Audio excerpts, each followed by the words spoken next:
Jeb, back to Eklund it comes on the side of the ice. He's shoved by Matheson. Pocket the net. A chance. Kiefer Sherwood. His first goal is a shot, and it's 6-5. Breaking down Edmonton's favorite teams. Not a matchup you'd think. I don't favor the Sens. Takes the timeout if Ottawa doesn't. Move sharp, keep it going. McDavid gets it back to Gizen. Edmonton is rallied once again from behind in dramatic fashion. And Bouchard wins it. 5-4 in overtime. This is Sports 1440 and the Kevin Karius Show.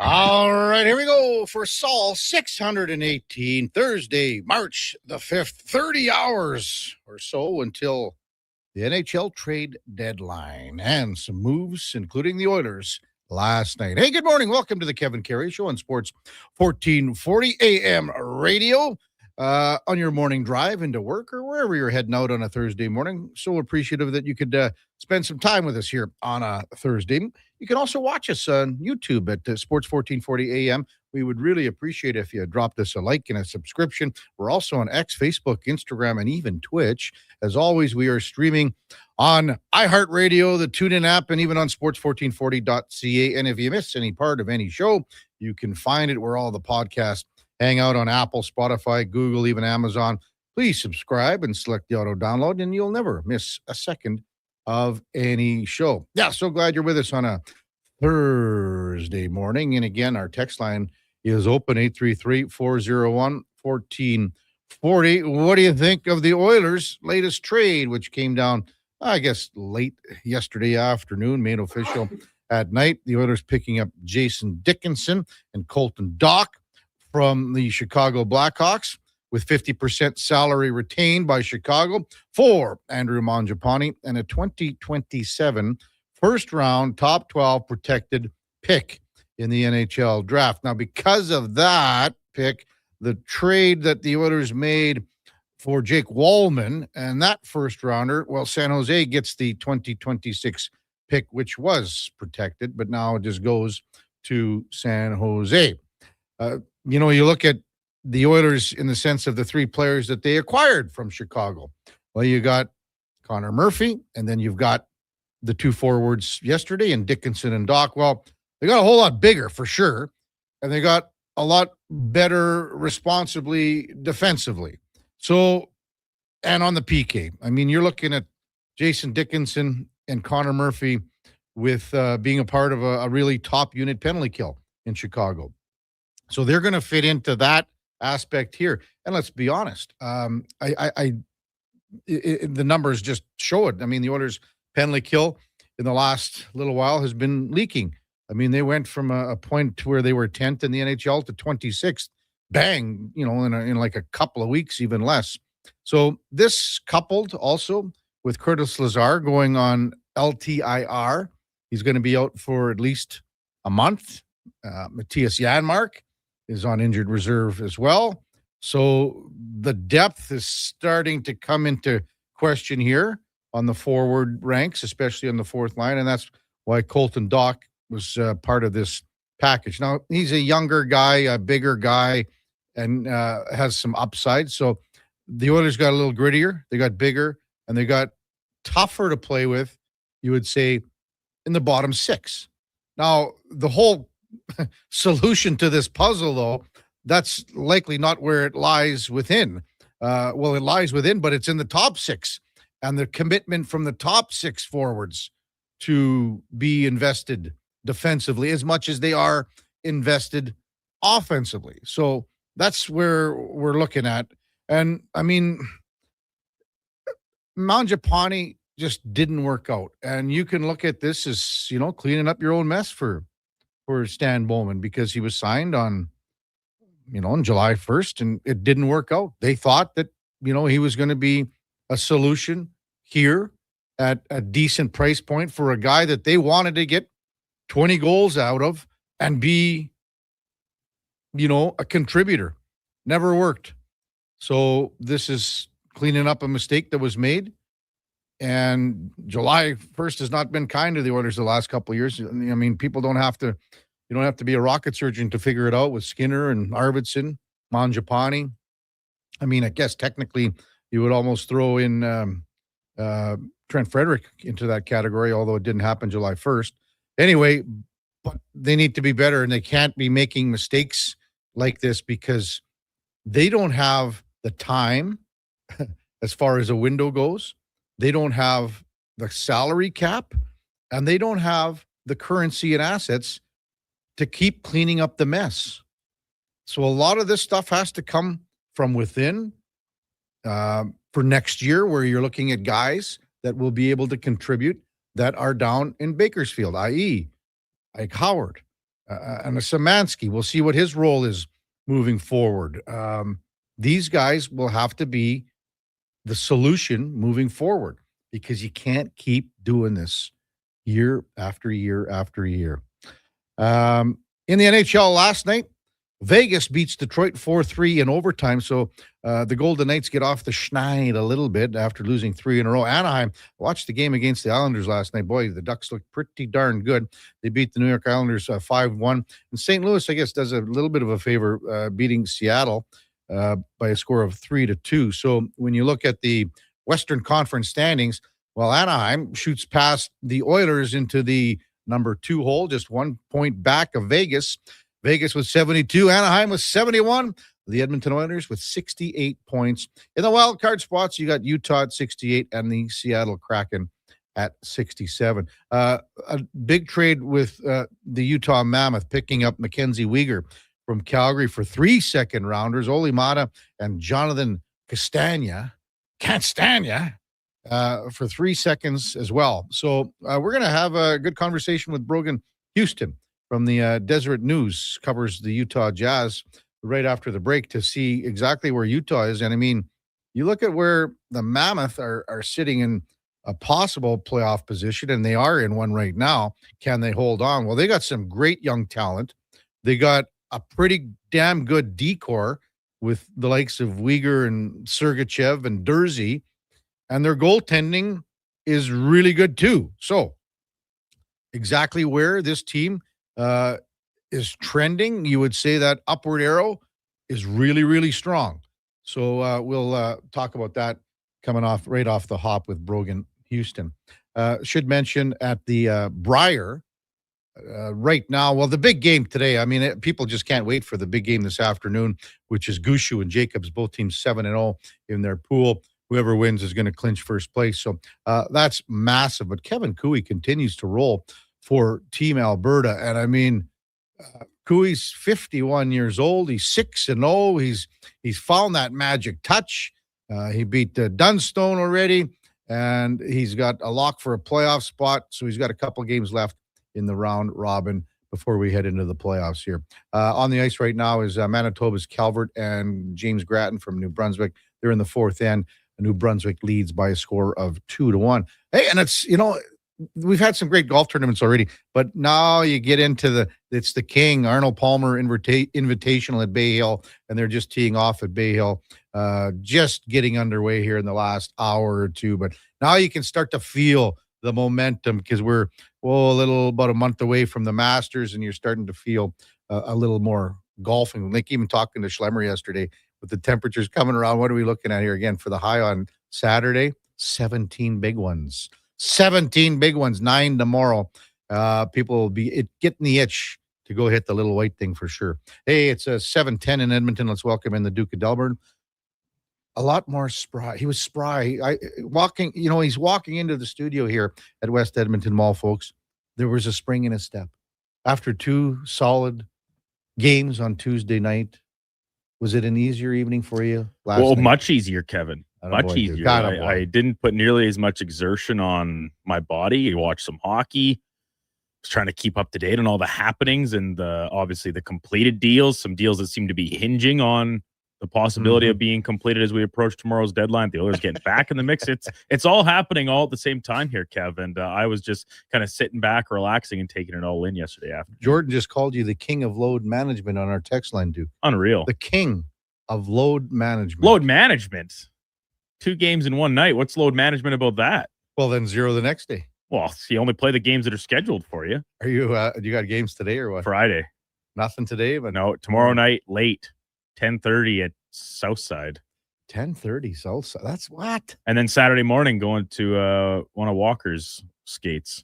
Wow, Duke, that'll be a tough turnaround. The late Saturday night, relatively early. I mean, it's not very often you play beer league before noon, but that's what I'll be doing on Saturday.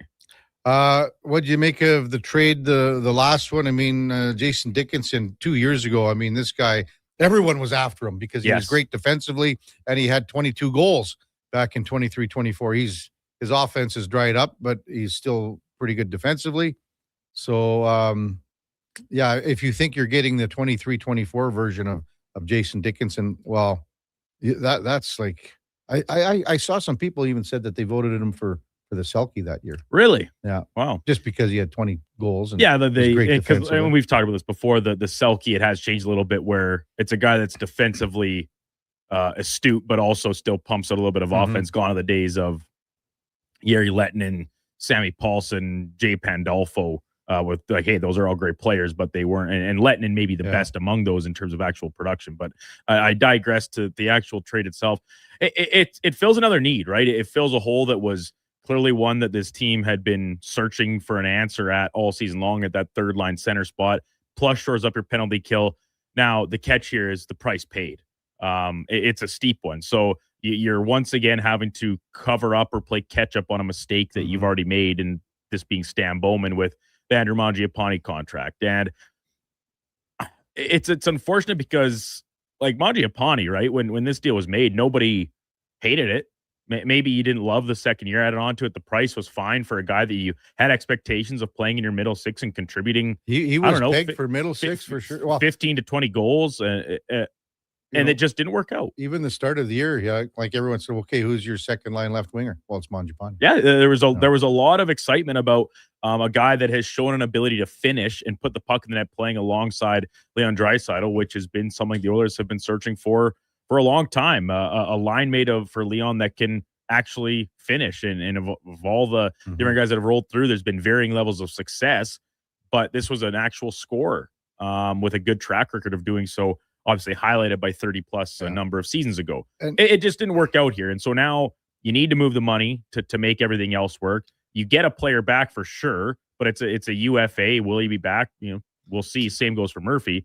You give up another first round pick, which essentially to me, every time you see one of these deals happen, Kev, where a first rounder is out the door, flags fly forever, but unfortunately the Oilers don't have any. And, coming as close as they have the past couple seasons, that's great, but it doesn't actually count for much in the grand scheme. And all it's doing in my eyes is shortening this window of contention, because your cupboard gets barer and barer, and all of a sudden the replenishment internally gets a lot harder, because a first round pick, even if it's at the end of the first round, has a much better chances of contributing at the NHL sooner, more effectively than a 5th, 6th round gem. Yeah.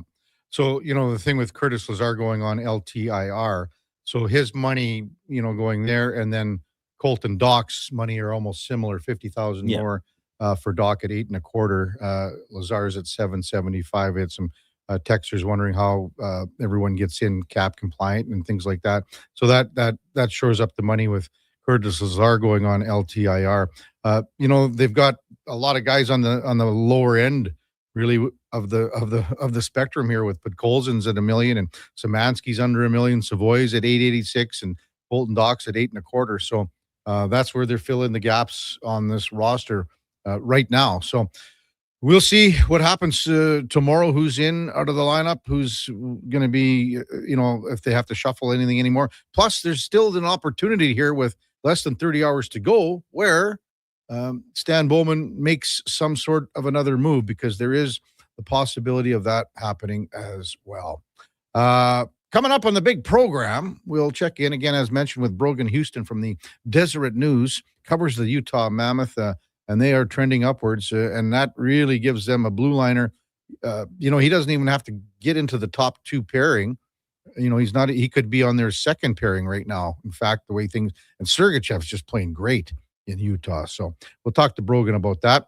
Mark Spector in his usual 8 o'clock time slot. We got Frank Seravalli from Frankly Hockey and Victory Plus TV at 8:20. He's going to be a busy guy today. We'll get his thoughts on the trades that have happened. The other thing too, I don't know where you stand on this, Duke, but I think we've pushed it way too far. The reporting and the insiders and everything with, say Colton Parayko, So everyone is saying, well, this is done. Well, here's a guy that hasn't waived his no movement yet. I think we have to take a lot of things into consideration here, and it's been out of hand for a long time. But when you're talking about guys with no movement clauses and things like that, I'd love nothing more for Parayko to say, no, I don't want to go. All you guys that reported this, I'm not going. See you later. Abby Gizen from U of A Pandas Volleyball. They're getting ready for a big match this weekend. We'll talk to Abby at 9 o'clock. Ladislav Smid will be by at about 9:30. And then we've got Mike Harrington from the Buffalo News covering the Buffalo Sabres. I'm not sure if you remember, Duke. Last time Mike Harrington was on, he absolutely ripped and tore the Sabres to shreds. He went up and down that roster. There wasn't one good thing that he had to say about anything. And right after that, the Sabres turned it around and started hammering the snot out of everyone. Was that Mike or Paul Hamilton? Jeez, I thought it was hey, you probably take your pick of anybody out of Buffalo at that time, and they were all pounding the same beat of maybe just a different drum. But it could very well have been Paul Hamilton. Paul and Mike are our 2 most regular recurring guests when it comes to our Buffalo coverage. But it was right around that time. It was right before. Yeah, they nixed Kevin Adams, so went on that run. So when we come back, Brogan Houston from the Deseret News covers the Utah Mammoth on the Kevin Karius Show with the Duke of Delburne and Josh Fenwick, presented by Sports Select. We're also streaming on YouTube, X, Facebook, Instagram, and Twitch. Today on Hey Culligan, how smart is your water? Here's Tracy. Hey Culligan, I think my water might be dumb. Good news, Tracy. Your water's not dumb. It's just not talking to you. You can make my water talk. No, but the new Culligan Smart Drinking Water System can talk to your phone to tell you when your water filters need changing and help you meet drinking water goals. Now that's some brilliant H2O. You said it, Tracy, and we're already on the way. Let us help you out with a free in-home water test from a local Culligan water expert at culligan.ca. Great news for your weekend project. CFI, that's Custom Floors Inc., is now open 6 days a week with Saturday hours from 10 till 2. Get top quality Canadian products from Beaulieu with the convenience you need. For your free estimate, visit CFI at customfloorsinc.ca. Remember 2025? That's so last year. But seriously, St. Albert Dodge needs to clear some 2025 models off the lot to make room for new inventory. So they're having a huge clear out of all the remaining new 2025 Jeep Wrangler Saharas. The Sahara package is the best seller, so they have a great selection to choose from and priced from as low as $59.9. I don't have to tell you, these are going to go fast. So get there before they are gone. Just head up the trail and see how easy it is to do business at St. Albert Dodge. You wanted local sports on weekends. Saturday mornings at 9, check out the Saturday Sports Setup, where we'll tee up what's happening on the weekend sports scene. Tune in Saturday morning at 9 on Sports 1440. Heard of Uline? You know, the have-it-all in-stock, ready-to-deliver shipping and industrial supply specialists. The company that does things for you that are unheard of, like keeping 41,000 items in stock in our own warehouses. With customer service reps on the line to get you what you need when you need it 24/7, 365 every time. Maybe you heard it here first. Want to hear more? Visit uline.ca. ULINE, your shipping and industrial supply specialists. From the local rinks to homes and businesses across the province, Alberta's rural natural gas utilities are here to fuel life affordably, reliably, and safely. We're members of the Federation of Alberta Gas Co-ops, providing natural gas to keep our rural neighborhoods warm and connected every day. It's local, dependable, and it's ours. To learn more about the Federation of Alberta Gas Co-ops and our members, and how natural gas fuels your community, visit fedgas.com. Alberta's energy. Game on.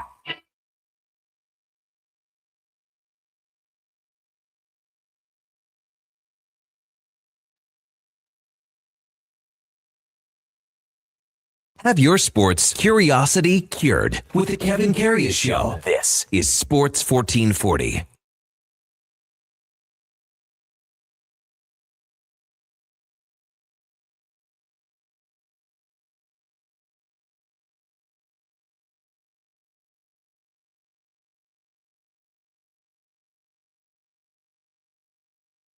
All right, welcome back to the big program. 7:21 in Edmonton, and the Duke going back, getting the old Stampeders onto the playlist this morning. Got to be happy with that. Time now for the Puck Report, brought to you by Fountain Tire.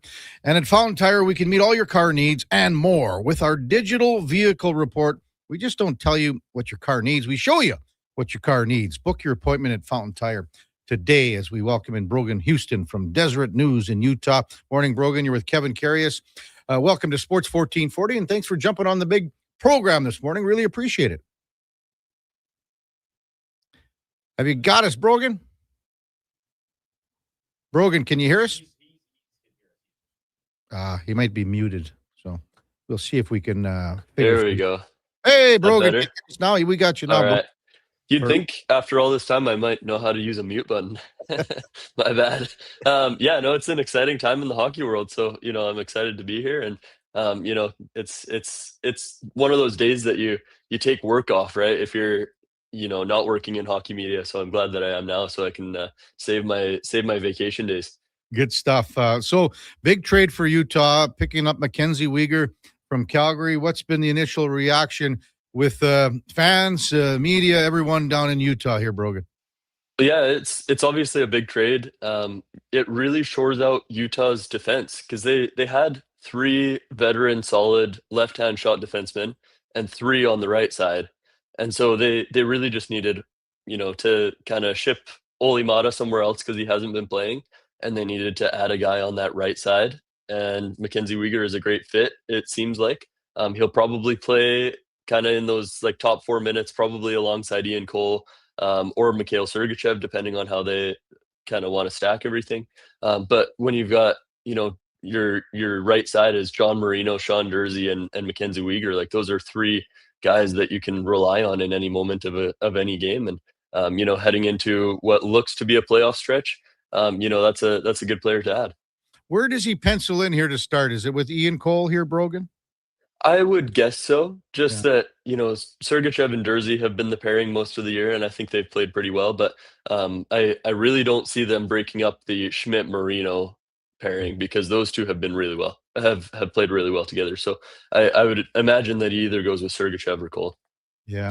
What about from a leadership role? We've seen Mackenzie Weegar against the Oilers here for many years. And, just even seeing him doing interviews, talking about the new arena and facility coming in Calgary that he was so vocal about.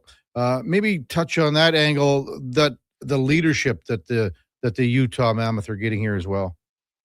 Yeah, I mean, you can always use another good veteran leader. And Utah's leadership core is pretty young considering, how long they've been in the league and that kind of thing. Your captain's 26 years old. And even some of your associate captain, Lawson Krause, is, I want to say 28, somewhere around there.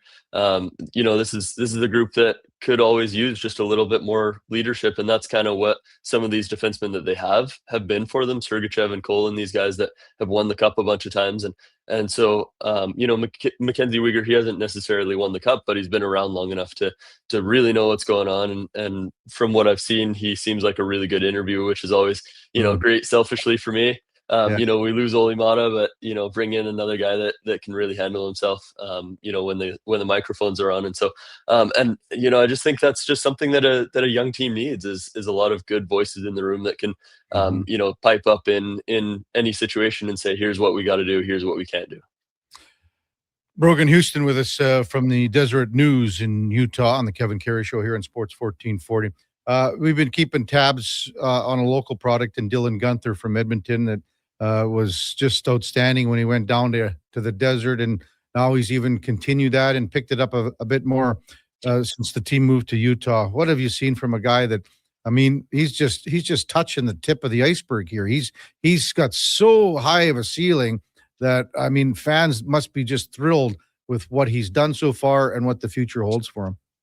Yeah, it's only 60 games into the season, and he's already set a new career high in goals, which is, really good for what is he, 21-year-old, 22-year-old. 22.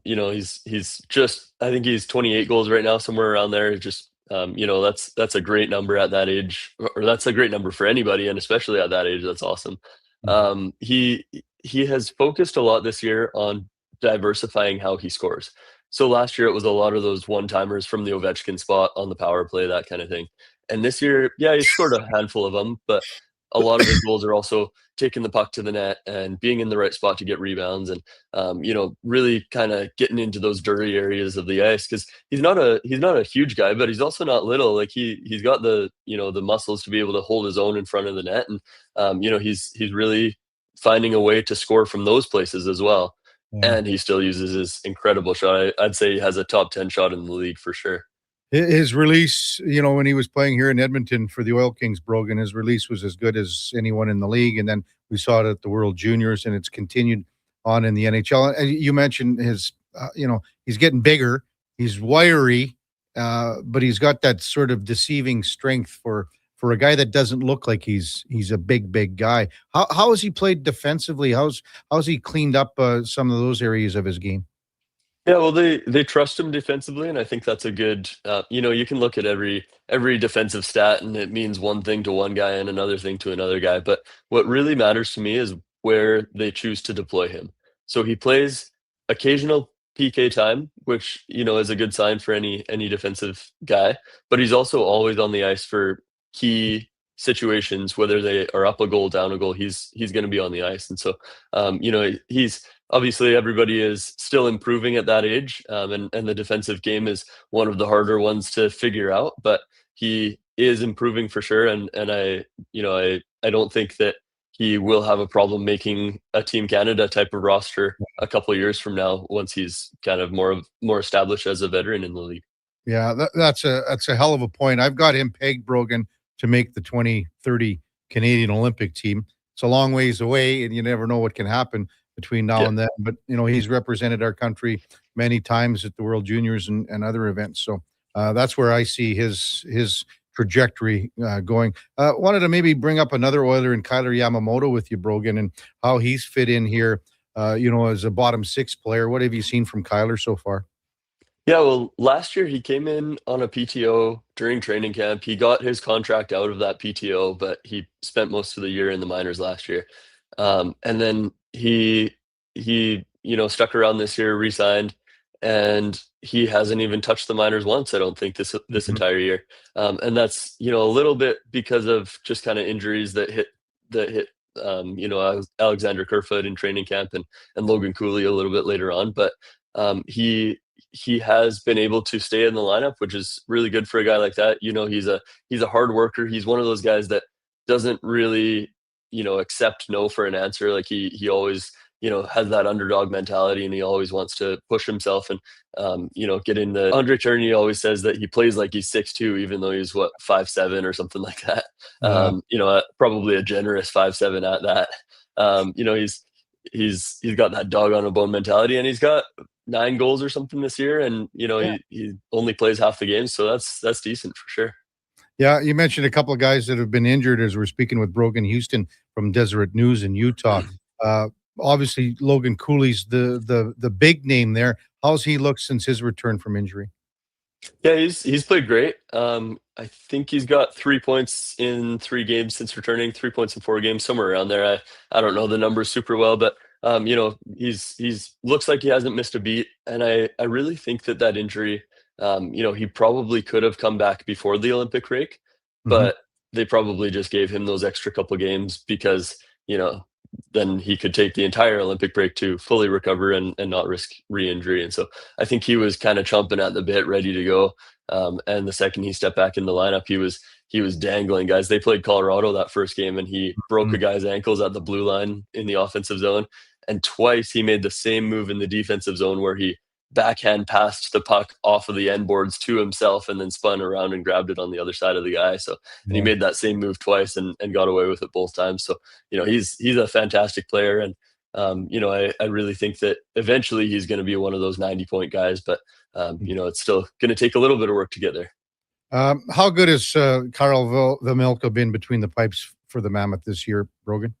Yeah, well, he had a rough first month of the season, and it looked like maybe Utah was going to have to go out and get something to replace him, and then just whatever happens to goalies. I'm not sure exactly the rhyme or reason to anything, but his confidence just eventually surged, and he started playing lights out. And he's never going to be a Connor Hellebuck type of guy where he's going to steal an entire season for you, but what he can do is steal games for you, and that's what he's done time and time again, and he's a big reason for any success that Utah has this year.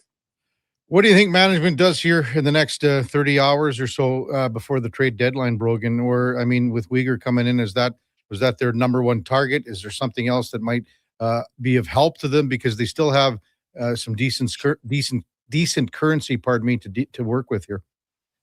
Yeah, we had a press conference last night, kind of impromptu with Bill Armstrong. We, all went over to their hotel that they're staying at here in Philly, and I asked him that question. I said, "Hey, like, are you guys done? Is there anything else you want to do?" And his response was, "Well, the deadline hasn't passed yet, so we'll see, what else we can pull off." So I do think they're still talking to teams, and they're still seeing what they can, scrounge together. But I wouldn't be like a Robert Thomas, like a guy that's kind of in the same at age bracket as a lot of your young stars, and he can grow and kind of excel with this team and be there for the long haul. And so I wouldn't be surprised, especially because Nick Schmaltz is still unsigned as of right now. Like his contract is due in the summer, and he's one of the bigger name free agents on the market this year. And so if he does walk, you need somebody to replace him, and I think a Robert Thomas caliber guy would be perfect to slot into that role. Are they working hard on trying to get an extension for Schmaltz? Of course, I don't know how things stand at this moment, but he's transitioned this year from a first line winger to a first line center, and that's an incredibly hard transition to make. It doesn't really happen in the NHL, but it's happened for him, and it's a career year for him, having moved from the wing to the center position and produced the way he has. And so he's one of their most important players right now, and you got to think that they're having conversations with his representatives as much as they possibly can to get something done. But I'm sure there's a lot of factors that go into it that I'm not aware of at this moment. I always look at things, Brogan, when a player comes to a new franchise and a new team, and he's one of those players that everyone goes, this is where things turned around. And I see that with Mikhail Sergachev. I'm not sure if you see that in the last couple of years that he's been there since he came over from Tampa, but he's such a key component of where a team wants to be, the way he plays and the minutes that he can handle and everything else. What have you noticed about Sergachev since his arrival in Utah? Yeah, he really drags the team into the fight. He's an emotional guy. The fans call him Bully Chev because a lot of the time he, gets just kind of the wires crossed and he punches somebody in the face out of nowhere, and it sparks the team and gets them going and gets the crowd going. And it's just he's one of those guys that drags the team into the fight emotionally and on the ice as well. And then obviously he plays 25 plus minutes a game and power play, PK time, all that, says the right things after the game and in the locker room. And he's just kind of one of those guys that you always want to have around. He won the Stanley Cup as kind of a second to third defenseman kind of thing behind obviously Victor Hedman, and then Ryan McDonough was in that group as well. And so he's been around a lot of these kind of leaders for the formative years of his career, and he won with them, which is always a good thing to build a veteran. And now he's kind of transitioned into that Victor Hedman role, where rather than being the young guy who is asking all the questions, he's the veteran in the room that all these young guys can come in and talk to. And that's really, he hosted Simashev in his home for the first couple months of the season. And, Simashev just raves about how good he is as a leader and a mentor and everything. And obviously it helps that they speak the same language, being from Russia, both of them as well. Yeah, no kidding. Brogan Houston with us on Sports 1440. So you mentioned, in Philadelphia tonight, this is game 2 of a 5-game road trip for the Mammoth, and such a critical point of the season. Just a thought on tonight and then moving forward to Columbus, Chicago, and Minnesota. Yeah, well, obviously every point counts at this time of the season. And if you're Utah, you got to be looking at these lineups of these couple upcoming teams and saying, hey, these are teams that we can beat. So we'll see what they can do tonight in Philly and Columbus on Saturday. But the ones that really stand out are Chicago on Monday, and then they play Chicago again later in the week. And they just lost 4-0 to Chicago on Sunday.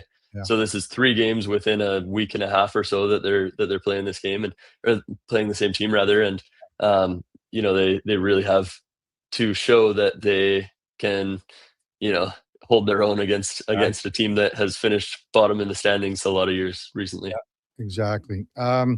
Hey, thanks so much for this, Brogan. Really appreciate it. Totally off topic here, and I don't know how immersed you are with the rest of the sporting world down in Utah with BYU. I know you came from Canada and you went down there and ended up not at the BYU but another school. I can't remember the name of it. But we've got a young lady from Alberta that's playing basketball for BYU down there, Delaney Gibb.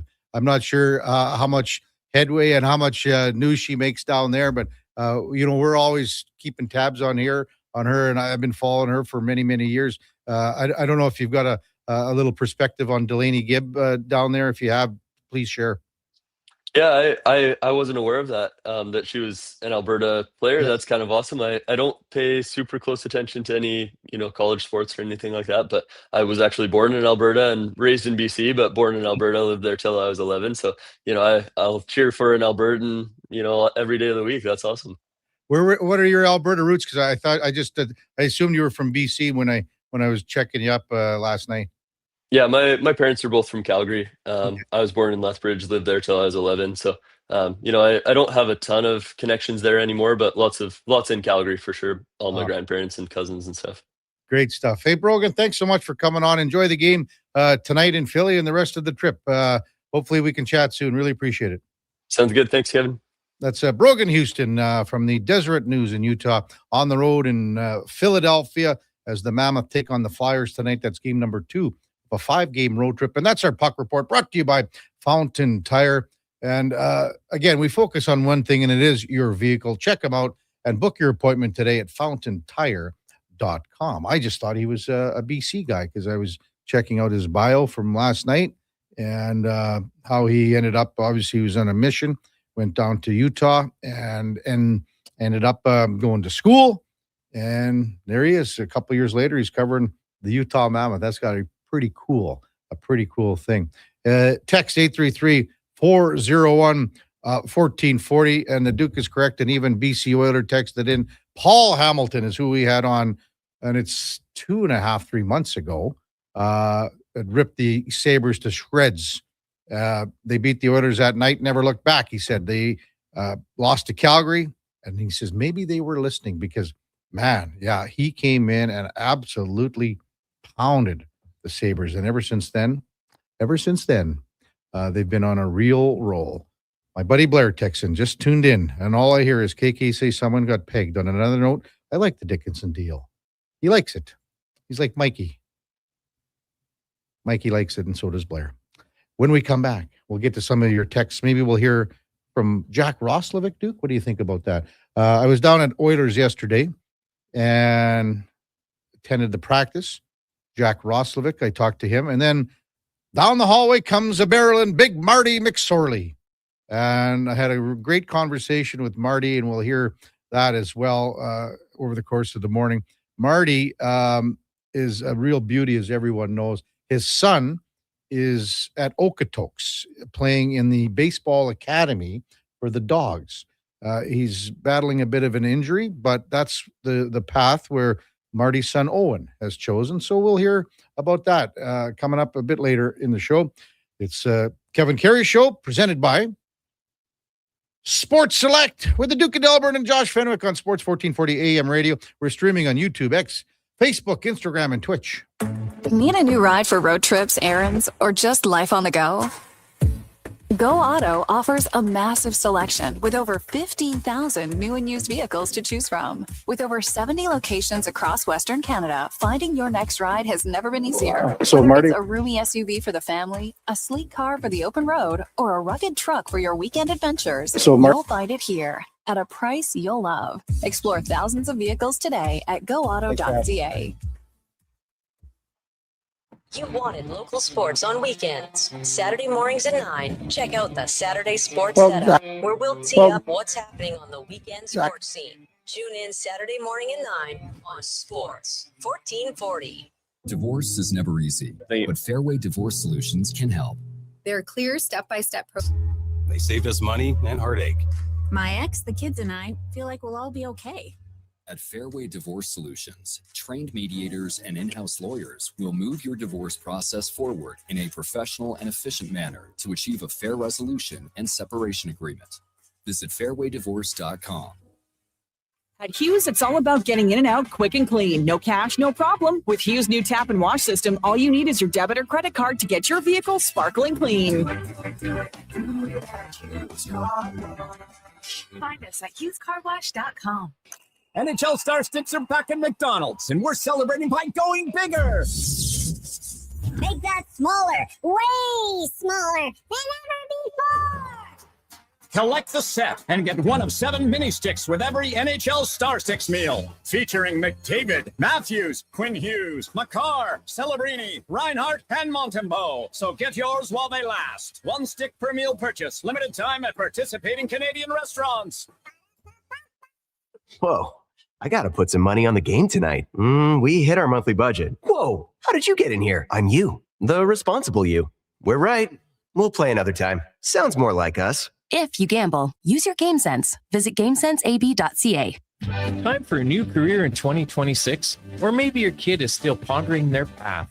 Good news! Weiss Johnson is hiring. Hi, it's Dennis, and not only are we hiring for heating and air conditioning, we're also looking for experienced plumbers and gas fitters. With the growth in residential development, there's no shortage of opportunities at Weiss Johnson. Choose your path with us. Learn from one of the industry leaders, and we will grow together. Receive great benefits and school reimbursement as well. Visit weiss-johnson.com today.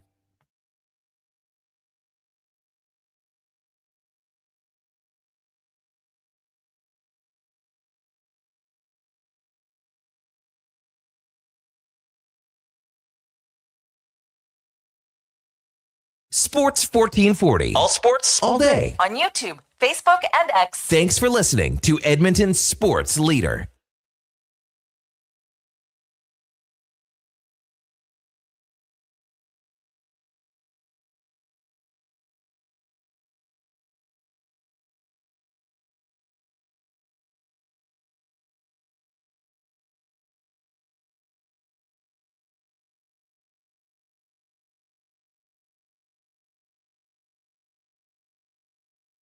All right, welcome back to the big program, 744 in Edmonton. Welcome back to the Kevin Karius Show, presented by Sports Select. And playing Sports Select is easy. Visit sportselect.com and generate a QR code. Check their how to play videos for step-by-step guidance. Sportselect.com. It's 100% legal. Oilers practice yesterday. It's funny because there was Jake Wallman was scrummed, and he was talking about the fact that on Tuesday night, well, it was more him than any injury that he didn't play in the third period. Then Chris Knoblauch said, well, he's banged up a little bit, so trying to diffuse the situation. All we know is that we need more. This team needs more from Jake Wallman. There's no denying that. Does he start things off here tomorrow night against Carolina, partnered up with Connor Murphy? Chris Knoblauch was not going to say that. We'll see a little bit more. I would imagine because it was an optional, we'll see more of what we might see against Carolina. We'll see more at practice today. But, there are the options. So it's either Wallman or Nurse. That's basically where it's at. David Schlemko yesterday was talking about he'd like to see Connor Murphy with Matthias Ekholm and change things up from there. I mean, everyone wants to play with Ekholm on the left side. There's no denying that if you're a right shot D here. But also yesterday I had a good discussion with Jack Roslovic. And, his career high for goals is 22. He did it last year in Carolina and did it once before.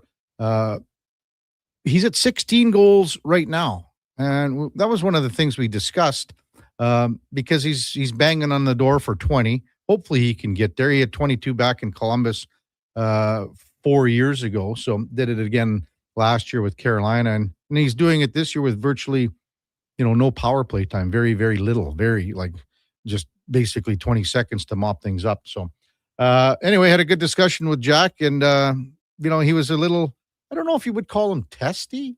That's not the right word, but when I brought up the first question, and you can hear it, we'll just leave it as is. When you're sitting beside a guy doing an interview, you can kind of feel a little bit of a vibe, and that's sort of how and what I felt yesterday. Here it is. Jack, just first a thought of last night's win against Ottawa, and had to come back to do it. And, even the feeling in here after was, it's great to come back and win, but there's other pressing issues and things that you guys need to be concerned with and need to address moving forward here. What are the pressing issues? What are, the defensive side of things? Yeah, we're beating a dead horse with this whole thing. It's just, maybe more determination to keep the puck out of our net. I mean, like I said, everyone's got an opinion about our defense. I get it. We do need to keep more pucks out of our net, but I hate to say it's not for a lack of effort, because we just need to be able to, keep on sharpening it up. Obviously, it's getting down to crunch time, and we don't have the luxury of time on our side necessarily, but, there's going to be games where we get bailed out by, goals, and we let up too many, and we just score enough to get by. I think there is another level. Like I said, I don't think it's anything but maybe a little bit more determination. Fair. Moving forward here, this stretch that you guys got coming up with 4 really good teams, and even tack on St. Louis because it's back to back. But this next little stretch is going to be a good indicator of where you guys are at and what you need to do moving forward here. Yeah, I would agree with that. I think that we play. What's the first? The first one we go to is Vegas. Yeah, so we go 3 or 2 divisional games. Is it 2? Yeah. So you got Vegas, Vegas and Colorado, and then so 1 divisional game, and then 3 really good opponents with one of the back-to-back. I mean, obviously we owe Colorado one, so showing up there is going to be a really big opportunity. Let's face it, that's they're kind of the team to beat right now, and stacking up to them will definitely be a good test. I think you just go through the same thing. We need to create a sense of urgency, be more determined, play meaner, but also at the same time not to get all out of whack and act like there's a dumpster fire going on either. So how would you assess how you've been since you returned from injury? And obviously you're out for several weeks with taking a shot where it doesn't really where she don't shine, I guess you could say that. But how have you felt since you come back? The break kind of changes it all, but I felt good playing in and around the lineup. I think we've shuffled. I don't know if they've shuffled this much in the past, but we've been shuffling the lines. All great players to play with. Obviously, there's roles within the team that in certain positions there's opportunity to produce. In certain positions there's opportunity, to win shifts, and whether that's setting up the next line or playing physical or keeping the puck out of your net and trying to get pluses. And everywhere, whether it's kicking the puck out of your zone and being positive on scoring chances. There's different roles, so you figure out where your identity is that day sometimes, and I think people on this team have a really good recognition of what they need to do. You're knocking on the door for 20 here again. Had 22 last year. I think that's your career high. Does that mark mean anything to you, trying to reach that, or is it just more, team goals and things like that? Of course. There's individual success in every group. Every single person in here is an individual. Every single person in here has individual goals that they want to reach, and that's great. I think everyone should. It's a team sport. Everyone recognizes that. At the same time, everyone has the same team goal. But yeah, having individual accolades is something that helps build confidence, helps build, a belief in yourself to know what you can bring to the team. So without that, I think there's, people can lose their way a little bit. But at the end of the day, everyone knows that, regardless of your points and of your goals, the team goal is more important. We got another Ohio guy on the team now. So have you had that happen before, where you had more than has there been a couple guys from Ohio on a team that you played for in the past? Actually, I've played with 3 now. Okay. There's 5 of us, and I've played with 3 of them. So I don't know what that says about me, but run us down the list if you can. No, it was, Cole Sherwood was the first one. He was actually my age. Played with him growing up. Didn't play very many games, but was in the Columbus organization with him. Sean Corrali, who's in Boston now. He played 2 years with him in Columbus as well. Obviously, Kiefer Sherwood I've not played with, but very close friends. All of us are very close with each other. So, and then, we'll play with Connor. He married a Chicago girl, so he hasn't been around much, but we still keep in touch. See each other in the summertime. So great friends, and nice to have another one. Yeah, that's cool. I think I asked you this a couple months ago when I interviewed you about playing in Winnipeg and what it's like playing here. Maybe now that you've had a few more months here, maybe can you express that, the similarities, differences, and there's outside noise, there's a lot of things. The weather's the same. Hey, we got 17 coming on Saturday. Yeah, I enjoy the snow here a lot more. It comes down more. But no, it's a Canadian market. Fans are passionate, to say it nicely. It's it's hockey in Canada. It's really the same. People love it. It's really just fan base coverage. It's fun to play in a market where it matters. Thanks, Jack. Good luck in this next stretch. It's so important for the team. Yep, thank you. That was Jack Roslovic conversation yesterday after practice. And again, there were about 6-7 regulars that did not practice yesterday. Roslovic was obviously on the ice. And again, 16 goals this year in 49 games. It's pretty damn good for, his contract value is as good as it gets at $1.50. So, hopefully he can get to 20 and maybe he gets to that career high.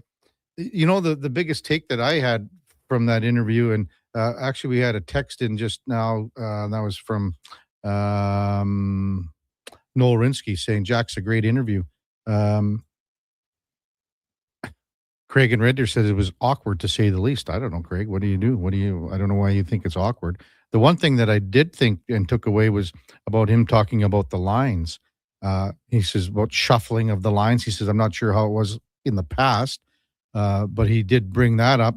But the one thing that you did take away is what he said, well, no matter who you're with, you got to win that shift. And that's your outlook. That's your outlook in the sense of how you go on every shift. Win that shift, as he said. And he's not sure of exactly what identity the line has from day to day, is what he said. But if you can figure that out as quickly as possible and win that shift, you're going to be the better for it. Your team's going to be better for it, and you're going to have better success. So coming up a bit later, we'll talk with Marty McSorley, who I had a good little chat with yesterday. And man, he was full of it. He's on the way. He was going to, I think he said Sylvan Lake or some lake. He was going fishing, ice fishing with the fellas. So he's going to be fishing today and yesterday. So pretty cool that he's up in this part of Canada again. He comes back a lot, does a lot of alumni stuff. So we'll check in with Marty coming up in the 8 o'clock hour. Top of the hour, we got Mark Spector from Rogers Sportsnet. But before all that, time now for a Sports 1440 update, brought to you by All Star Construction. They shape and build Edmonton communities, specializing in underground utilities like power, Like gas, telecommunications, and even street lighting, that's All Star Construction. Here is the Duke. This is a Sports 1440 update. In case you missed it, last night, Edmonton Oilers back in on the trade market, acquiring forward Jason Dickinson and Colton Dock from the Chicago Blackhawks in exchange for Andrew Mangiapane, a conditional first-round pick in 2027. Chicago will be retaining 50% of Dickinson's $4.25 million cap hit in the trade. Elsewhere, Calgary Flames sending defenseman Mackenzie Weegar to Utah in exchange for 3 second-round picks. Prospect Jonathan Castagna and defenseman Oli Mata, and the Buffalo Sabres reportedly with a deal in place to acquire Colton Parayko from St. Louis involving pieces of Radim Murka and a first-round pick, but the deal currently on hold due to Colton Parayko's no movement clause. This morning, Darren Dreger reporting that the Vegas Golden Knights and Washington Capitals in agreement to send Nick Dowd to Vegas. And on the ice last night, Red Wings blow a 3-1 lead. Vegas comes back to win 4-3 in overtime. The Devils topped the Maple Leafs 4-3 in a shootout. Hurricanes beat the Canucks 6-4. Ducks over the Islanders 5-1. And the Blues, they top the Kraken 3-2. From the PWHL, Ottawa gets past Seattle 4-3. And from the association, handful of games, including the OKC Thunder, led by 28 points from Chet Holmgren, topped the Knicks 103-100. Boston losing to Charlotte 118-89. Sixers top Utah 106-102. Portland over Memphis 122-114.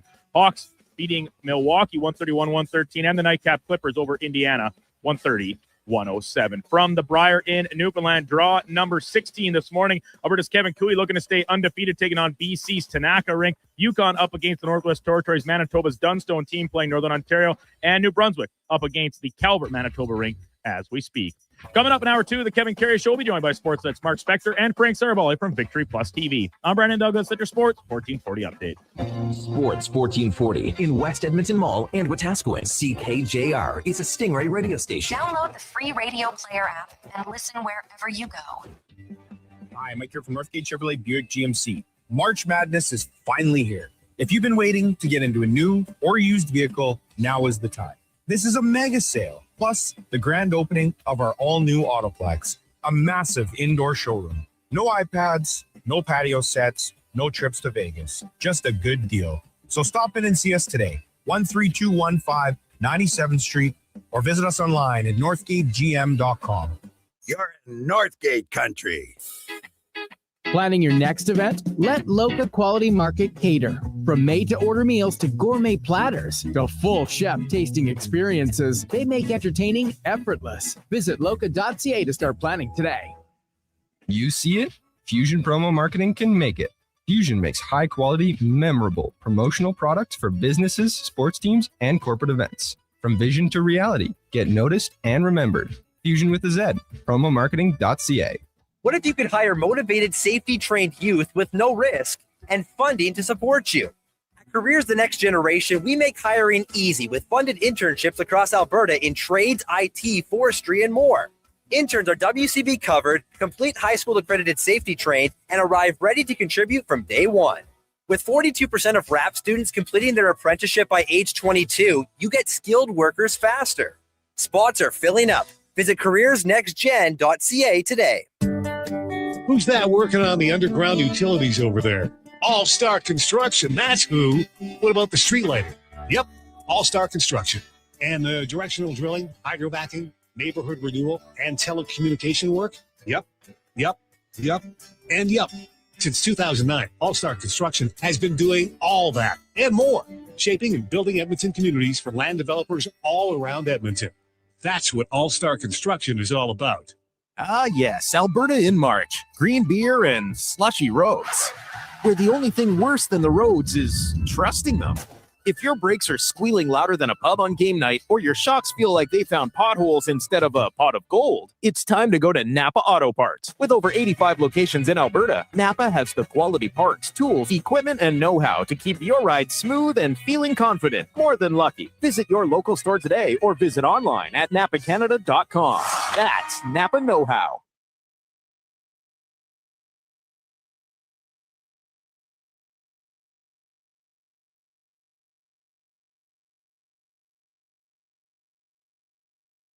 Just in time for the morning skate.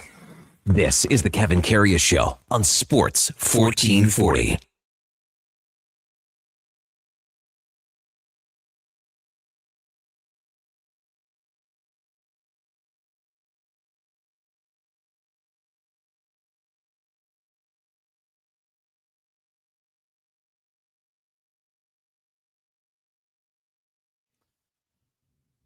All right, welcome back to the big program, 8:01 in Edmonton, and time now for On the Mark, brought to you by Northgate Chevrolet.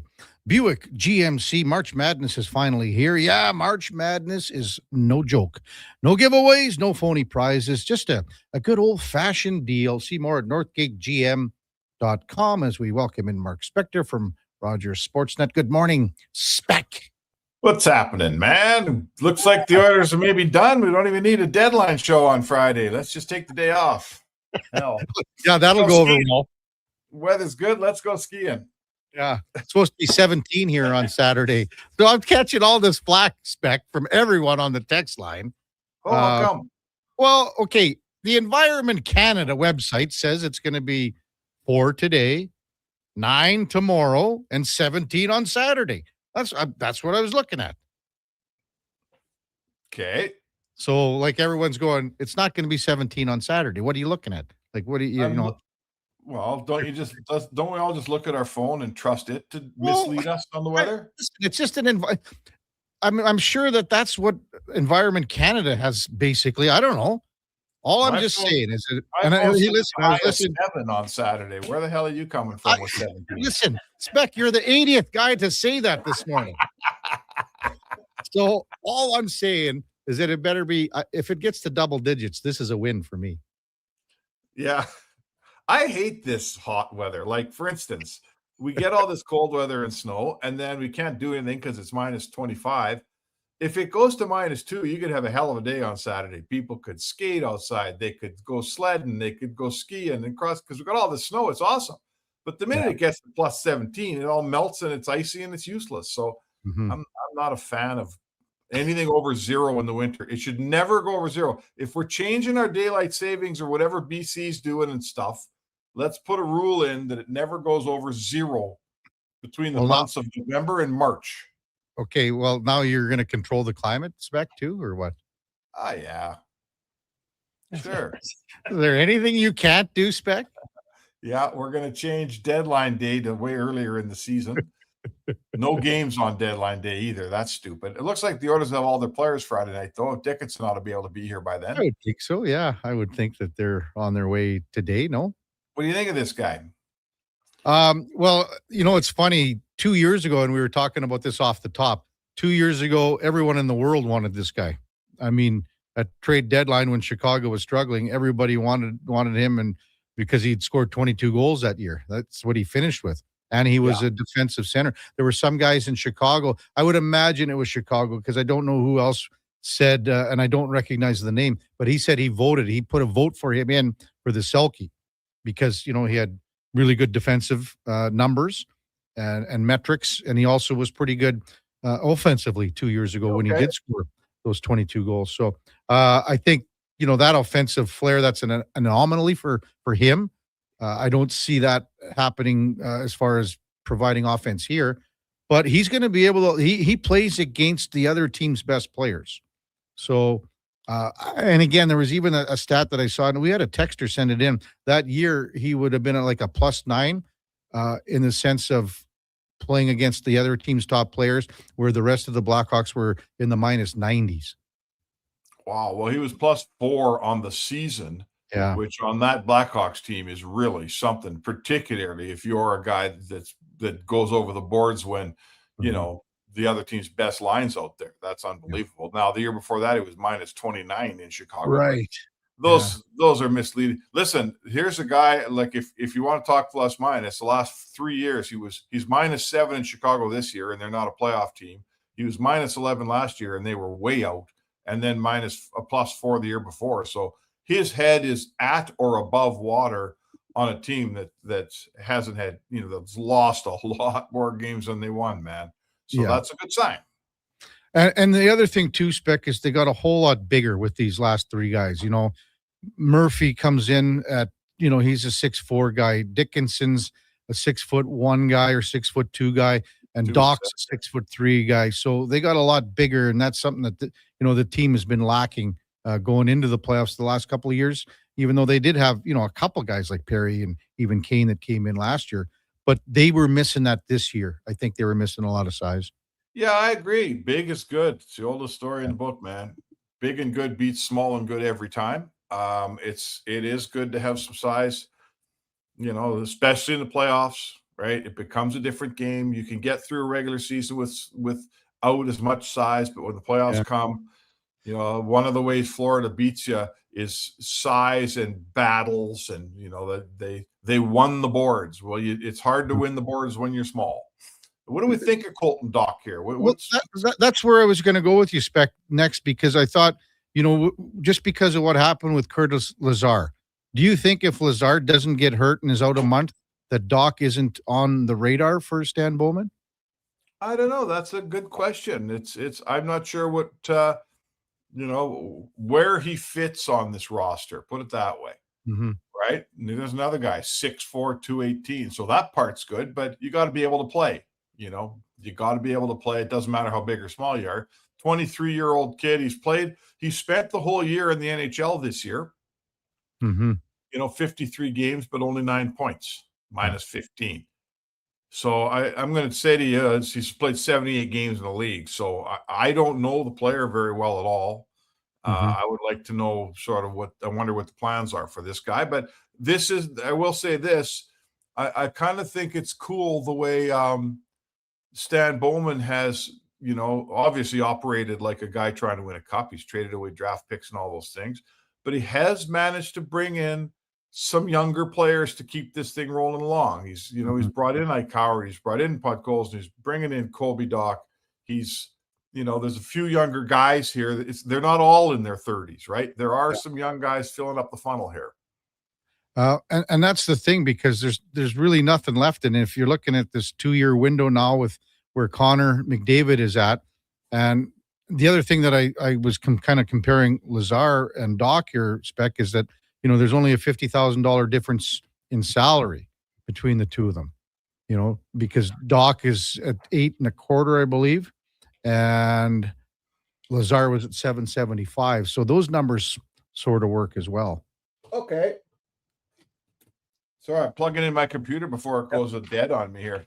Hey, listen, I don't I always say, when I had this conversation with Gregor, we were talking about Szymanski being your 3C in the playoffs, and he's too young and inexperienced. You don't win with those guys. And I'll be honest with you, Colby Dock is a next year player for me. This is a team trying to win today. Does he come in and score a big goal in the playoffs? I don't know. Let's see what happens. It's happened before. I think he adds some size to your fourth line, and he adds depth, and that's where he is at right now. And he's, as you said, he's a young guy, and between him and Dickinson, if they can, the problem here, Spec, hasn't been what the third and fourth line's been given up. Everyone knows they haven't been able to score, but for the most part, they are treading water, if you want to call that. If they can increase that a little bit with the likes of a Dickinson, then all you need is your top six to keep doing what they're doing, but commit defensively. Yeah. Then you got something here. Yeah, no, that's absolutely fair, Kev. That's exactly it. I talked to a guy yesterday when I was trying to hunt around on the Chicago deal and figure out what it was before they announced it. And I said, I don't know about this, my team in Edmonton. He says, I just watched Colorado, and said their second line, he says they got McKinnon and the Czech winger that they have there, not Nemec. Natchez? Yeah, Natchez. I want to call him Nemec. It's Natchez. Excuse me. It's early in the morning. No worries. But he says they're like your team. He says they got underneath of that. It's their second, third, and fourth line. He said, I just watched them 2 nights in a row. They're not unbelievably great. Nikushkin's having a lousy year on the second line. He said they're, when the McKinnon line's not on the ice, he says, he says, I like Edmonton. He says, I think Edmonton has nobody's got McDavid and Draisaitl. They've got McKinnon and not a Draisaitl.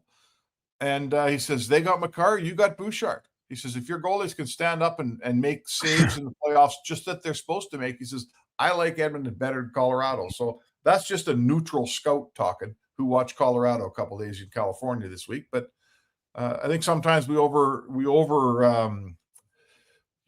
at this team so close and so hard, Kev, and we find all their flaws. I think, if they can start playing their game, I think they got as good a chance as anybody. Here's another thing with Doc, and there's been a few texts, and I just punched up the NHL hit leaders, and he's a top 10 guy in NHL hits this year with 189 spec. With Really? Limited, I would say limited ice time. Maybe, I don't know if it's limited. It's probably, the hit leaders are all your third and fourth line guys anyway, are they not? Maybe there's the odd exception. Yeah. But, and then obviously defenseman in there, but so Yeah, he's sorry. 189 spec. He's at 189. A guy like Garnet Hathaway's got listed at 192, and Jakob Trenin has the most at 306. So Okay, so that's those stats are pretty. There's a lot of room for error on them. Yeah. I know NHL stats people who have their own systems don't have a ton of respect for some of those categories: face-offs, takeaways, giveaways, hits. But it is a guideline. It's a guideline. If you're way up at the top of it, that means you're out there banging bodies. And anyone who watches this Oilers team knows a young big guy who wants to go out there and bang a little. Man, welcome aboard. You can sure use them. yeah. Do you think there's anything left cooking here for the Oilers, or not? Or is there maybe, we had a couple texts in early this morning, and I said, I don't know what's left that you want to give away, what's left that you want to, because of your asset management. Maybe is there another depth defenseman out there that you're getting for not much? I don't know what direction. What do you think they're going at? Yeah, it's a good. I mean, what's left for their cap space here? Well, okay, so it's different. Like, again, I don't know if everything's come off, but their current cap space, according to Puckpedia, is at 475. They're paused. They're like, they got 475 to the good. And then there's, they have the projected cap space and things like that. But And the they got numbers, some guys on LTIR. So yeah, and I think that number changed when Lazar went on LTIR yesterday. So yeah, so I mean, correct me if I'm wrong.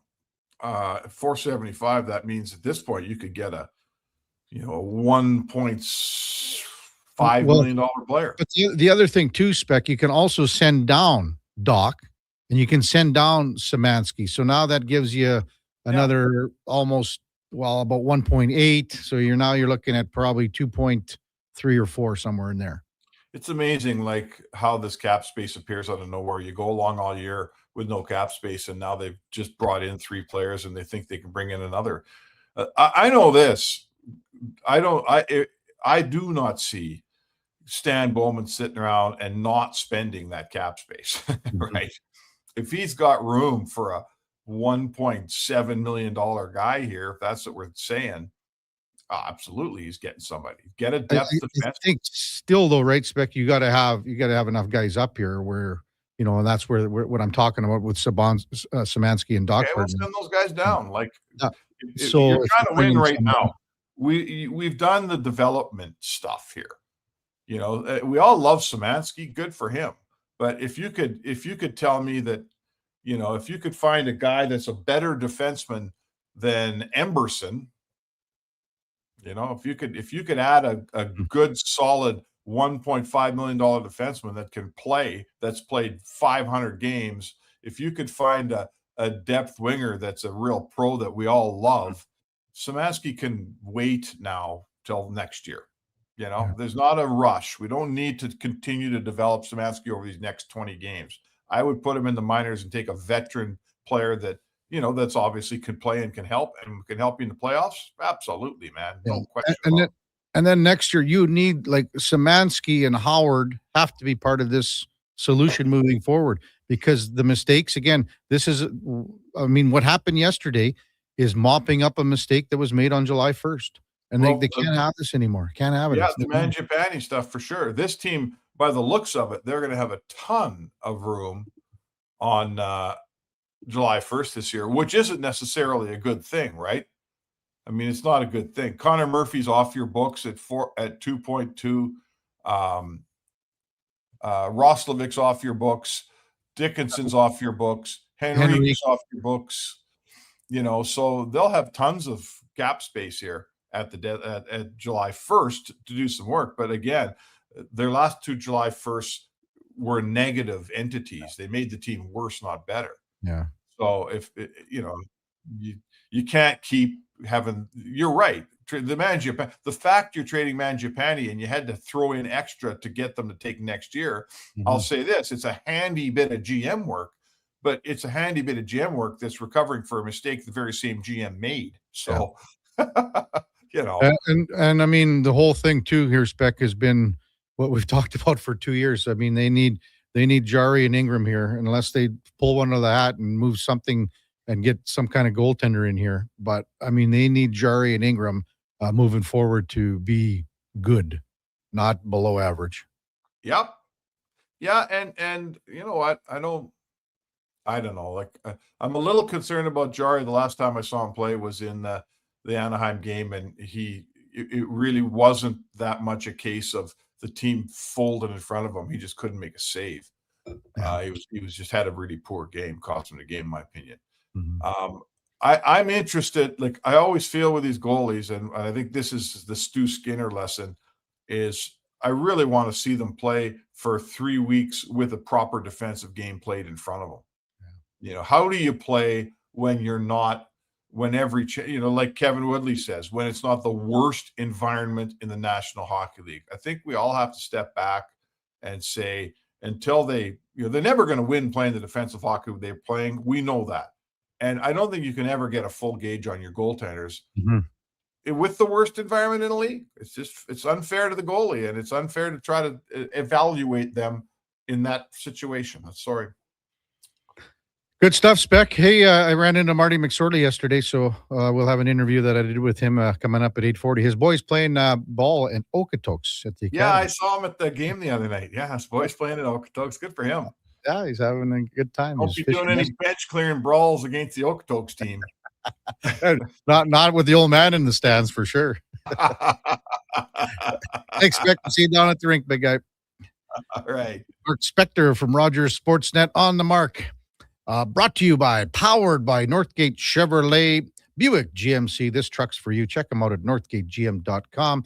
When we come back, Frank Seravalli from Victory Plus TV. We'll get Frank's assessment on some deals made, some deals, I guess, in the queue, you want to call it that, and some deals maybe the teams are looking at moving forward as deadline day approaches tomorrow. That's coming up on the Kevin Karius Show, presented by Sports Select with the Duke of Delburne and Josh Fenwick on Sports 1440 AM radio. We're streaming on YouTube, X, Facebook, Instagram, and Twitch. Whether you're a craft beer connoisseur or more of a wine aficionado, there's always something new to discover at Sherbrooke Liquor, a unique, family-owned, independent liquor store. The selection, incredible. The non-alcohol section is also very impressive. Sherbrooke Liquor, expert, knowledgeable staff with a passion for unique finds. More than just a liquor store, we're a community. Alberta's best, the one and only Sherbrooke Liquor. Wine, spirits, and oodles of beer. Visit SherbrookeLiquor.com. Hey, Edmonton, did you know a local Play Alberta winner scored over $500,000 on Mega Jackpots Ocean Bells? Think about the season tickets you could lock down with that kind of cash. From major casino winners every hour to jackpots worth millions and hundreds of popular games to money that stays in the province, there's never been a better time to sign up for Play Alberta. Download the app today to get started with casino, sports, and lottery all in one app. Must be 18 plus to play. When you gamble, use your game sense. Saturday at Rogers Place. Celebrate orange plastic tracks and the toy most likely to go through your washing machine. Don't miss the first ever Edmonton Oil Kings Hot Wheels game. Be there as your Oil Kings crash and bash up the Medicine Hat Tigers. There will be Hot Wheel car giveaways for the kids and more adrenaline-fueled fun. And Calmont Kids food combos are $10 or less. The value is monster truck sized. The Edmonton Oil Kings Hot Wheels game versus Medicine Hat, 7 p.m. Saturday. Great seats at Rogers Place start at only $20 at oilkings.ca. Business owners, if rising electricity costs are cutting into your profits, there's a smarter way forward. Right now, federal clean technology tax credits can cover 30 to over 50% of the cost of a commercial solar system, delivering an immediate return on your investment. And in Edmonton and Sturgeon County, the Commercial Clean Energy Improvement Program offers long-term financing for up to 20 years, making solar more affordable than ever. Lock in lower energy costs for decades and strengthen your bottom line. Visit GreatCanadianSolar.com to get started. NHL Star Sticks are back at McDonald's, and we're celebrating by going bigger. Make that smaller, way smaller than ever before.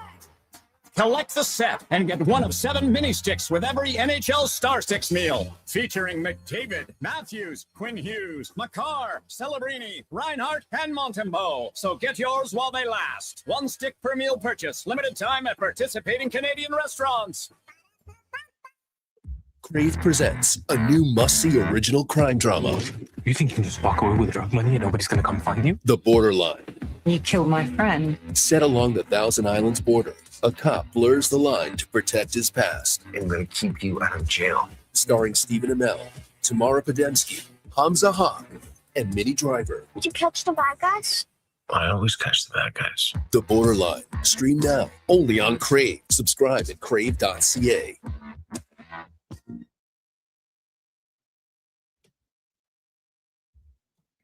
Portions of this hour brought to you by Local Quality Market. Your next dinner is ready with Local Quality Market's gourmet meals. Choose from over 200 chef-prepared meals. Shop local at loca.ca. Stories, guests, and insights. This is Sports 1440 and the Kevin Karius Show. All right, welcome back to the big program, 8:22 in Edmonton, and time now for the headliner of the day, brought to you by Mr. Rooter Plumbing, draining clogged pipes like 3-pointers. For all your plumbing needs, go to mrrooter.ca as we welcome in Frank Seravalli from Victory Plus TV. Good morning, Frank. How you doing, Kevin? Good. Pretty busy or what? Yep, it's been very busy. Can't be that busy this morning. Nothing really happening today yet, or what? Well, that's the thing. You actually call to make news, not wait for someone else to break it. Oh, I see, Frank. I see. Yeah. So the news that was made last night, let's just start here in Edmonton. Your thoughts on the second trade with the Blackhawks in as many days? Yeah, and kind of interesting how this came together. Sounds like Connor Murphy had an interesting influence on the process as they were going through their list and working around the different possibilities at the center position. I believe they inquired with Murphy about Jason Dickinson and what kind of role he played and what's he like as a guy and all normal questions that you'd ask. But Murphy gave a very positive review, and that sort of helped the process along. So Dickinson is a guy that really is a conscientious player. He plays hard in tough minutes against the opposition. He contributed to a really strong penalty kill. He's kind of an element that the Oilers didn't have, and that's a similar thing that Murphy brought to the table, that sort of defensive defenseman. So, look, I understand Oiler fans have been, I don't want to say upset, but unhappy with the price paid. But the truth is, what the Oilers were getting in terms of offers to take Andrew Mangiapane off their hands, I don't think they could have done much better than giving a second round pick just to get rid of him. So if the cost to move Andrew Mangiapane is a second, and you have to upgrade that pick 32 slots to also get 2 players in addition to that, that seems to make some sense to me in terms of math. How close is Stan Bowman to being done here, Frank, or is there still something left in the hopper? I think they're open to ideas and they're kicking around a bunch of different things. I don't think they feel like they have to do anything. I think they're in a spot where they are open to a smaller acquisition, something around the edges, probably not likely to be something massive. That if they can find a way with their remaining cap space to add some depth, that's something that they're going to consider. Frank Seravalli with us in Sports 1440. The other big trade yesterday in Alberta was Mackenzie Weegar going to Utah. I guess for five assets, 3 picks, and 2 players. What did you make of that one, Frank? Yeah, pretty sizable swap. I know Calgary was in a spot that if they had interest in moving Mackenzie Weegar, it was going to have to be for something good. That I think he's one of those guys that his value is only going to go up and up. And I know that he's aging at the same time. We all are. But that cap hit, as the cap continues to increase, is going to become really valuable for the top 4 minutes that he plays. And so they made the decision now to move in a different direction. The 3 second-round picks that they've gotten back can now be used to package for something else, much in the same way Utah leveraged their pick capital that they had, didn't have to dig into any of their firsts, which are now all still available to go out and be a big player still here over the next 28 hours. And so Utah is in an interesting spot. Like, that's the benefit of having such a big pick and prospect pool and arsenal, is that, you know, you can dip your toe into it and it's not going to hurt you. And so they do that. They get a guy that has term that can help them now and for the future, which I really like for a team whose window to win is still opening. And for Calgary, they move a pretty significant salary off of their books. And now they can focus their attention on Blake Coleman and or Nazem Kadri. And I mean, Calgary's got more picks than almost anyone. They got a couple first rounders, 4 second rounders now, and then 2 more first rounders next year. I mean, how, like when you're talking about Coleman and Kadri, obviously picks are going to be involved here. I mean, they could have the most picks that any team has had going in to a draft or for currency that we've seen in recent years here, Frank. Yeah, and I think what that would tell you then is that they're probably unlikely to use them all, right? That you're going to have to package, like, you can't possibly make that many selections and then sign them all. There's a 50 contract limit. So that means they're going to be active in terms of trying to move them. And I'm sure that process or conversation has already begun. Okay, we've got this arsenal now. What are we going to use it on? And that's probably pretty exciting for Calgary. And that also means, I should have mentioned, right shot defenseman Zach Whitecloud, acquired in that deal from Vegas. For Rasmus Anderson. He's very likely to stay now. He comes off my trade targets board. How long till Colton Parayko decides what he's going to do here? Good question. Don't know the answer. I mean, I don't think Colton Parayko knows the answer. And from speaking to people close to Colton Parayko and to the St. Louis Blues, even as late as last night, after their game against the Kraken, that the lean seemed to be that he would say no. Now, the fact that he hasn't accepted that yet, I don't know that I'm really going out on a limb in saying that, because it's been quite a while.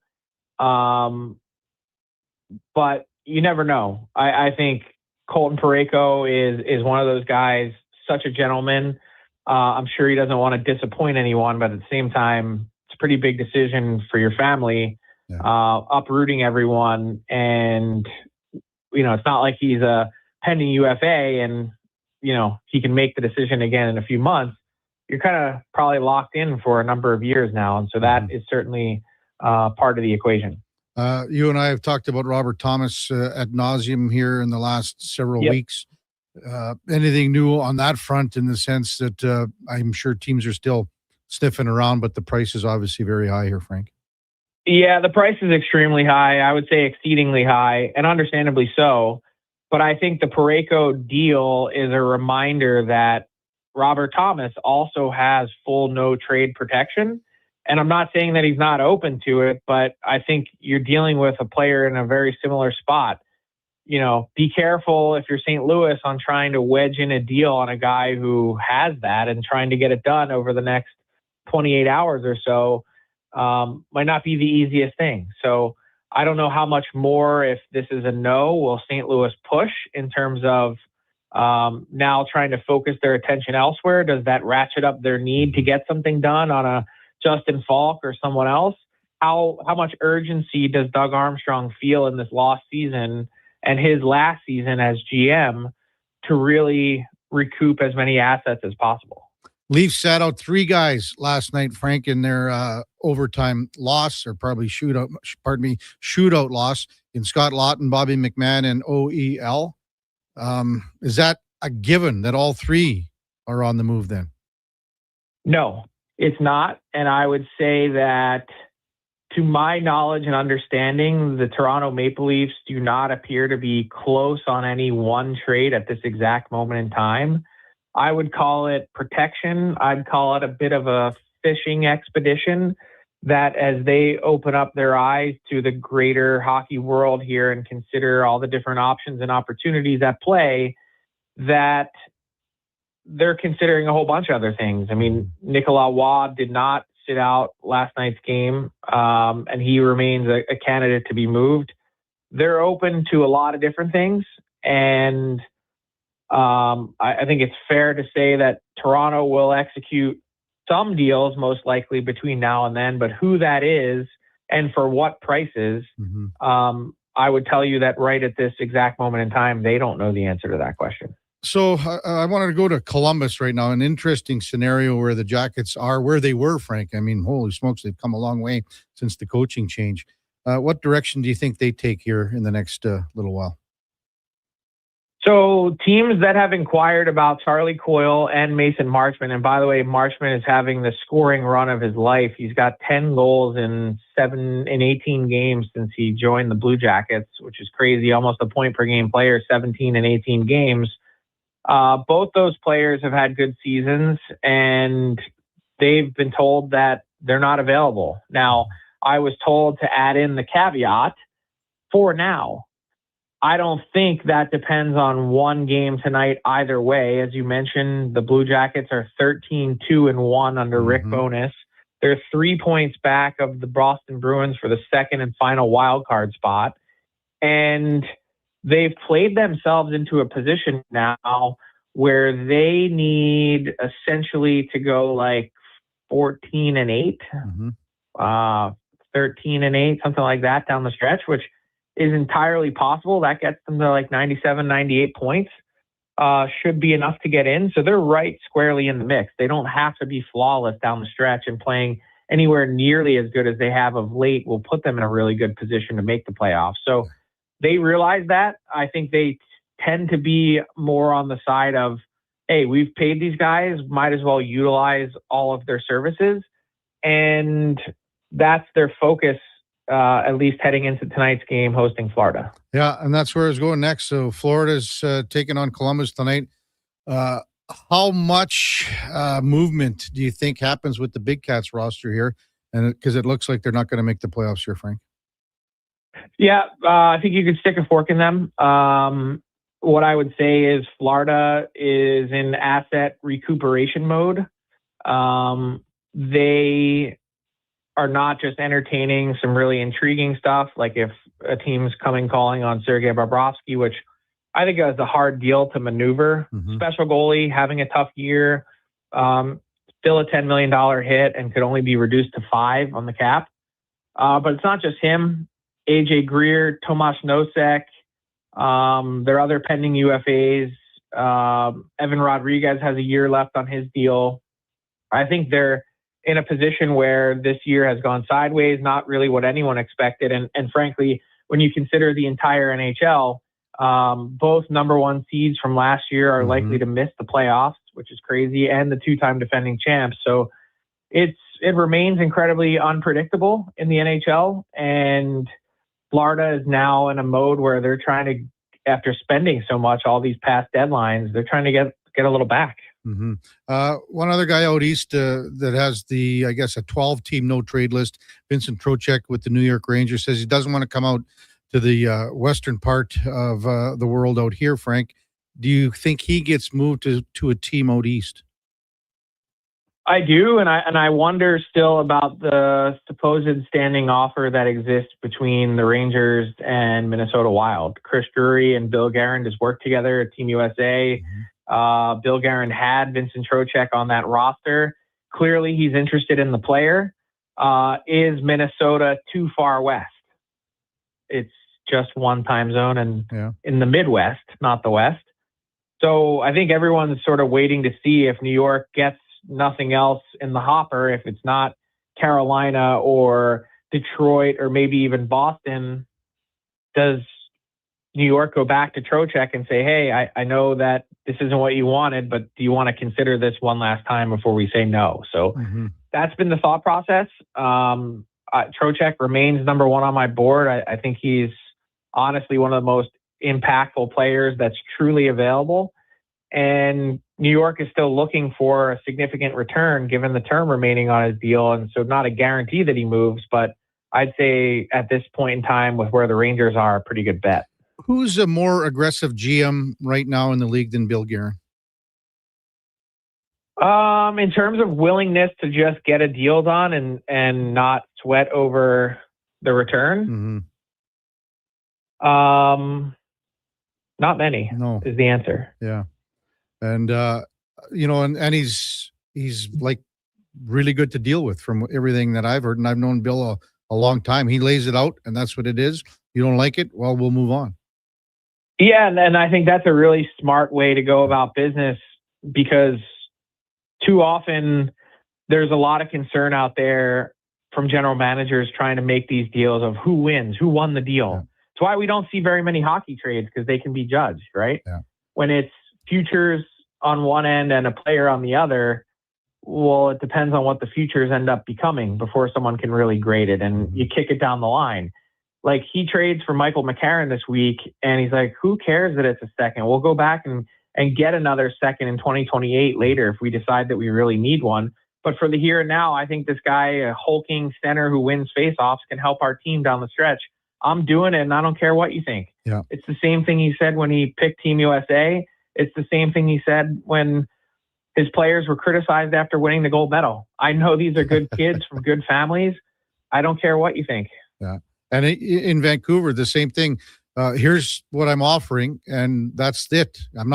You're not coming back at me with something else. This is a fair trade. I'm giving you some great pieces, and that's it. Figure it out. If you want to make the deal, let's make it. If not, I'll move on. And that's how you end up making the biggest deal of the season, no matter what happens between now and then. Exactly. Hey, just maybe let our listeners know, Frank, your schedule here for tonight. I know you're all over the map doing shows and whatever, and I don't know what. Yeah, it's a busy 36 hours here. I've got Frankly Hockey today at 10 a.m. Mountain Time. And then tomorrow we have a 2.5-hour trade deadline special from 8 a.m. Mountain to 10:30. And then tonight I'll be with the Coast to Coast crew on Amazon Prime all night. And you can stream that across Canada. So, looking forward to a busy next couple of days. This is my Super Bowl, so I'm in it. Good stuff, Frank. As always, thanks a lot. We'll talk to you on Tuesday. Thanks, Kevin. See ya. Frank Seravalli from Victory Plus TV, and our headliner of the day brought to you by Mr. Rooter Plumbing, the #1 overall pick in your fantasy plumbing pool. Frank kind of saying the same thing when we were talking earlier. It's not like Stan Bowman would say, no, I'm done. You'll always listen, but I mean, it has to be the perfect storm of what the player's making, where our cap is, where the retention would fall, what the return would be, because in his estimation, he shored up the two places and the two pieces that his team needed. That was 3C. That means now you're going with Ryan Nugent-Hopkins and Zach Hyman and Connor McDavid here. So you've got your 3C in Dickinson, and they have their 4-5, however you want to call it, and look at it in Connor Murphy. And then Doc is the guy that will be on your fourth line, and that's where he is, and he's going to be a banger. And if he can contribute a little bit, that's all fine. But he's going to be needing to be so responsible defensively, and if he can add some grit and some physicality, as again we said, top 10 in hits, he's going to have to do that, and he's going to have to stay out of the box. When you got a guy that's going to be running around and putting up a couple hundred hits a year, you got to stay out of the box. So, hey, when we come back, a little conversation I had with Marty McSorley, the former Oiler, and his son's playing some baseball at the Academy in Okotoks. That's coming up on the Kevin Karius Show, presented by Sports Select. We are streaming on YouTube, X, Facebook, Instagram, and Twitch. Okay, how about you give us your star winger for a bag of pucks? What if I throw in some Will Hawk beef jerky?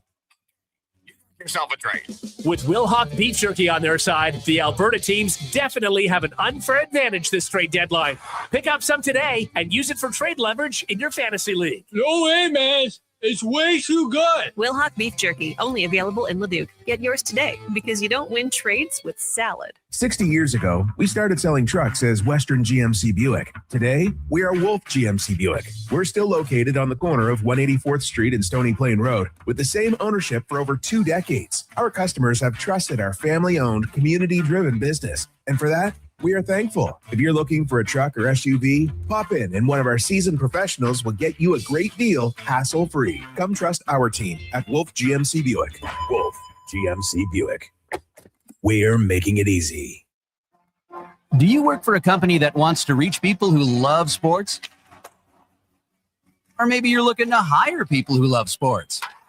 Sports 1440 partners with dozens of local businesses, connecting with tens of thousands of Edmonton sports fans every day. On the radio, on the listening apps, on YouTube, and on social media. Contact our sales team today to see what Sports 1440 can do for you. Email Gregor at sports1440.ca to get started. Getting in on the sports action you want is as easy as playing at sportselect.com. Simply make your picks online, generate your QR code, and lock in your bet at your local Lotto Spot retailer. Then sit back, watch the game, grip your chair, and high-five anyone nearby. Every bet is 100% legal with the chance of winning cash in hand. Sports Select. When you're ready to play, bet on the original. Must be 18 plus to play. Play responsibly. At Leading Edge Physiotherapy, healing doesn't have to feel heavy, because in our SwimX aquatic therapy pools, you literally float your way to recovery. Whether you're dealing with arthritis, back pain, joint injuries, post-surgical rehab, chronic pain, balance issues, mobility challenges, or just feeling a little creaky, warm water and gentle resistance have your back, your knees, and your hips. Trusted by pro sports teams and rehab hospitals, our SwimX pools help you move sooner, hurt less, and recover faster. So take the load off. Let the water do the work. Life shouldn't hurt. LeadingEdgePhysio.com. Summit Restaurant, located in the heart of the Silent Ice Center and just minutes from South Edmonton Common. Summit is your destination for exceptional house-made pizza, delicious entrees, and expertly crafted cocktails.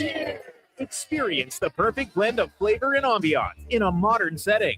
Join us for a straightforward yet elevated dining experience where our commitment to quality speaks to every bite and sip. Make Summit Restaurant your next night on the town. Hey, sports fans, we've got a clear choice for you. At Crystal Glass, we provide customers with the perfect glass for any job. From home to auto and even commercial, installation or repairs, we're your team. Call 310 Glass or visit crystalglass.ca. Crystal Glass. Does your bank do local? We do. When you bank with Vision Credit Union, you're banking with a rural Albertan cooperative that cares about the community where you live. There's no question. We actively support our rural communities at the local level through charitable donations, volunteerism, local team and event sponsorships, and by returning millions in profit shares to our members every year. Does your bank do that?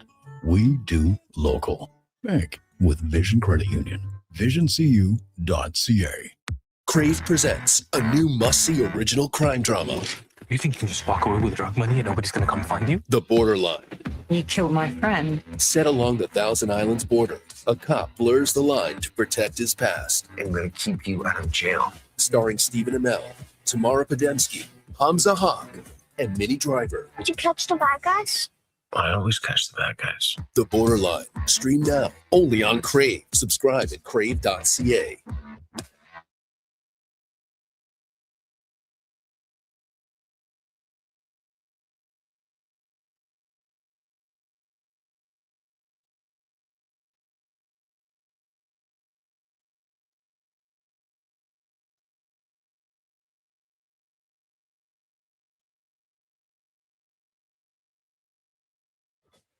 Kevin Karius Show, breaking down Edmonton's favorite teams, even though his favorite Junior A hockey team is the Yorkton Terriers. Thanks for checking in with Sports 1440.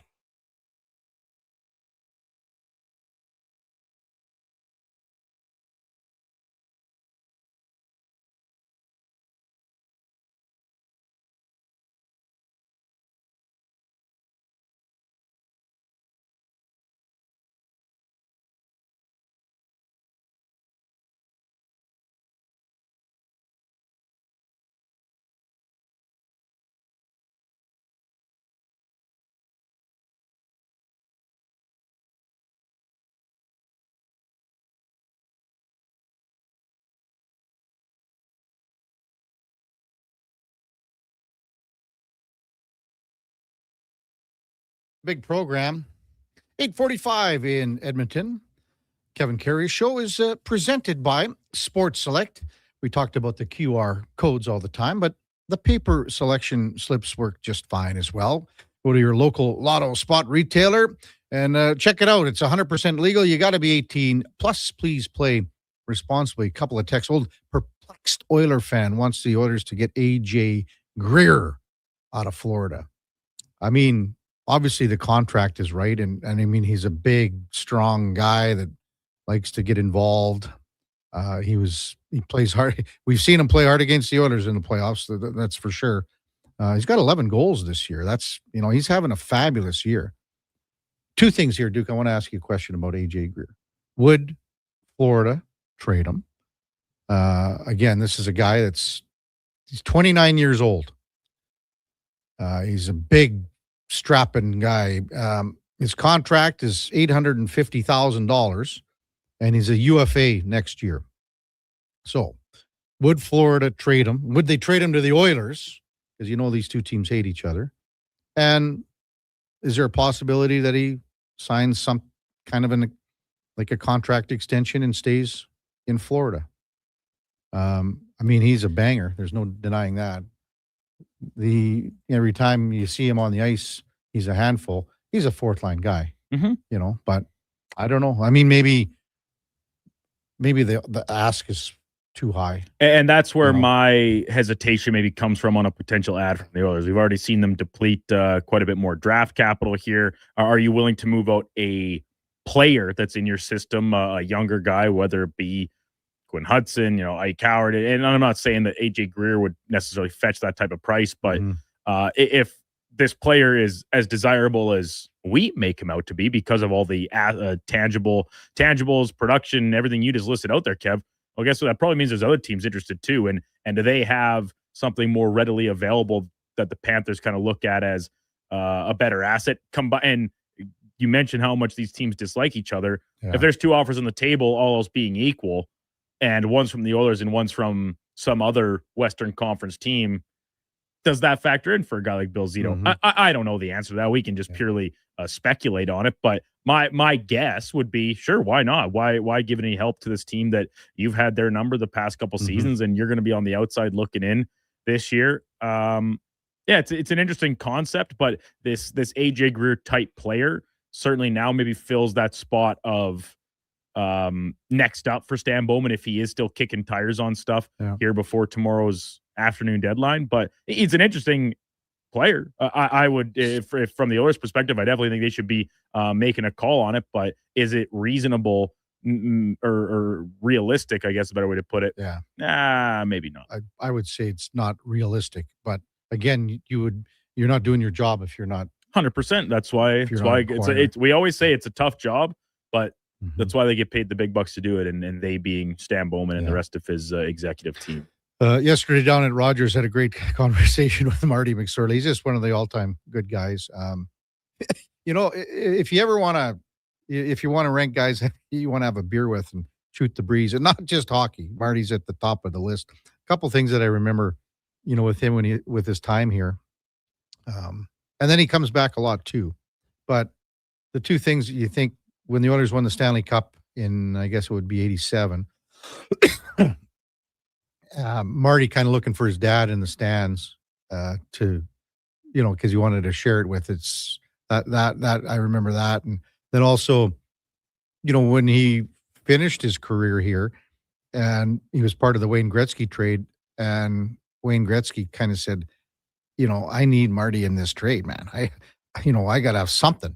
And then Marty was like, he was so popular in LA because he was a tough guy that racked up, he was racking up 300 penalty minutes a year in LA. And that was when he was that's his prime and, in Tinseltown, the whole bit. I mean, man, it was a hell of a run for Marty McSorley in LA. Anyway, he's in town. He was at the game on Tuesday night.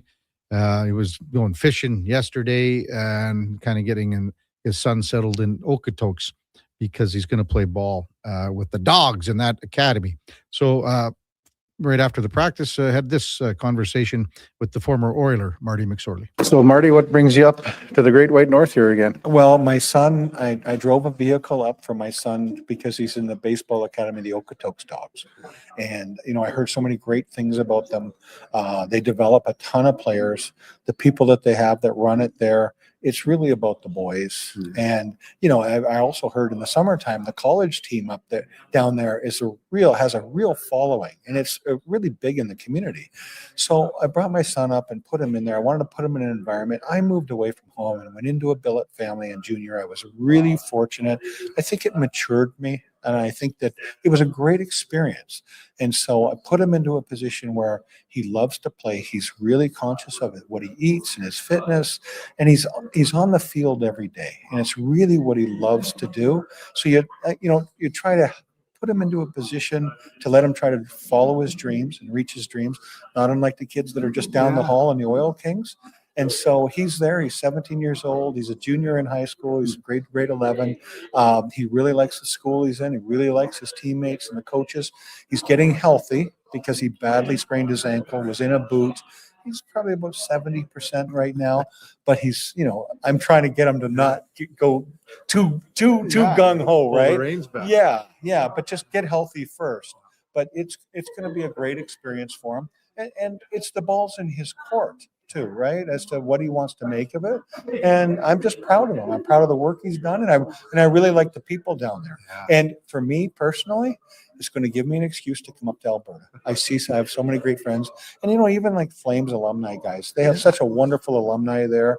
So for me to go into Okotoks, I'm going to sneak off and go fishing every now and then. I'm going to go up to Slave Lake tomorrow and go fishing with some friends of mine, some ice fishing. So it's going to be a family event for us. And it's a really great opportunity for him. And actually, I think that there's another coach here with the Oilers whose son is also in Okotoks. And so it's got a great reputation.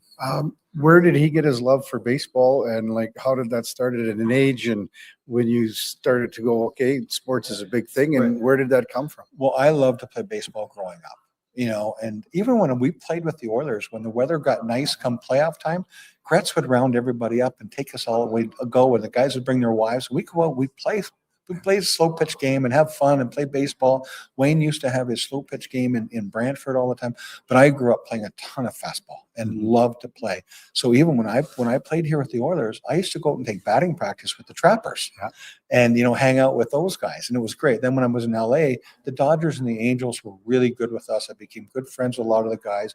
I loved it. So when my son, we were living in California, I put him in the youth baseball, and he really took to it. He really, really enjoyed it. And it was something that you could see he worked really hard at.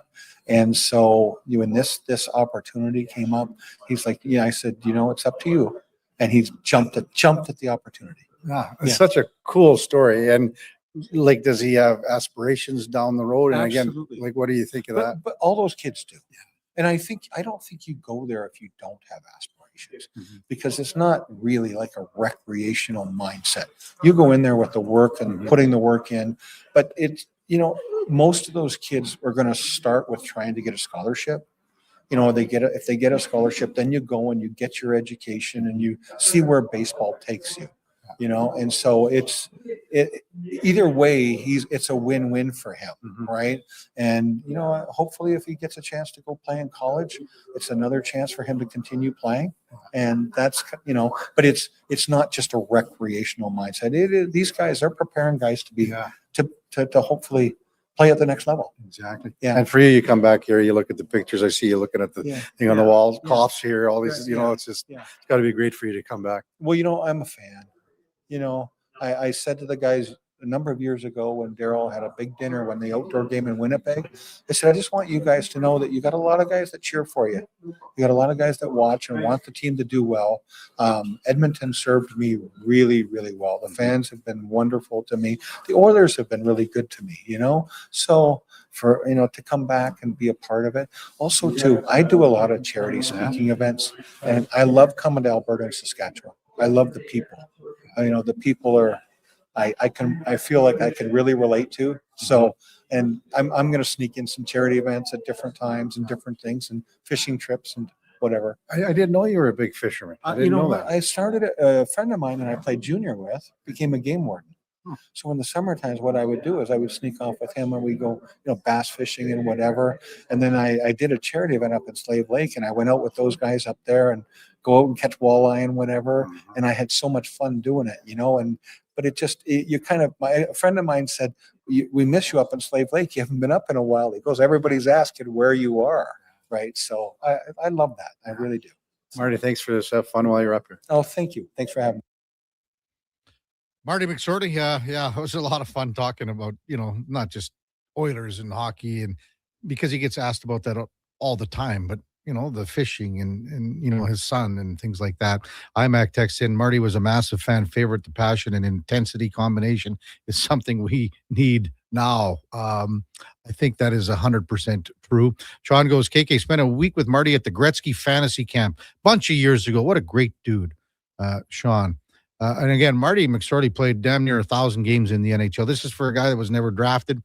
As he said, he's a Hamilton guy, played fastball out there, played his junior in Belleville with the Bulls, goes to Pittsburgh, then ends up here in Edmonton with the trade, and is immediately a fan favorite and immediately one of the best teammates you could have. And then from there, playing so many years with the Kings. And I think probably most recognizable for his NHL career as an LA King, but also spent some time in Pittsburgh and the Rangers for a short time, and even the San Jose Sharks at the tail end, and even came back. I think a lot of people remember when he came back here in the late 90s and sort of wrapped up his career with the Edmonton Oilers. But I mean, just a great guy. And again, he does so much charity work that it goes unnoticed when he comes up and is here for various events. And even Gregor stopped by when we were doing the interview and said, Marty, we were playing in I think it was the Alzheimer's tournament they were talking about. So always great to catch up with kind of a legend, a hockey legend like Marty McSorley. When we come back, top of the hour, we've got Abby Gizen from the U of A Pandas. They are getting set for the Canada West Championship this weekend at the Saville Community Center. They'll take on Thompson Rivers tomorrow. The winner of that game will face off with the UBC TW Spartans winner. So that's straight ahead on the Kevin Karius Show. Before that, time now for a Sports 1440 update brought to you by Fusion Promo Marketing. Expand your brand, high quality promotional products for businesses, sports teams, and corporate events. Get noticed at fusionpromomarketing.ca. That's Fusion with a Z. Here is the Duke. The Sports 1440 update.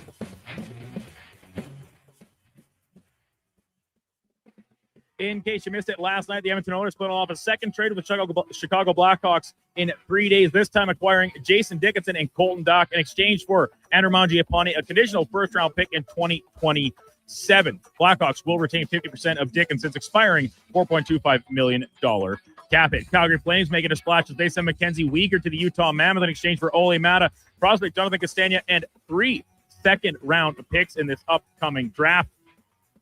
Buffalo Sabres reportedly have a deal in place to acquire Colton Parayko from St. Louis. Pieces going the other way would involve first-round pick and top prospect Reddy Murtka, but Parayko still has to sign off on his no-movement clause. And also reports this morning that the Vegas Golden Knights and Washington Capitals in discussions that will send Nick Dowd to Vegas. No confirmation on the deal yet. Last night in the NHL 5 games, the Red Wings blow a 3-1 lead against Vegas. Knights come back to win it 4-3 in overtime. Devils top the Leafs 4-3 in a shootout. Hurricanes over the Canucks 6-4. Ducks top the Islanders 5-1. And the Blues beat Seattle 3-2 in the nightcap. From the PWHL, Ottawa beat Seattle 4-3. And in the association, 6 games total, including the OKC led by Chet Holmgren's 28 points, beat the Knicks 103-100. The Celtics lose to Charlotte 118-89. And the Sixers just get past Utah 106-102. Coming up in hour 3 of the Kevin Karius Show, we'll be joined by U of A Pandas volleyball player Abby Gizen and our co-host, former NHL defenseman Ladislav Smid. I'm Brandon Douglas at your Sports 1440 update. This is Sports 1440, a Stingray radio station broadcasting on Treaty 6 territory. Download the free iHeartRadio app and listen to CKJR wherever you go. Mr. Rooter kinda speaks French. Je m'appelle Monsieur Rooter. Je suis plombier. Très bien, Mr. Rooter. Your name is Mr. Rooter, and you are in fact fact, a plombier, a plumber. You are an excellent student. Au contraire, mon frère. Je suis un excellent étudiant. Also, I'm not here for a French lesson. I'm here because someone clogged up the toilets. Ah, oui, right this way. For a plumber who speaks your language, call Mr. Rooter.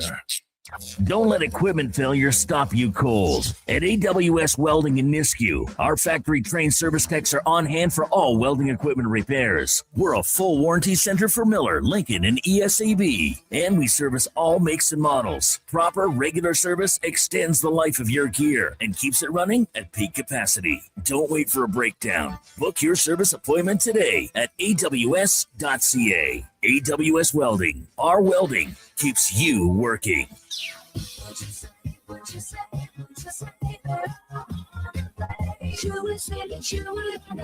Sherwood Honda is home of the GOAT. That's their greatest offer all time. And they have plenty of pre-owned GOATs that they got on a trade. Every used vehicle they sell goes through a 182-point inspection and comes with a vehicle history report. Because peace of mind is an essential part of getting your GOAT. And Sherwood Honda sure would want you to buy with complete confidence. River Cree is the place for all your favorite sports. River Cree Resort and Casino, featuring UFC action and boxing live on the big screens at Tap 25, the MVP of sports bars, and in the center bar. Plus, catch all the biggest games, every goal, every slam dunk. River Cree is also home to the Twin Rinks, where rec hockey and community teams come to play. Public skating available. Details at rivercreeresort.com. River Cree Resort and Casino. Excitement. Bet on it.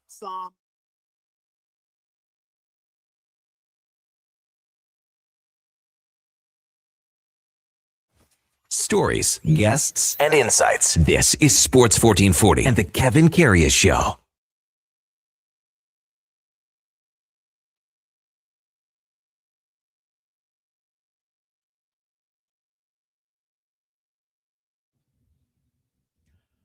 All right, welcome back to the big program, 9:02 in Edmonton.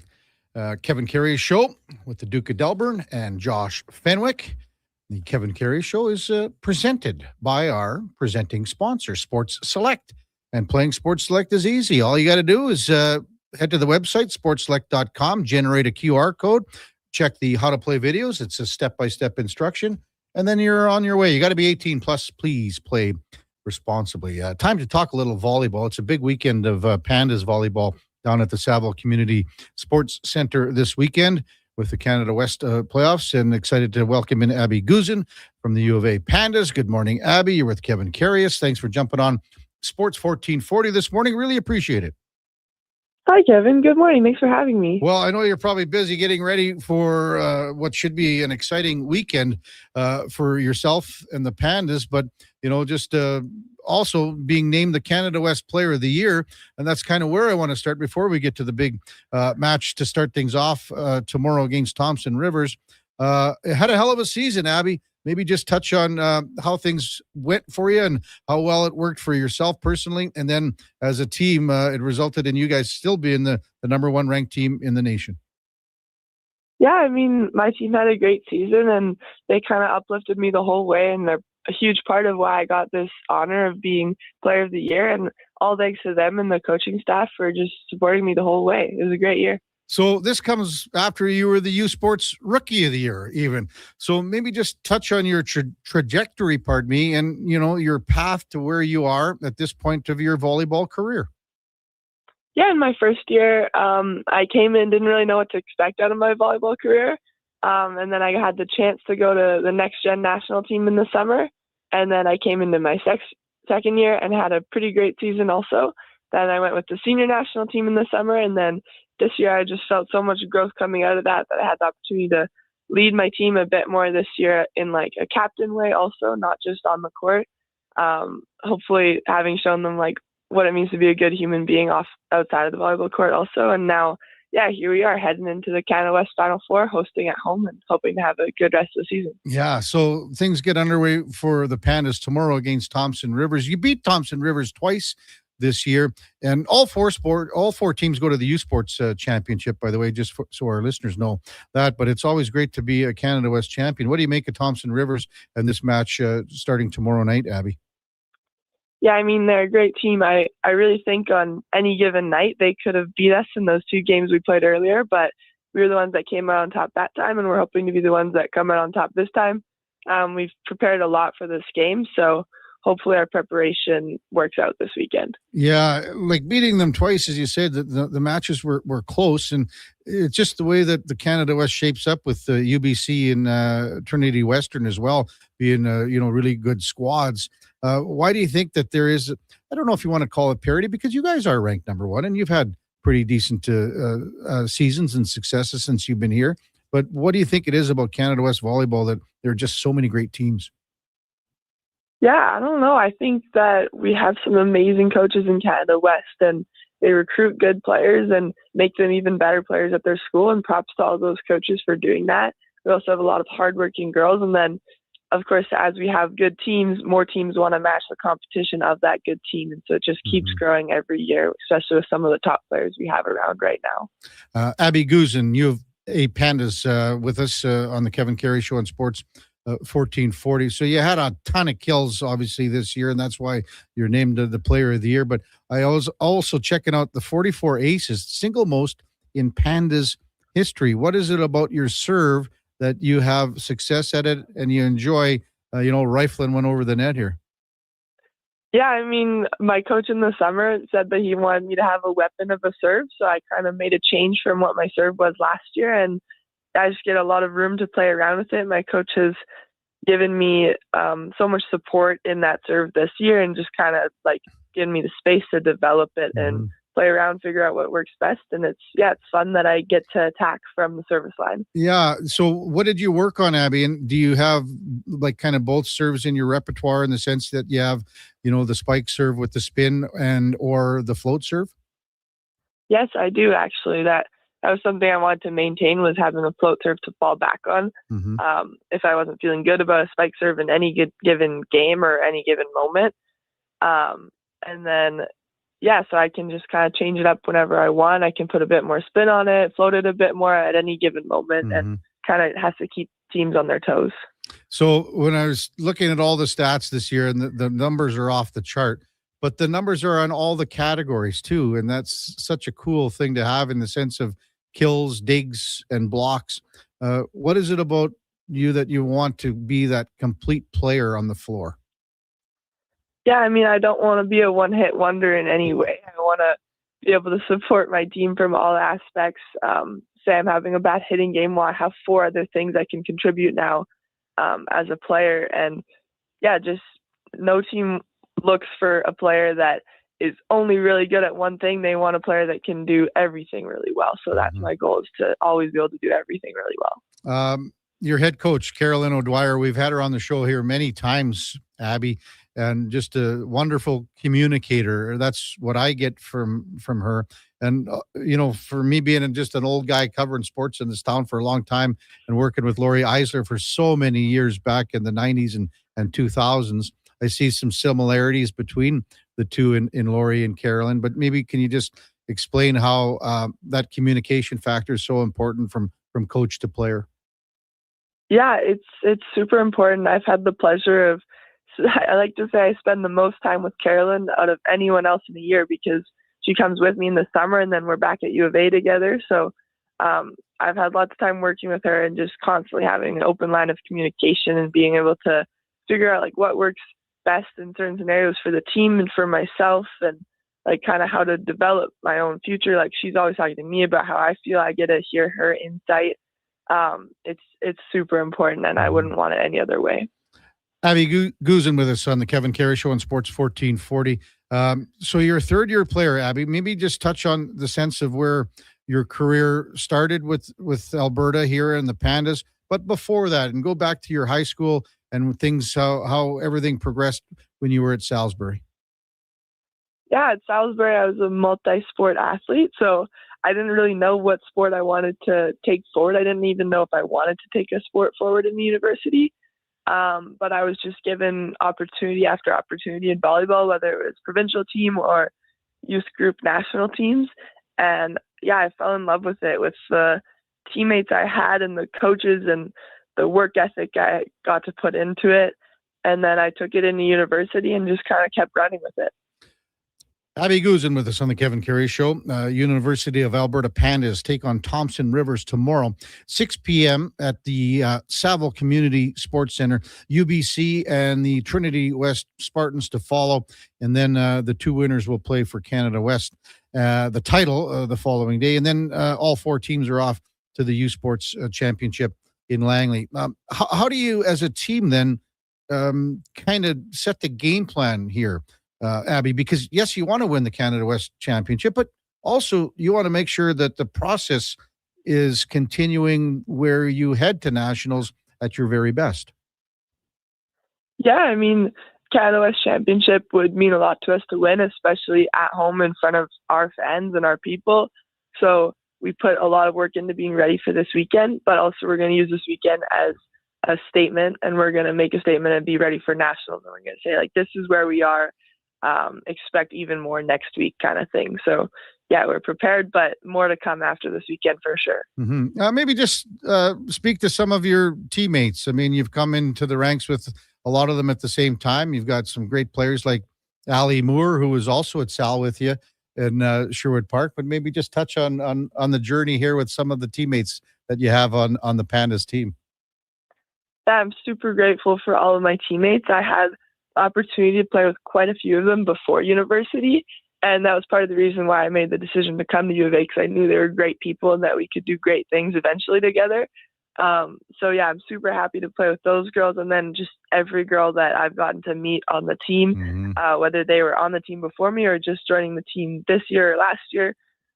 Just super awesome people. That's part of what Carolyn recruits is. Yeah. She recruits for personality, not just volleyball skill.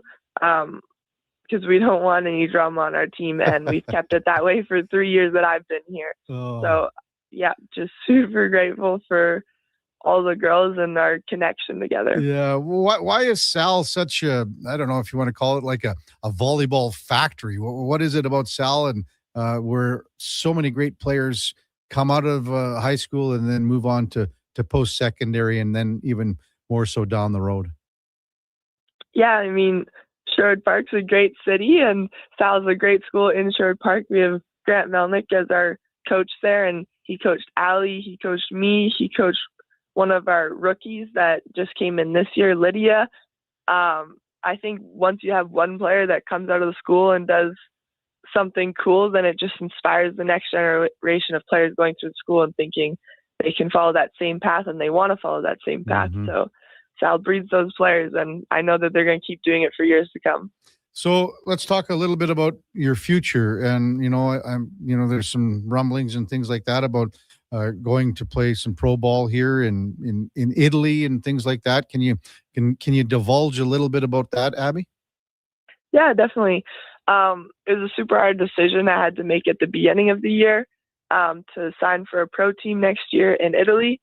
And my coach and my team was in full support of that decision for me and knew it would be good for my career path and my goals to help the senior national team hopefully go to the Olympics one day. So yeah, I had to make that decision, and I want to make the best of this year with my team before going there. And so far, it's been nothing but a perfect year to leave after. And yeah, these last 2 weeks mean a lot to just make that journey complete at the U of A. No kidding. How tough of a decision was it for you, Abby? Well, a lot of tears, I'll tell you that much. Definitely felt like I was going to abandon my teammates a bit. I was scared that they weren't going to be accepting, but like I said, they had nothing but support from me. They were super excited that I made the decision. And yeah, just want to see the best for me. And that kind of speaks to how close our team is. Wow. What an incredible journey so far. And then what's looking ahead. Can you tell our listeners a little bit about the league and where in Italy that you're going to be going? Yeah, I'll be going to a small town in Italy called Chieri. It's with the volleyball team called the 76ers. And it's one of the best leagues in the world. So I'm super grateful to get to go right in that league in my first year and hopefully get to develop a lot with the team I'm on. We have a great setter signed for next year. So I'm super excited to work with her. And yeah, just so much opportunity to come out of next year. How's your Italian, Abby? I took an Italian class in my first semester this year and people ask me how it is, I can't say a lot of words, but I can listen to some words and understand them. So would you be able to string something together right now? Something very easy for you, just something that maybe you might need, I don't know, at a restaurant somewhere that you're going to need something in Italy coming up next year? I can say grazie mille. Thanks a lot. Oh, that's so good. And maybe just a quick thought again on the weekend here, Abby. Again, it's such an interesting scenario because of your personal accolades and what you're going to be going to next year. But the fact is that, as you said, it's all about team and what you want to accomplish here in the next couple of weeks. Yeah, I mean, I didn't come into this year. I didn't come back to U of A with the goal of being Player of the Year. My goal was to do something special with my team. So, as honored as I am to have that individual accomplishment, I'm so focused on the team right now, and we have our goals that we want to complete before I leave next year. And yeah, we're going to do everything it takes to get there. And we worked so hard for it. We like to say that no one could have possibly outworked us this year. And that's our mindset going to the weekend, and we're hoping to show that off.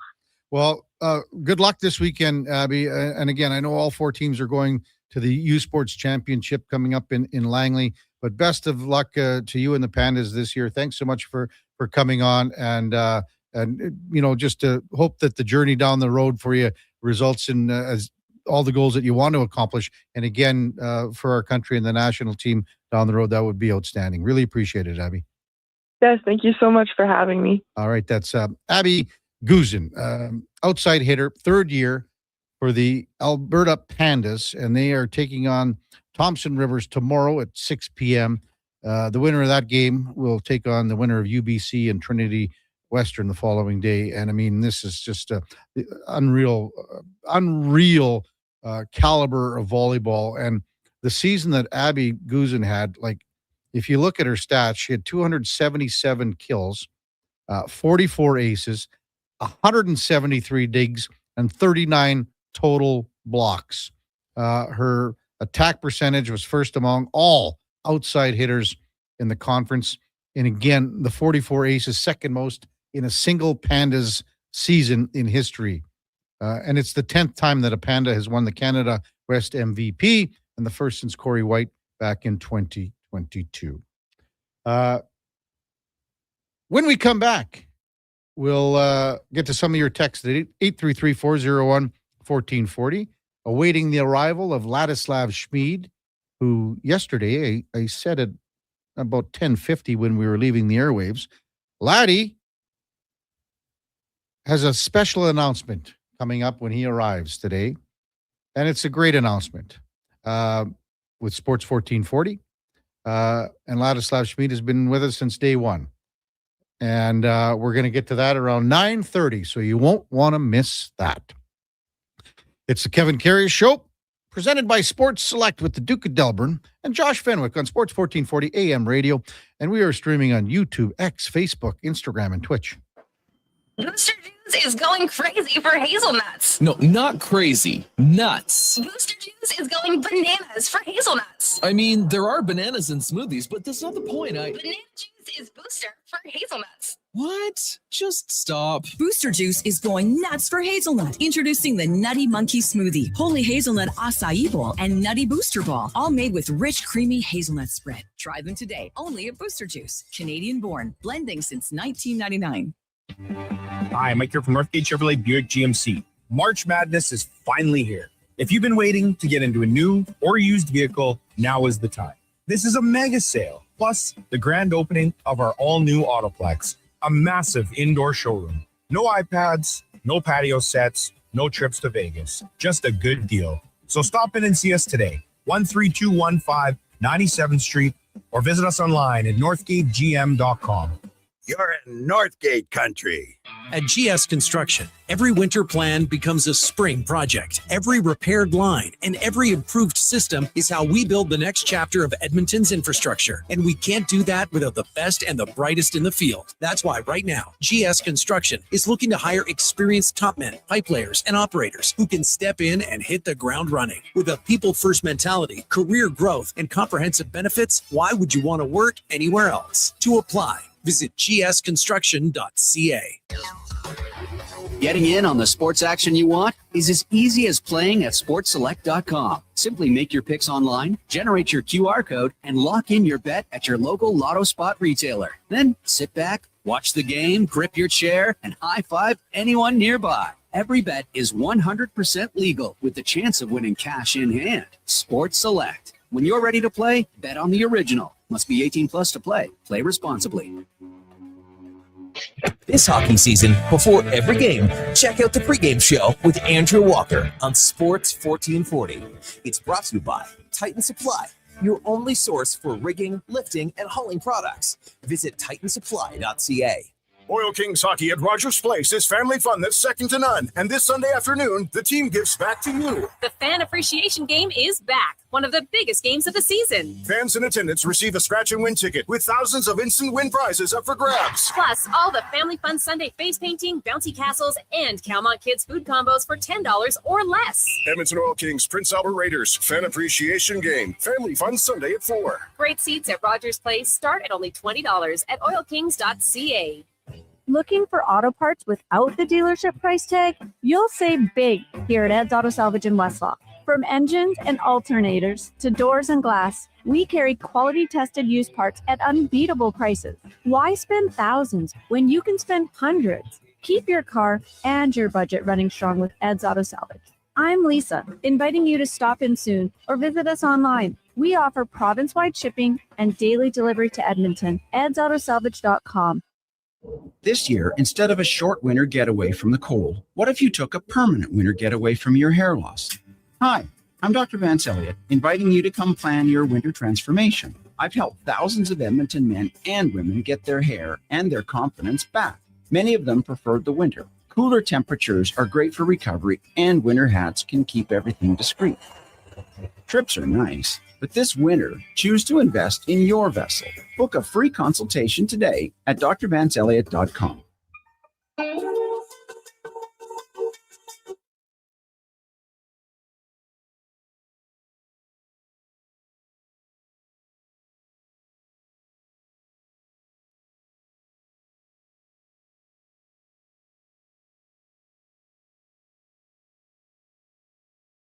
You're listening to Sports 1440 and watch us on YouTube, Facebook, and X. Sports 24/7. We are Sports 1440.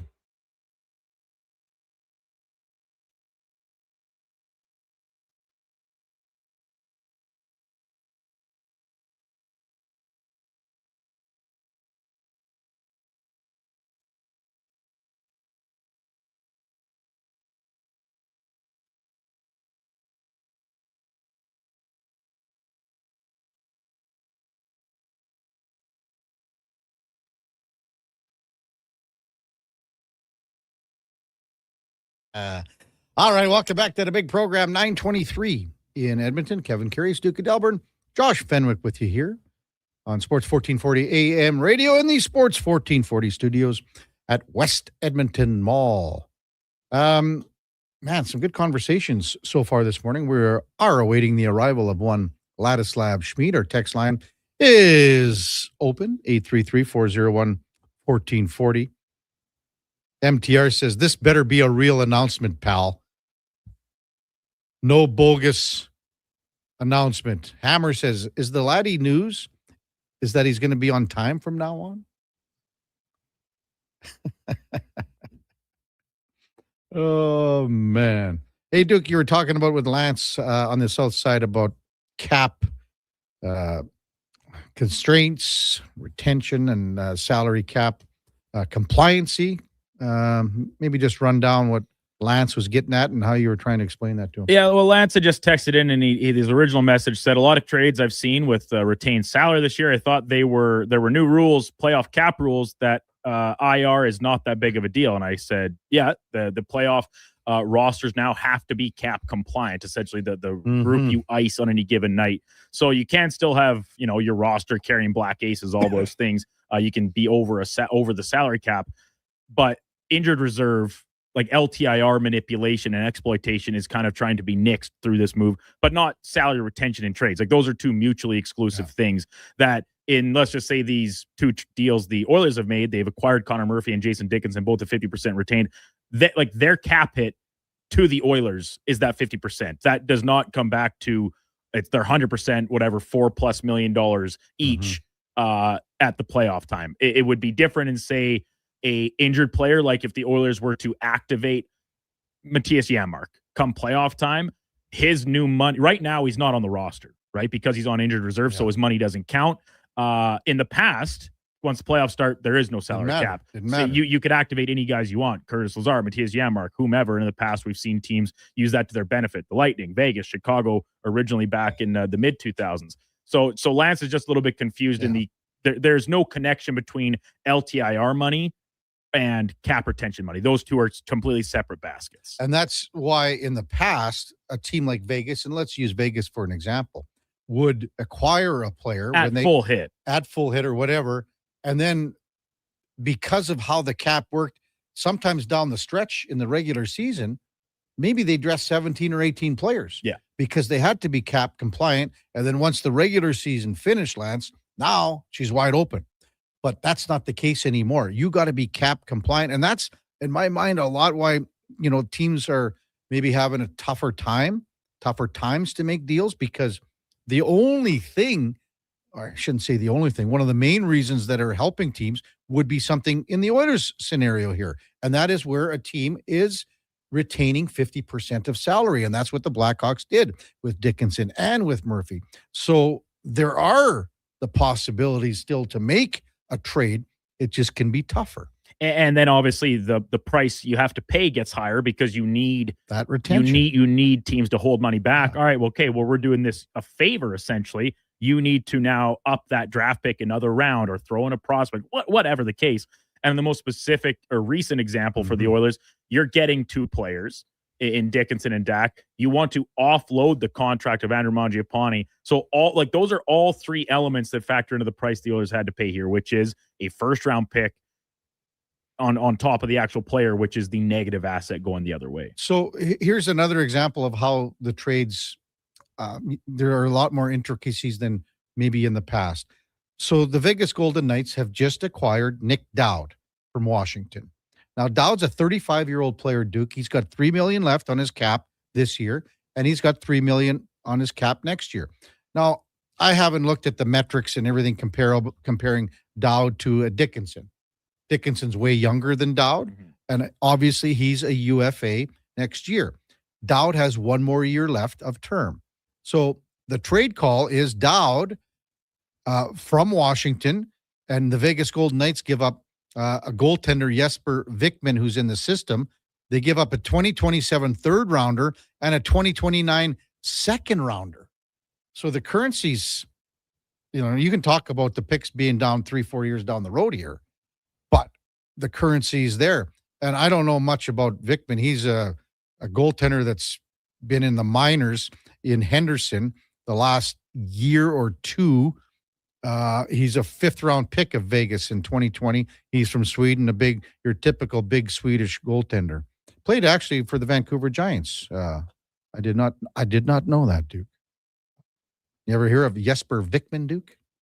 No, not a player I'm familiar with, admittedly. So anyway, obviously Washington sees something in Vikman that maybe he can be a goalie in their system down the road and in the future. But again, there's so many things and there's hoops that you got to go through and everything and like that.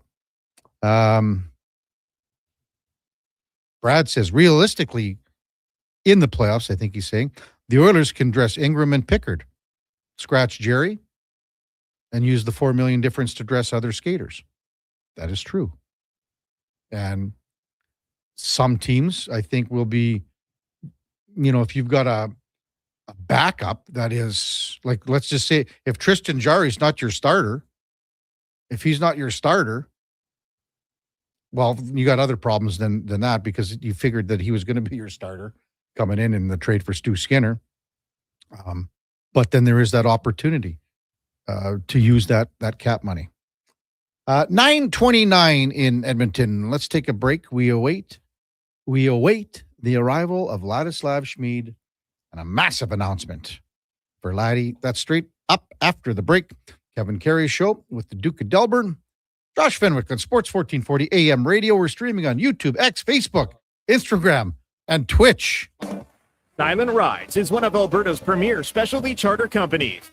With our luxury motor coaches, we provide our customers with the safest and most reliable ground transportation services. Our seatbelt equipped, top-of-the-line motor coaches have become the preferred carrier for many local sports teams, tours, corporate outings, and other various travel needs across Western Canada.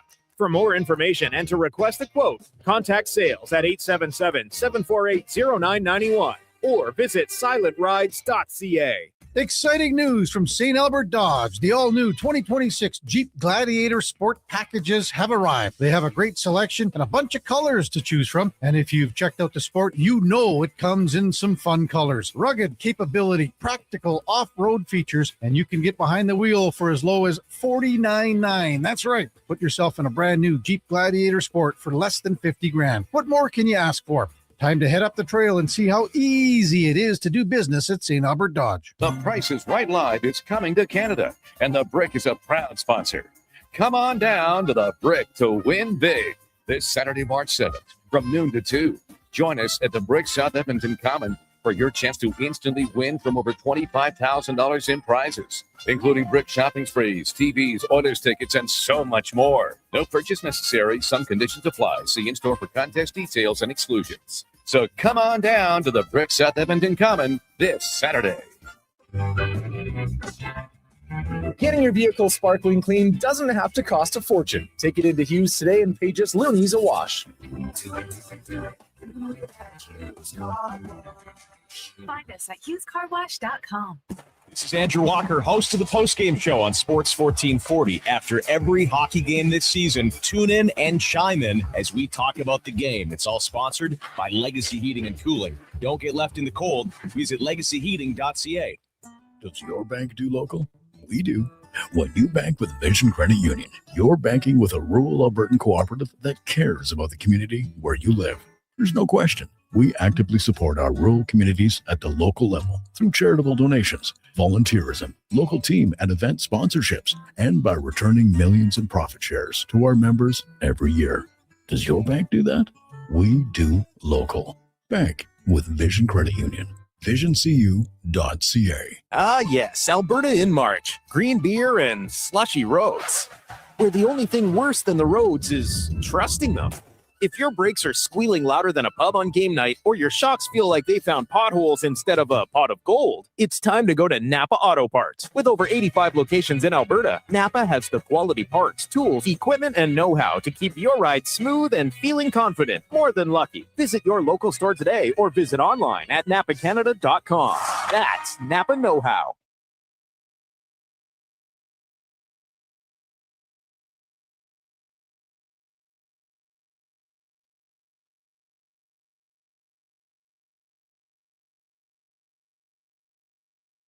Sports 1440. All sports, all day. On YouTube, Facebook, and X. Thanks for listening to Edmonton's sports leader.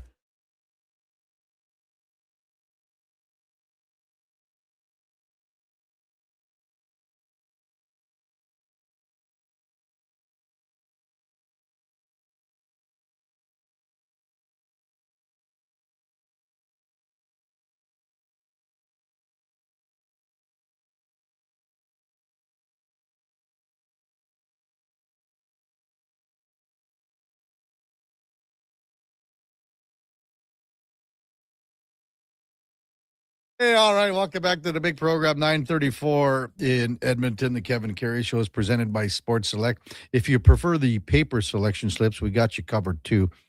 Just go to your local lotto spot retailer. The clerk will put them in. They'll spit them out.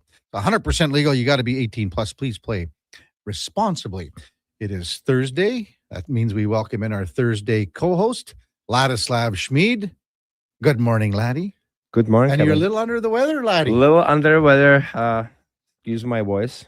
I've been battling You look some kind of flu. okay. You look a little baby pale. I haven't been at gym for past 3 days, and that tells you a lot. I can't. Like, I'm just way too sore. You have no strength, no energy, nothing. The first day I started to feel like this, I went to the gym. I sat on the bench. I looked at the weights. Called my wife. I was like, I just don't have it. She's like, you're an idiot. You should be at home.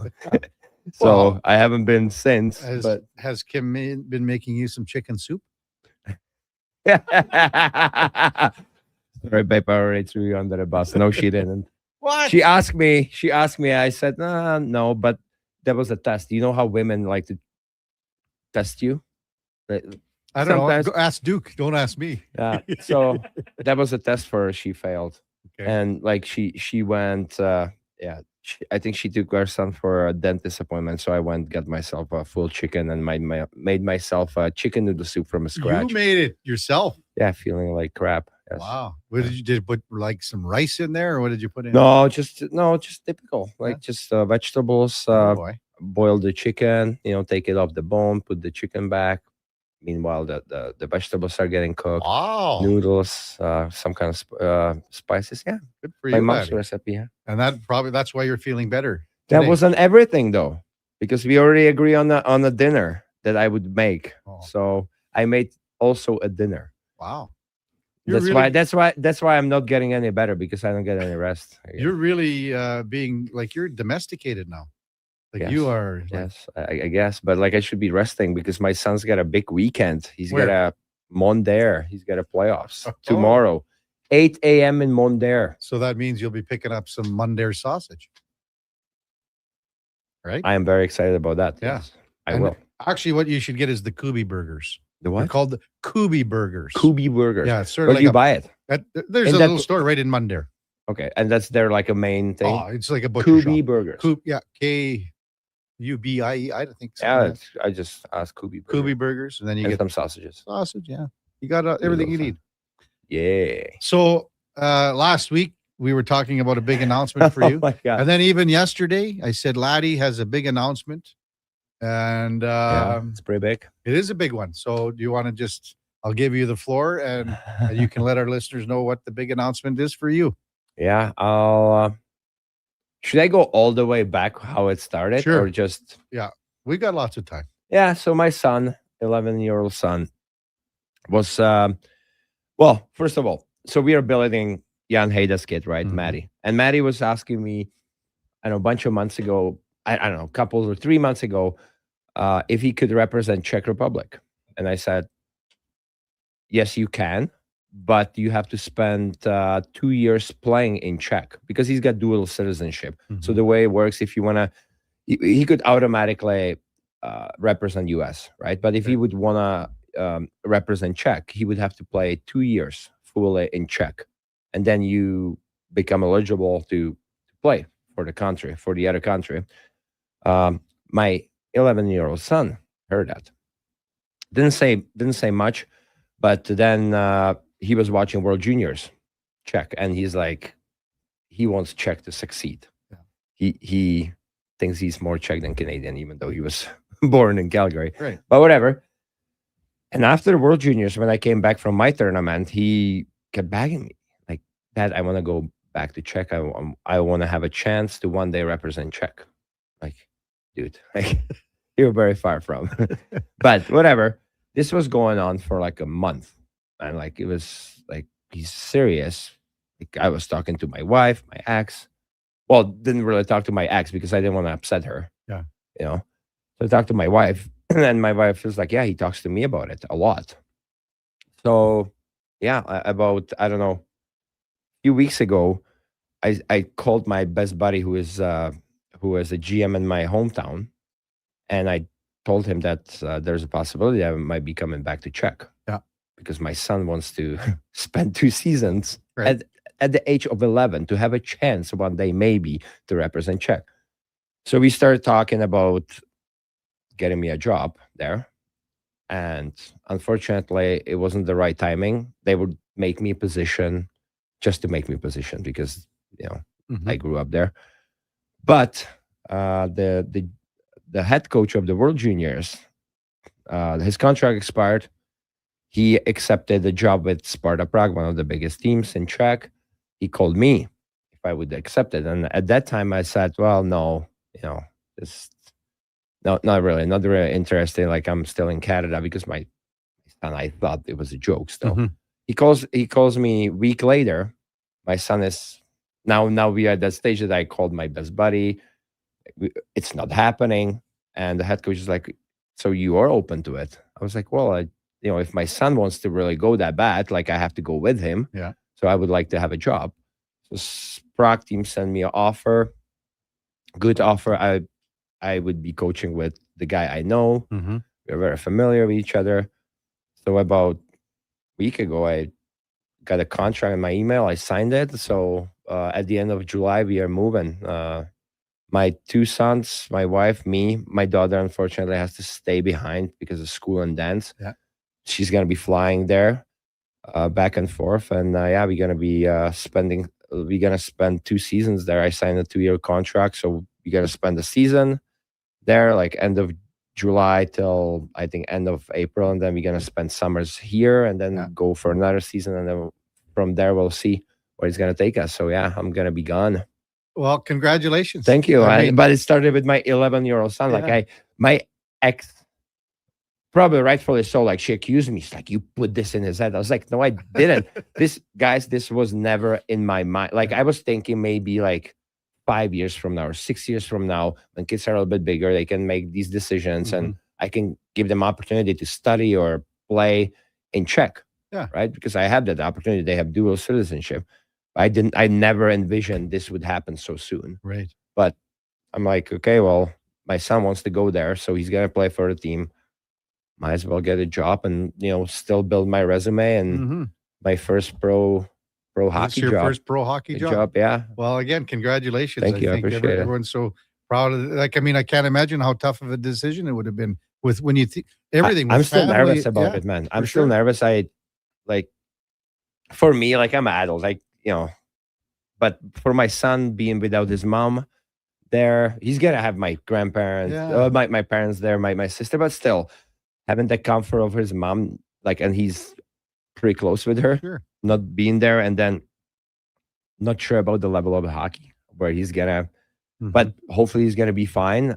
It's gonna be a challenge, but I like the development there. Like the kids hang out together a lot. They train together on and off the ice. It's like a 9-10 months commitment. 9 months for him. How would you be able to compare the hockey that he's been used to here? Well, there is like I said, there is like more team-like. Like here, everything, like if you want something on the outside, everything is individual. You have to drive there. Here, no, there, like everything is one place. Like, so you train in the same facility, you like off the ice, on the ice, you sort train of there. pulled from the soccer page, right? Kind of thing. Like that's how it works in Czech hockey. Like, like you are together basically for 9-10 months as a team. And like, from like I told you this, from grade 1 or even before the preschool, I had the same team until like grade 9. So some 2-3 guys exchange each year, but like I don't know, like with 12 to 14 guys I grew up with. There's that constant. Yeah. Like so like you went away for like a vacations, like in the summer, you get like a month or 2 months off, and then you come and it's the same team for like 9-10 years. It was the same. So like I like that. And yeah, so hopefully my son's gonna enjoy it too. The other thing is language barrier, right? So we have tutors set up. It's gonna be difficult. Don't get me wrong. I'm a little bit nervous, but he really wants it. I keep asking him. He wants it. That like I really want this. So I'm not gonna hold him back. And my ex, she agreed to it as well. So for you, Laddie, I mean the coaching position, and you're no stranger to coaching in Czech, being with under 18 and then the World Junior and everything like that. But this is a little different because it's pro. This is pro, yeah. So how do you think that's going to be the adjustment for you? Because you would know a lot of the guys that are on the team. they know me. I play against some of them, and like I'm buddies with. Yeah. One of them was my D partner. Who's that? Ronald Knott. Okay. He actually played, I think, a couple years for AHL team for Arizona back in the day. Then Michael Repik, he plays some AHL games. So like I'm buddies with these guys, but honestly, like I'm not gonna reteach them how to play hockey. We just need to get them on the same page and believe in our system. And like I'm not gonna tell them how to skate, how to shoot. Yeah, you're gonna correct a few things, but it's more about building some kind of relationship and then hold them accountable when when the season starts. And so there's also some Edmonton connections on this team this year. Yeah. So like Irving Pissick. Mark Pissick. Yeah. Mark Pissick. He was a first rounder out of Buffalo in 20. Yes, he's on the team. Irving. He is on the team, and then there's Aaron Irving, Aaron Irving, and then Devin Shore. Devin Shore. Yeah, Devin Shore. He played in the NHL for quite some time. So yeah, there's some Canadians on the team, which is nice. That's cool. I can use my English, but two Edmontonians, yeah. So small world, but yeah, I'm excited. I'm excited. It's gonna be a little bit different, right? But I don't want to say it's trickier to coach kids. I don't know. Don't you think like now it's just the personality and the attitude that you got to deal with? Yes, because there are some guys who are making quite a bit of money. They're like they're like a superstars, like in Czech.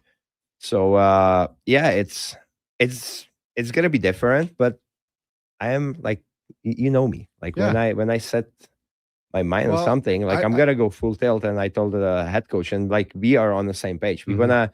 And who's the head coach again? Patrick Augusta. He's the head coach of the World Juniors. Like we wanna win. We wanna build a winning culture, and everybody has to buy into it. So unfortunately, there's gonna be probably some. I don't want to assume, but if there is somebody who doesn't fit that, who doesn't want to be on a winning team or part of the winning culture, then like you're gonna have spot on the team. Sparta, a little background, it's one of the most traditional and biggest teams in Czech. They haven't won the title in. So what's the league? Tell us about the league. Who's all like the 15 teams, pro league. Like the top teams would be Sparta Prague, Pardubice, Brno, and Třinec. Like very rich teams. They pay a lot of money to their players. Now it's getting to the point that they can, I'd say, Swedish and Czech league and Swiss league can pay probably the most. So it's very attractive for foreigners or top Czech players who didn't make NHL. They usually come back. David Tomaszek is coming back from a Swedish league to play for Pardubice. We tried to get him to Prague. Yeah. Didn't work out. Too bad. But it's a very, very competitive, good league. I'm wondering myself how we gonna do. There's gonna be probably some changes with the personal, like with the players and stuff like that. But we have been already talking about some stuff system wise, and it's exciting. Yeah. Our text, everyone sending their congratulations. Sizzler, that's huge. Congrats. Ben Dangles, congrats. Gransky, congrats to Laddie. I was hoping he was going to get his own radio show at 1440. Maybe one day. Maybe one day. But no, I would like. If I would ever do that, I would have to invite Kevin and Duke. Jay and Victoria, congrats. Duke better get another guy that's as passionate as him, maybe even as colorful vocabulary. My hairdresser, Joanne, says, "Oh, she's crying. Oh, little laddie." Aw. You make KK better. That's true, yeah. Colby says, Laddie, I was hoping you were going to say you'd be joining 1440 full time, but congrats. And I've said to our listeners too, and I told you, Laddie, even, I think that Ladislav Smid is going to be the coach in the NHL.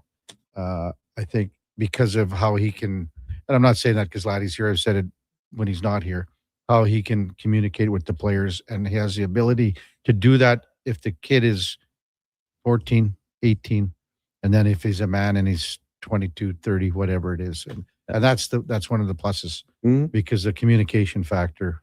Man, like honestly, like I've been reading a lot about, well, listening podcasts, reading like quotes from coaches, and like these days, man, like it is about communication, building relationships with the players, and then like if the player feels like you care, you have to care. Like it's like I'm not that kind of guy that's just like, hey, I have a 6 or 8 defensemen here and like whatever, they're like a piece of meat. No, like I want to build a relationship so I know what they need. Some guys, they need pat on the back. Some guys, they need a kick in the ass. You know, but you have to have the relationship. You have to take the time to get to know them, and then you can start holding them accountable. Because if you're gonna just like, hey, like I don't care about you and I'm gonna be asshole to you, or like I'm gonna give you criticism, they're not gonna respond to that very well. Because you got to build, and if you want to build the trust between the player and coach. Right, like I remember how it was when I had a coach that I knew that didn't trust me and didn't care about me. You know, like I had one guy in my mind, but I'm not gonna throw him under the bus. But he's an asshole. But Bob Hartley. All right, it's out there. But I also had coaches like Steve Smith was unbelievable. Ralph Kruger, unbelievable. Tom Rennie was a great guy. You know, like and like you just go through the wall for guys like that. But you still, like, even if you have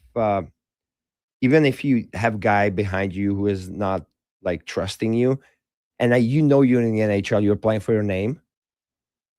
Still, like I think your brain is just like, oh, I have this. Like, why am I doing this? Like, and I know it sounds bad, but like some deep inside, you're not gonna do the same amount of work for a guy like that. Like for a guy like who is on your side, who is, you know, he cares. He's trying to get you better. Ladislav Smid with us here, our co-host on Thursdays for a little while longer. We got some time. We got to figure out what Laddie's exact schedule here is coming forward, but it's going to be tough too. Yeah. So we got to mention a couple things before we go to break. We got Mike Harrington coming up top of the hour. Just a quick thought. So Connor Murphy comes in for the Oilers. Great. Okay. Love it. He has been solid, steady for quite some time. 800 games, solid, shutdown defenseman, big, can be physical, great on power penalty kill, can block shots. I think it's gonna help defense big time. Like I saw some mock lineups. For me, I would slot him with Darnell Nurse. Yeah. I hope, because I know I heard Bob on TV, he would put him with Jake Wallman. I don't see that. If you want to play him in top 4, I think Darnell acknowledged he needs to get better. I think this can help him. He doesn't have to try. When I heard interview with Darnell and he was mentioning like he's minus this and he's got only this much points, like that shouldn't be his mindset. And I get it. Like he puts that extra pressure on himself because the contract and he hears it everywhere.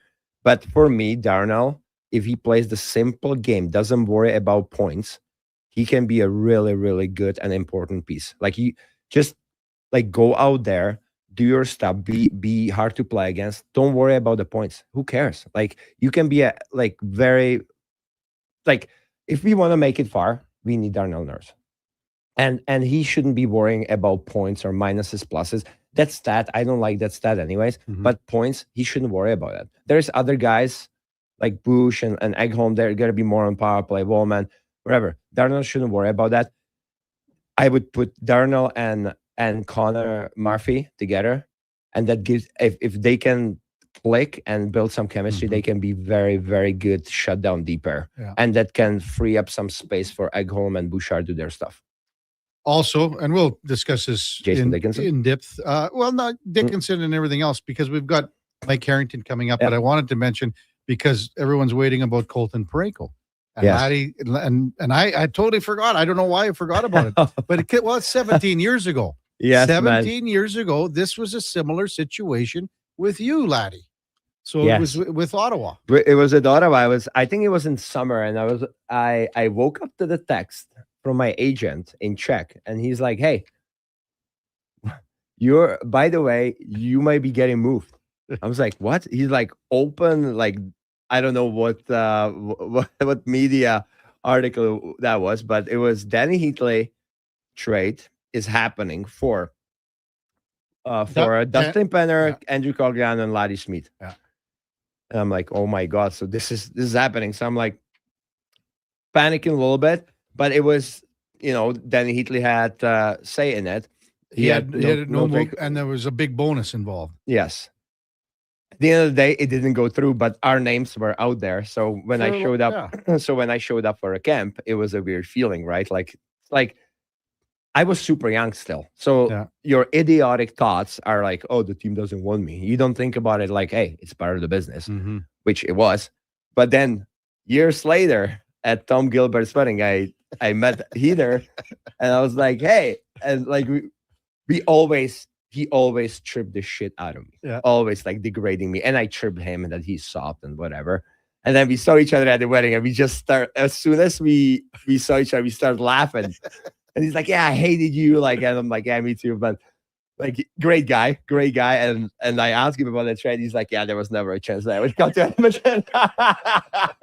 But he's like, yeah. But you didn't want to go to Ottawa either. Yeah, I didn't, man. It was funny. Yeah. But yeah, great guy. I liked him. I had a good time with him. But yeah, small words. And this is happening. The names are out there.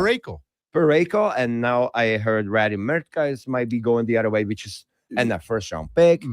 But Radim, I know Radim. He was at the World Juniors, right? Great guy. Yeah.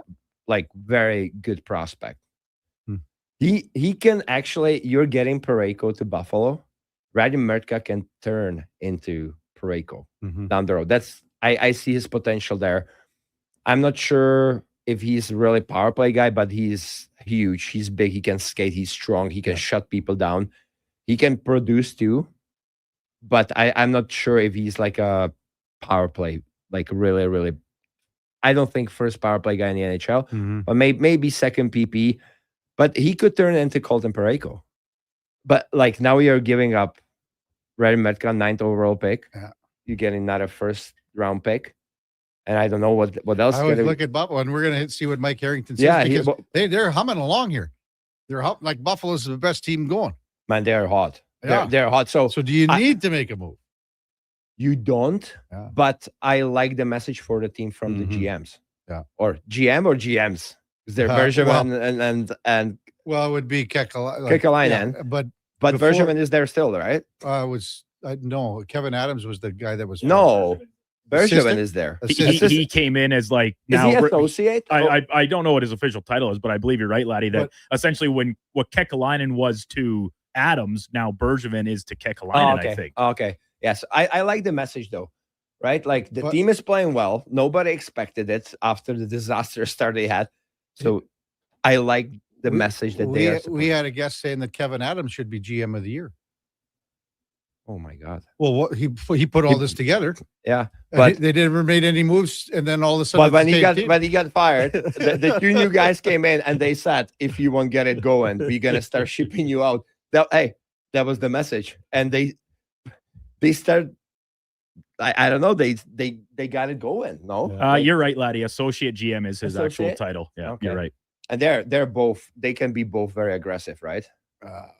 Top of the hour, we got Mike Harrington sliding in from the Buffalo News, covers the Buffalo Sabres. Before that time now for a Sports 1440 update, brought to you by AWS Welding Supplies in Nisku. Product sales, servicing, calibrating, free same-day delivery of in-stock items in Leduc to Nisku in South Edmonton as well. Your one-stop shop for all things welding, awswelding.ca. Here is the Duke. This is a Sports 1440 update.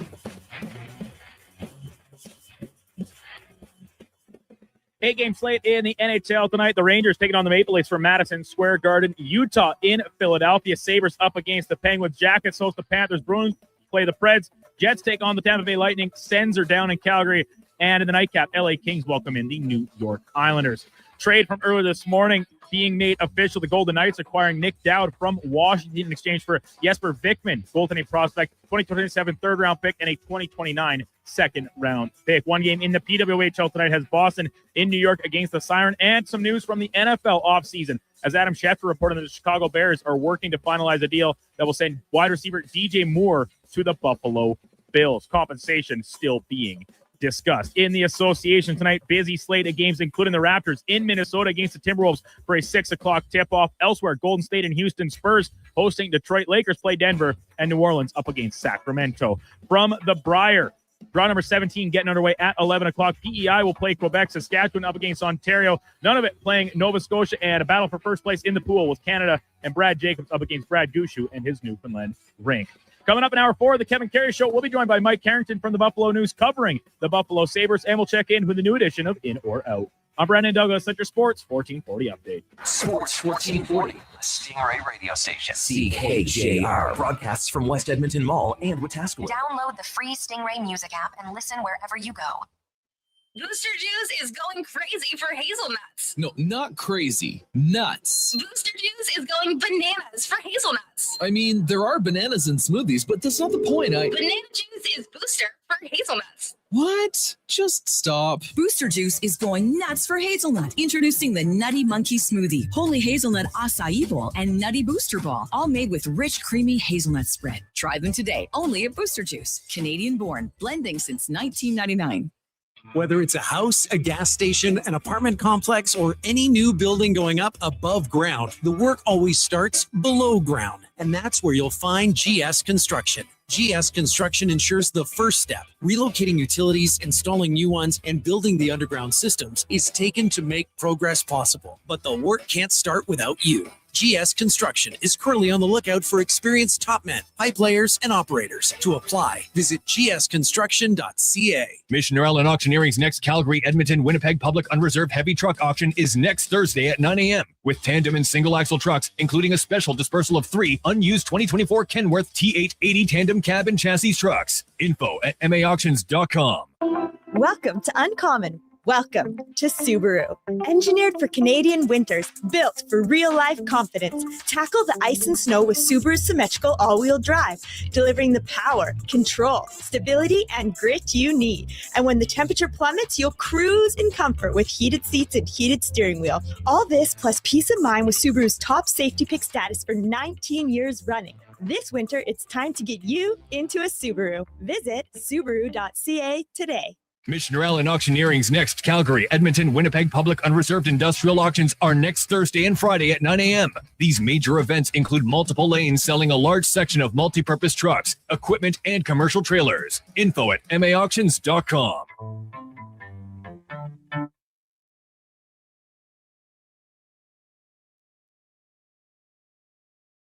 Have your sports curiosity cured with the Kevin Karius Show. This is Sports 1440.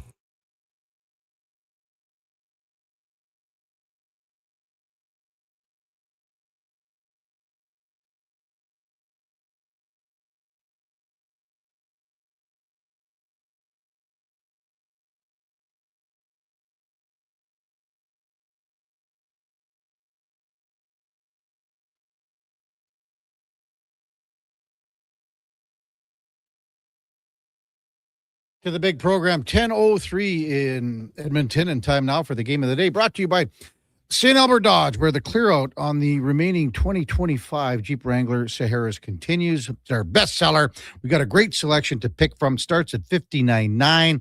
They are going fast. Come in and see them before they're gone at stalbertdodge.com. As we welcome back Mike Harrington from the Buffalo News. Morning, Mike. You're with Kevin Karius and the former NHLer Ladislav Smid. Thanks for checking in with Sports 1440 this morning. Really appreciate it. Gentlemen, good morning. Yeah, not much going on here in Buffalo lately, right?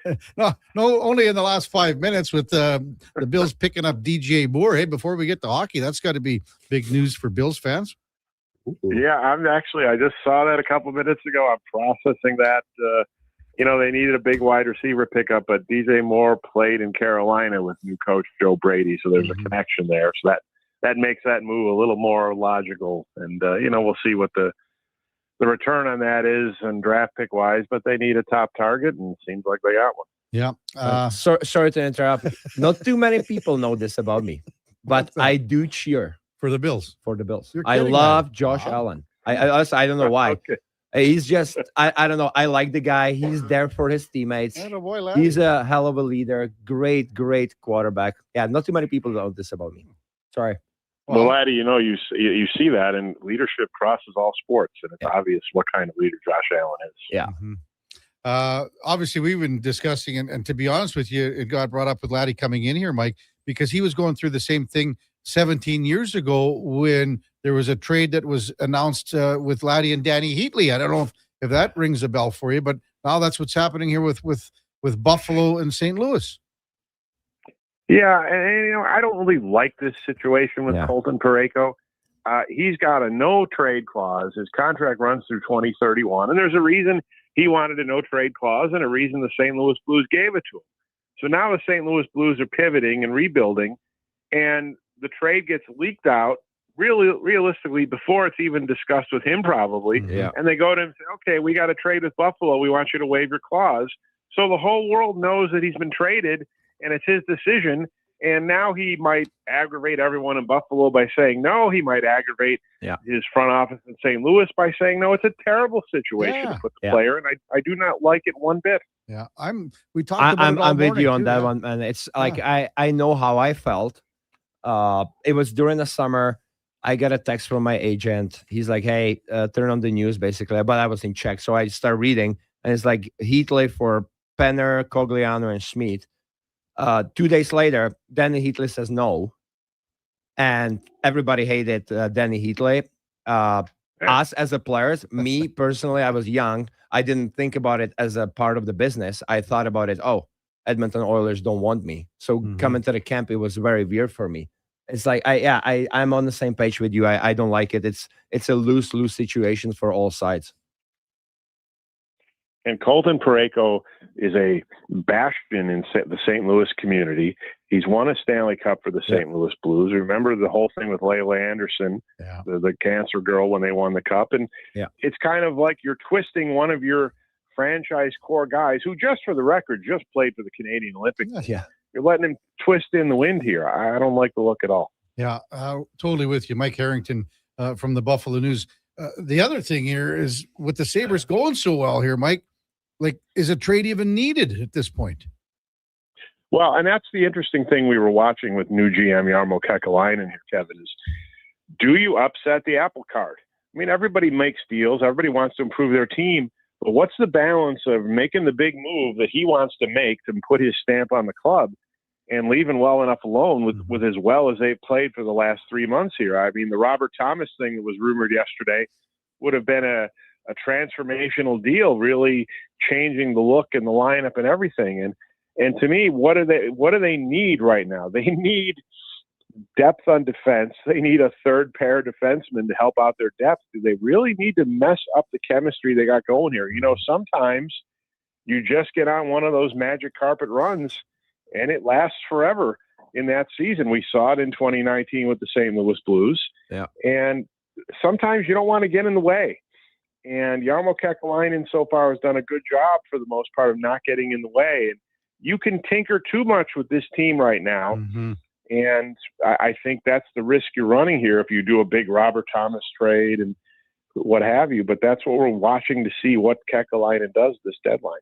Yeah, I'm kind of torn a little bit. Like, I like the message to the team from the GM that he's willing to do whatever it takes to improve them. But the other side is, why change something that's been working very well for past 3 months? Like, I'm kind of, I go back and forth, but I can see what Kekalainen is trying to do. You know, like hats off to Buffalo. Like the way, basically since the new GMs showed up, the team just magically vacant, and the way they have been playing, hottest team in the league pretty much. And you know, like every year you hear, oh, is this the year that Buffalo is going to make it to the playoffs? This year wasn't the case, really. For everybody was like, oh, it's just another year.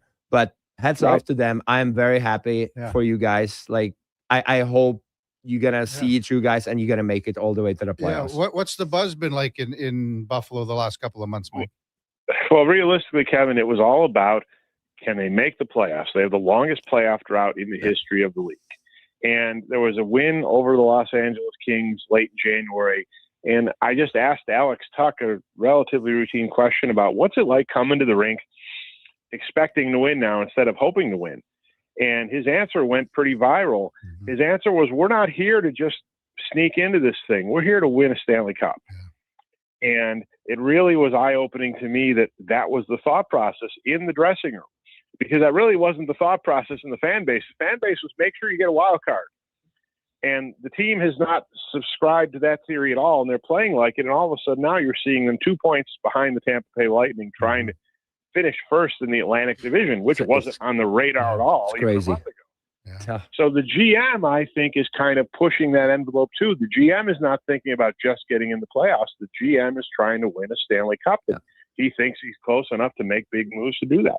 Well, Jarmo is well known for that. Look what he did in Columbus. When he believes in a team, he's going to do whatever it takes to improve them, even biting the bullet. That's what, at the end of the day, that's what caused him a job problem in Columbus, to be honest, right? Like Bobrovsky and Panarin.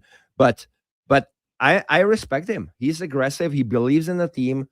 I'm very okay with that. And like Buffalo, like not too, like everybody talks, like I'm gonna switch gears a little bit. Everybody talks about like the defense, like Norris Trophy, Makar, Hughes, and these guys. Nobody talks about Dahlin.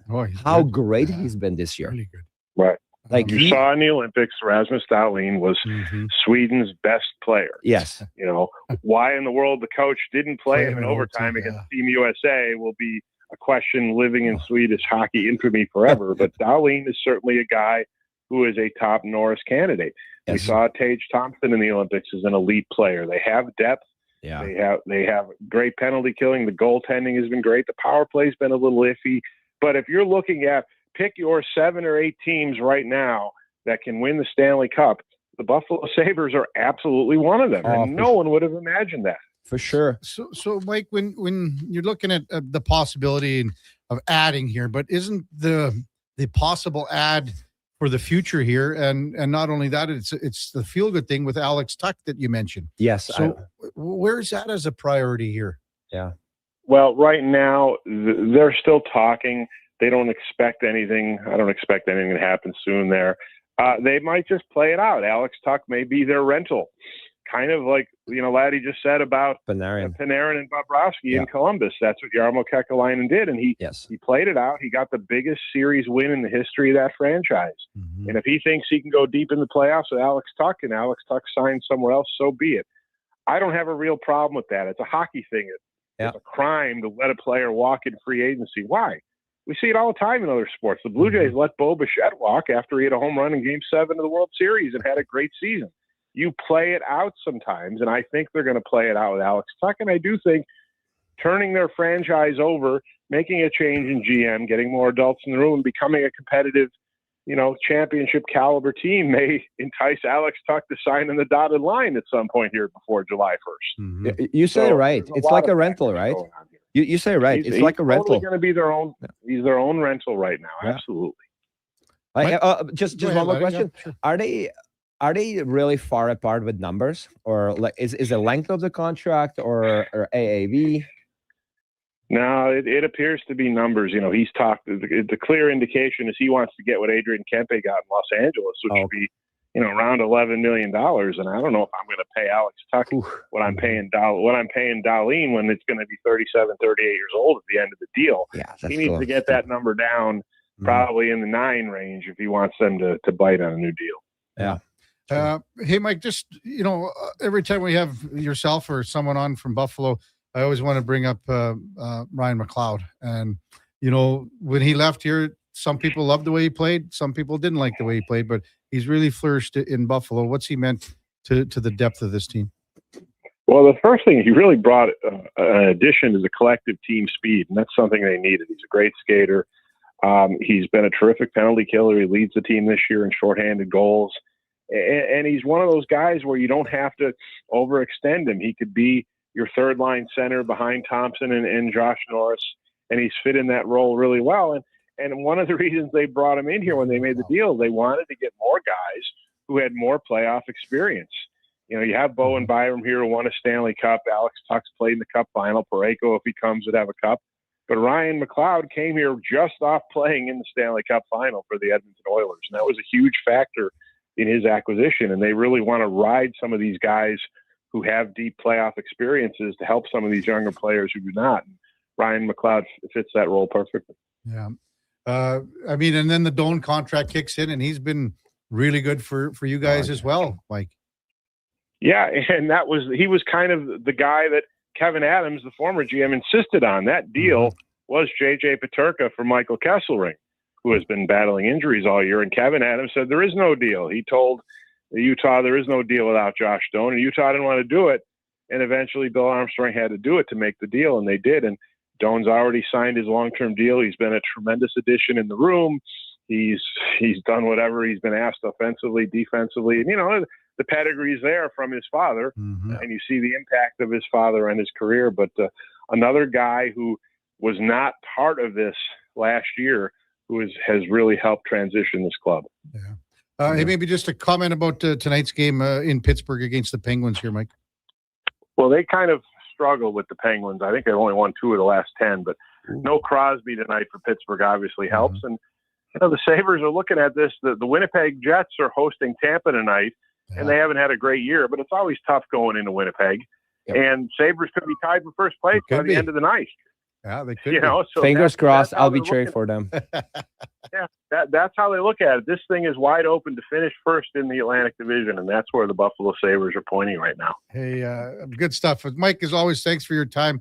Appreciate it. Enjoy the next, 24 hours or so with the trade deadline, and then the stretch run with the Sabres. Always appreciate you coming on. Thanks a lot. Thank you.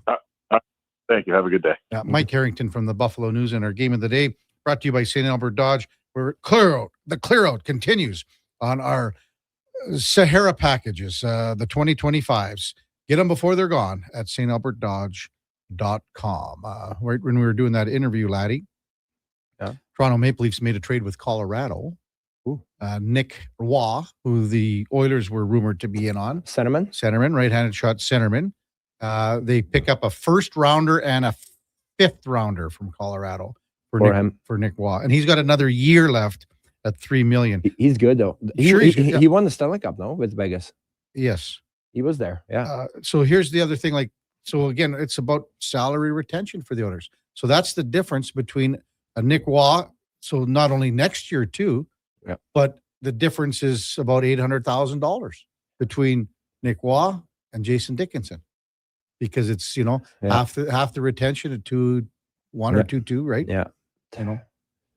But yeah, man, good for Colorado. They're gearing up, right? But you know what? I'm happy that the Oilers are active as well. Yeah. You know, it's not easy. You know, you're juggling. But I think Jason Dickinson, great pickup. Yeah. Again, not a guy who can help PK. That's haven't been that great this year. You know, now you have Connor Murphy that can help big time. Jason Dickinson, you know, he can play a third line centerman role. You know, it's good. There's only one more thing. The goaltending to do. Yeah. Well, it's I don't know what. Again, I don't know what the possibility if there. Me either. That's why I'm not the GM, and I never want to be GM. Yes, but I'm sure there is ways to do it, but tricky. And there is probably other teams on those goaltenders that we mentioned, right? Again, you're going to need someone to really push the envelope here. One of these guys. Well, and then, I mean, hopefully Cal Pickard is somehow, I'm not saying that he's going to see action. I'm not saying, but at least it's an option. Yeah. It's an option, because who knows what's going to happen. I mean, and Jari's got to figure things out in a hurry here. If he's staying, he I get. Think he plays tomorrow? I would think you got to get him back in already. You have to. You have to. He's your starter, and I get it. He hasn't been going well. He hasn't been going really. Oh. So you give Ingram the chance, but you have to go back to him. Look who you got here, laddie. You got Carolina tonight. Then you go into Vegas on Sunday. Then you got Colorado. Then you got Dallas. It's not getting any easier. No. Hey, Michelle texted in. How does Laddie feel about the new defenseman, Connor Murphy, taking his number 5? Oh, it's not my number. Oh, I There don't have know. been so many guys before me or after me too who had it. Like Doug Hicks.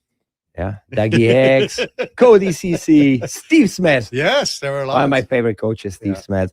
Feel great. Yeah. He kind of, he plays a similar game like I was. Penalty kill, blocking shots. I thought his foot speed at practice yesterday, watching him up close. I was down by the glass for a bit. Because they worked better than Duke. Laddie, last week, Kevin and I went and played for the Critters, right? Yeah. Season finale in Legal. Great night. Raised almost 17 grand for that new sports complex they got there. He doesn't even let you finish. He goes to the Roses. And the Roses, that was something too, which is great. Kevin got a good laugh out of it, as I'm sure everyone did. But Karius and I were deep partners, Laddie. And we were terrible. Oh, we were so bad. So no chemistry. Just no chemistry. None at all. No communication. Well, you want to know what the problem was? I think you hold grudges. One of you is like I hold no grudges. Two lefties out there, and we're opening face off. We're starting deep pairing. I go up to Kevin. I say, "Yeah, you want to play?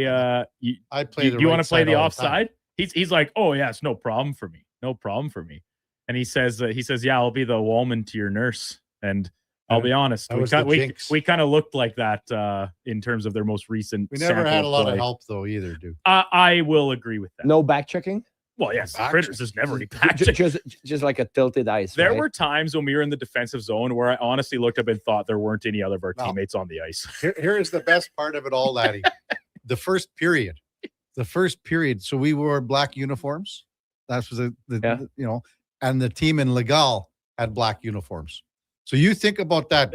You look at up the ice, and I know you should kind of know your own guys, but like sometimes it's just all black. Like you're looking at 9 guys. Though, man. That's hard if you look at like dark and dark. Not just dark and dark. Like not black. Say blue and something else. Black and black. So yeah, who dropped the ball there? Marty and SKS, Sean Smith, probably. Sean, yeah. Okay. That's his fault. He just came in to say congrats. Thanks to everybody. We got so many people I appreciate texting in and saying congrats to Laddie on his new position that'll take effect in July here as assistant coach back in Czech with Sparta Prague. When we come back, we'll go in or out with Ladislav Smid on the Kevin Karius Show, presented by Sports Select with the Duke of Delburne and Josh Fenwick on Sports 1440 AM radio. We are streaming on YouTube, X, Facebook, Instagram, and Twitch. Hi, Mike here from Northgate Chevrolet Buick GMC. March Madness is finally here. If you've been waiting to get into a new or used vehicle, now is the time. This is a mega sale, plus the grand opening of our all-new Autoplex, a massive indoor showroom. No iPads, no patio sets, no trips to Vegas. Just a good deal. So stop in and see us today, 13215 97th Street, or visit us online at northgategm.com. You're in Northgate country. Come for Canada's largest trade shows, the biggest names in entertainment, exhilarating sporting events, and more. And stay for the experience at the Edmonton Expo Centre. Looking for the perfect place to host your next big event? From trade shows to galas, meetings, and concerts, the Edmonton Expo Centre has the space, event expertise, and service to make your next event unforgettable. With over 522,000 square feet of flexible event space, in-house catering, and operational expertise, they bring your biggest vision to life. Learn more at edmontonexpocenter.com today. Getting in on the sports action you want is as easy as playing at sportselect.com. Simply make your picks online, generate your QR code, and lock in your bet at your local Lotto Spot retailer. Then sit back, watch the game, grip your chair, and high-five anyone nearby. Every bet is 100% legal with the chance of winning cash in hand. Sports Select. When you're ready to play, bet on the original. Must be 18 plus to play. Play responsibly. Legacy Heating and Cooling offers no payments and no interest for 1 year on your new furnace. So when you wake up to no heat, call Legacy. Call Legacy. If you need it immediately with no overtime rates. If you need it immediately and want to combo it with AC. Call Legacy. No payments and no interest for 1 year on your new furnace. It could only be Legacy Heating and Cooling. This is Andrew Walker, host of the postgame show on Sports 1440. After every hockey game this season, tune in and chime in as we talk about the game. It's all sponsored by Legacy Heating and Cooling. Don't get left in the cold. Visit legacyheating.ca.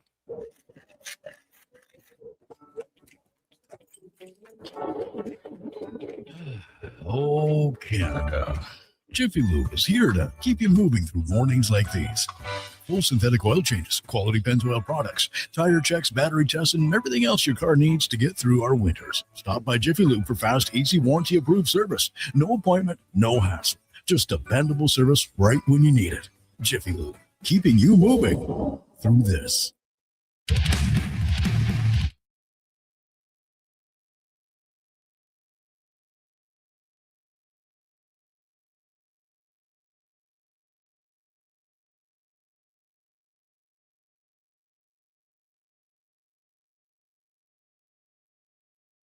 Just in time for the morning skate. This is the Kevin Karius Show on Sports 1440.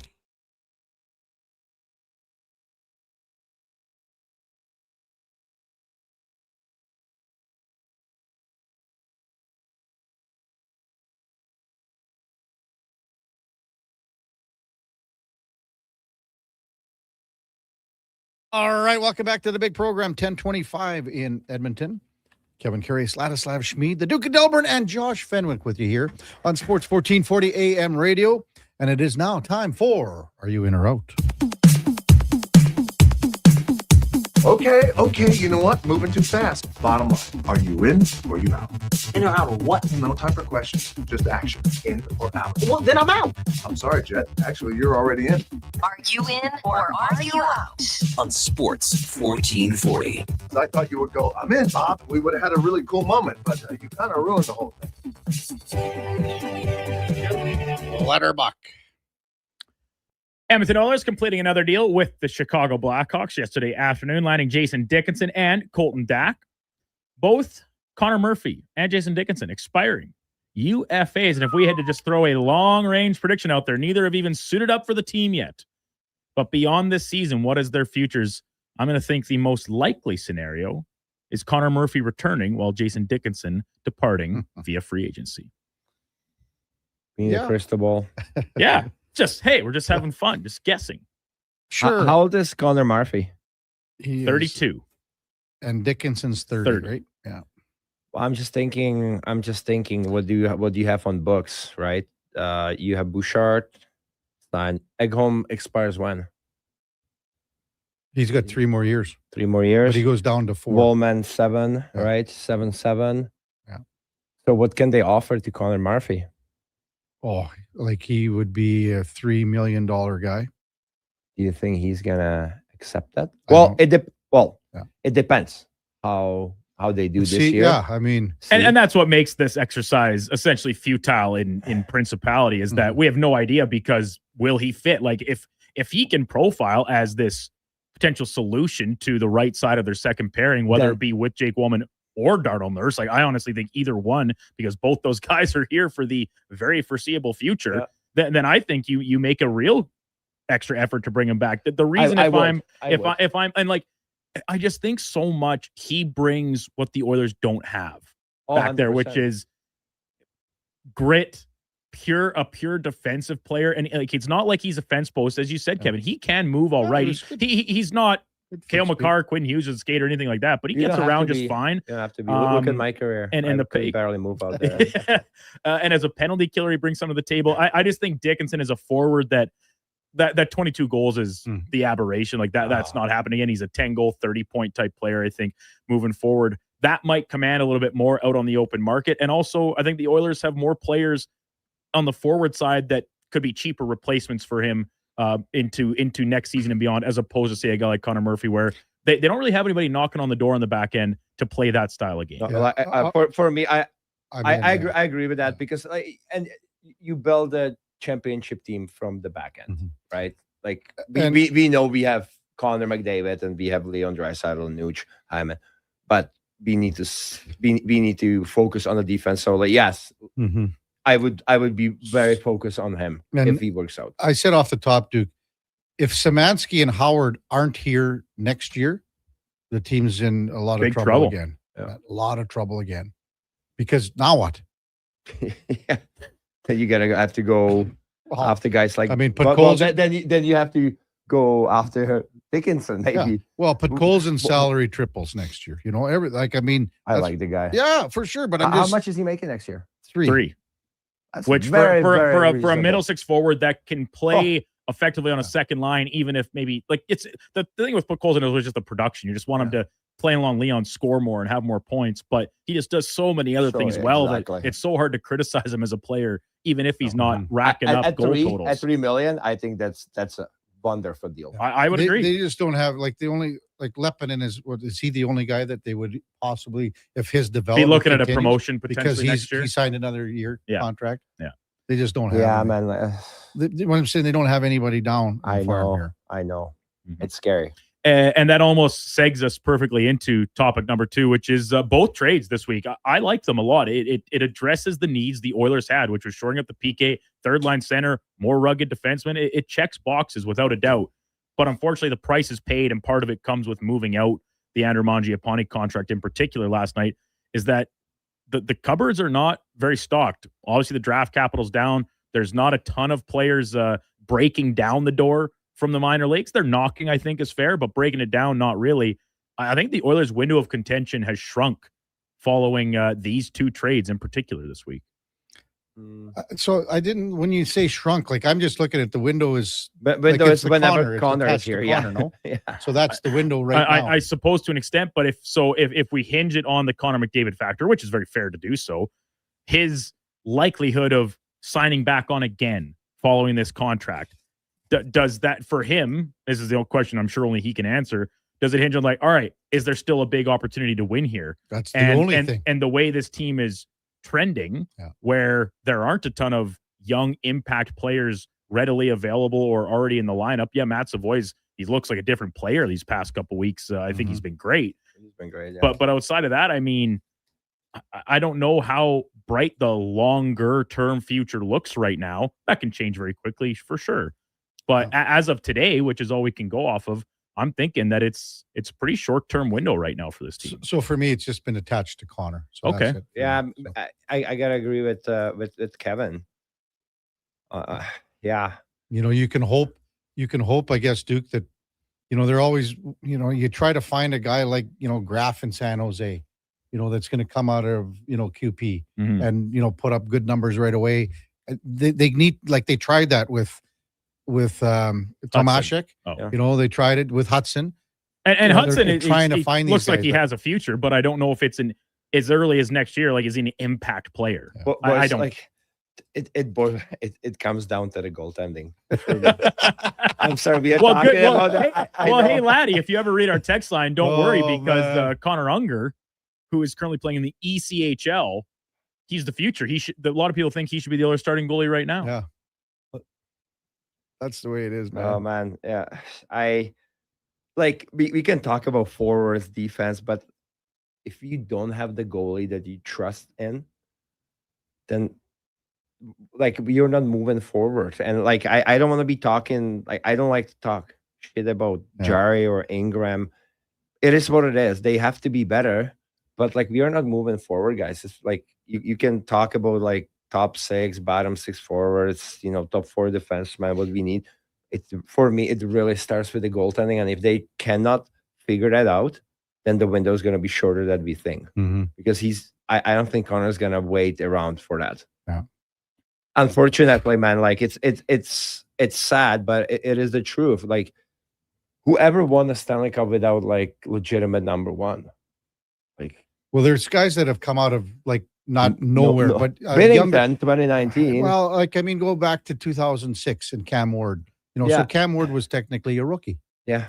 So you got. But I mean, even since then, guys that were not heralded, they weren't Vezina Trophy caliber guys. When Aiden Hill won with Vegas, he just caught fire in the playoffs. Look at him since then. He's not been any screaming hell. Can I just say something?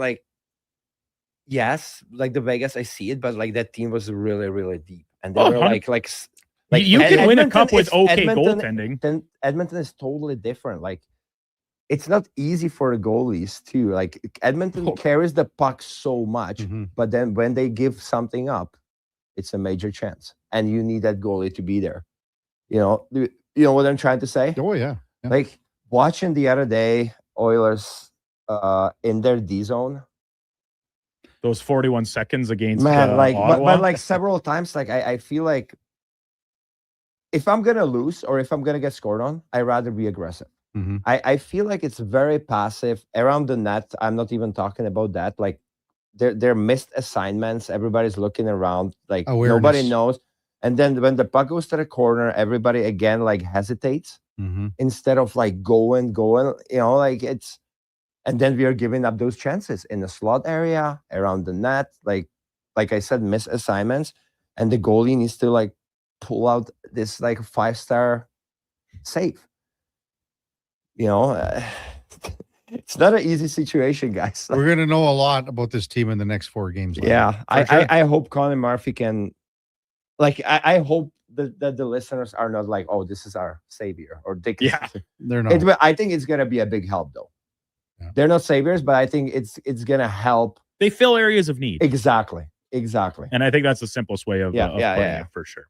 Elsewhere around the league, Utah Mammoth making a splash yesterday, adding Mackenzie Weegar out of Calgary. I know it's not a huge sample yet, but if we open this, call it deadline season, back to even pre-Olympics and some of the larger names on the move, I think this is currently the clubhouse leader for the best acquisition of this year's deadline campaign. Well, like I said off the top, I mean, Utah, man, they are trending in the right direction. They have one of the best defenses now. It's very good. Sergachev and Dursey are great together. They're great. And it's going to be Weegar and Cole.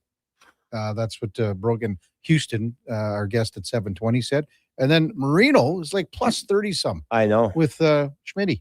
And Nate Schmidt. I forgot about him. He won the back-to-back Stanley Cups. Sure, in Vegas. And he was good. Mm-hmm. No, he won the Stanley Cup in Florida. Yeah, I guess he did. Yeah, 1 or 2. Yeah, he won. He won just the one with Florida, and then he was obviously in the finals with Vegas. Yeah, if my memory serves correct. Yeah, so that's got to be up there, no? Top 5 defenses in the league with Weegar. Yeah, you're right. Yeah. I had some doubts about Weegar, but he proved me wrong. He is great. He has been great for Flames. His production is a little down, but given the fact what's going on with Flames right this year, everybody's production is down. I think this is a perfect spot for him. Like I think he's got to be great. It's a younger team. They have a lot of talent. New exciting town. Like I'm happy for him. I think he's gonna do well. Yeah. I think Utah is going to do well. They look like a pretty scary team. Like when you talk about the youthful offense they have up front, their back end is pretty seasoned actually. When you talk about they're not really, and they've still got some excellent guys waiting in the wings as well. But I think Mackenzie Weegar has been criminally underrated for a long time, going back to his time in Florida. You had him on the Olympic team. I did going into the season. His start in Calgary was just too bad. Like he started too poorly this year to, I think, vault himself back into it. Like last year, he would be on the team. I agree. I thought he should have been in contention for the Four Nations spot, or maybe the replacement with Theodore got hurt, whatever. Yeah. So I think this is a great fresh start for him. He's going to be playing with better teammates, better situation, playoff spot battle, all those things. I'm excited to see how he fits with the Mammoth going forward. Number 4, another big name possibly on the move, currently in wait-and-see mode with Colton Parayko, who could be headed to Buffalo if he is willing to waive his no-trade clause. Principality of the deal is in place, according to reports. I get it. I'm with you, Laddie, that you can appreciate the aggressiveness from Jarmo Kekalainen, but I think that this move, if the return is what's reported, Radim Murka into first is currently the buzz. I think this is a short-sighted move by the Sabres. Go ahead, defenseman boy. Man, I thought about it quite a bit. I think the price is pretty steep, and don't get me wrong. Like he won a Stanley Cup, born Four Nations, silver medalist for Canada. But you're giving up your 9th overall pick, Radim Murka, which I think and you know him well. His ceiling could be something like Colton Parayko. Okay, but you never know. And then you're adding another first-round pick. I don't know where that would be. Well, it would be around 20 something, you know. So you're giving up, and that's just what got reported. Maybe there's gonna be more. So like I I go back and forth. I like the fact that the GM is getting the message to the team that he believes in them. I like that, but I see your point. Like it might be too much. It might be too much. And now what? So like you're bringing Parayko to the defense that's been going on pretty well, right? It might mess up the chemistry. I don't know who he's gonna play with. Parayko's got 4 more years And as he's well. got 4 more years. At 6.5. So the cost control, I think, is a nice element, but he's 32. So it takes like the deal would take him into his late 30s. And the Sabres have a pretty young decor, obviously. So you have Dahlin, you have Power, you have Byram, Samuelson, Kesselring. Like they've got some good. I just think this, and I get it. What Mike was saying inside the room, they believe that they can, make a run in the playoffs and win a Stanley Cup. That's great. I love the belief. You're doing that with the group you have right now. But I think for the Sabres, getting this playoff, absence off their back for the 14-year drought that they're in, making the playoffs, that's a great first step. You win a series, that's even better. Yeah. But it still is a team that's built for not right now, but maybe another year or two to be a legitimate, real contender. And maybe Merca's a part of that in 2 years' time. Maybe he isn't. It's a steep price, and I love Colton Parayko as much as the next guy. But I think it's just short-sighted and is a little maybe too aggressive by Kekalainen in this specific instance. I'd maybe rather pay a lesser price if you want to add a guy, right-handed shot, to get Justin Falk instead for a lesser price. For me, I look at the team's going well right now. I know, but like Justin Falk, like they need, if anything, they need more steady defensive because Byram, Dahlin, Power, they're all forward. Right? So like I see what he's trying to add. For sure. Justin Falk is not that kind of guy. That's a good point. Right? I really think St. Louis screwed this up here. Like totally screwed this up. And I mean, when you listen to what Mike Harrington said about the relationship that a guy with a no movement clause has with, the cup and Layla, the little girl, and everything else, all the community work. When Colton Parayko comes back here, he does a boatload of community work. I know. Like I met him a few times. He's super nice guy. When you handle it like that, I hope he says, I'm staying. Yeah. I would be okay with that.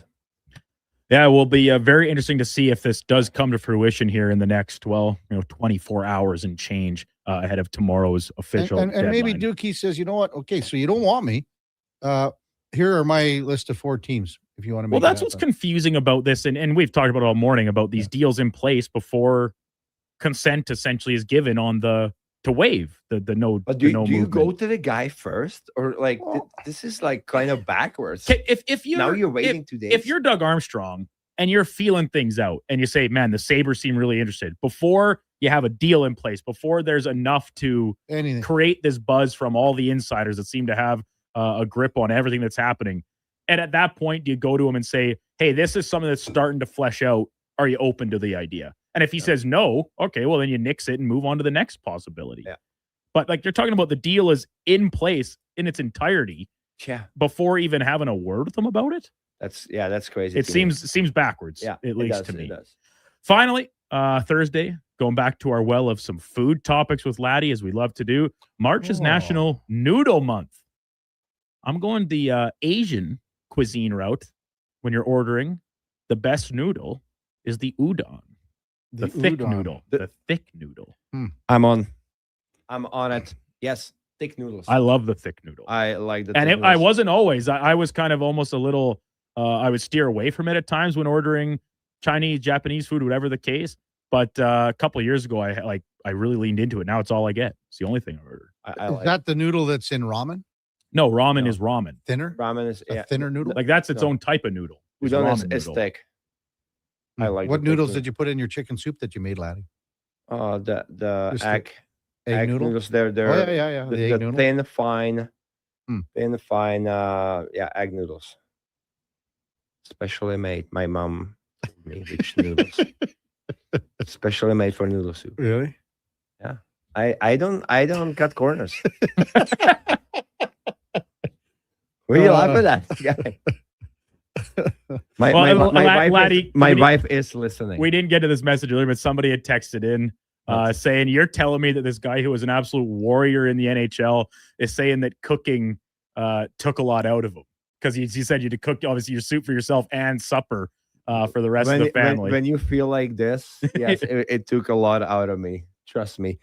And like I said, I cook it from the scratch, so it takes like a hour and a half, 2 hours, like being around the kitchen, and like I don't cut corners. Are you saying you bought was it a pre-cooked chicken or just a raw chicken? Raw chicken. Okay. Wow. So I boil it. Mm-hmm. That's the way to do it. You boil it, then you take the chicken out. You take the chicken off the bone. Yeah.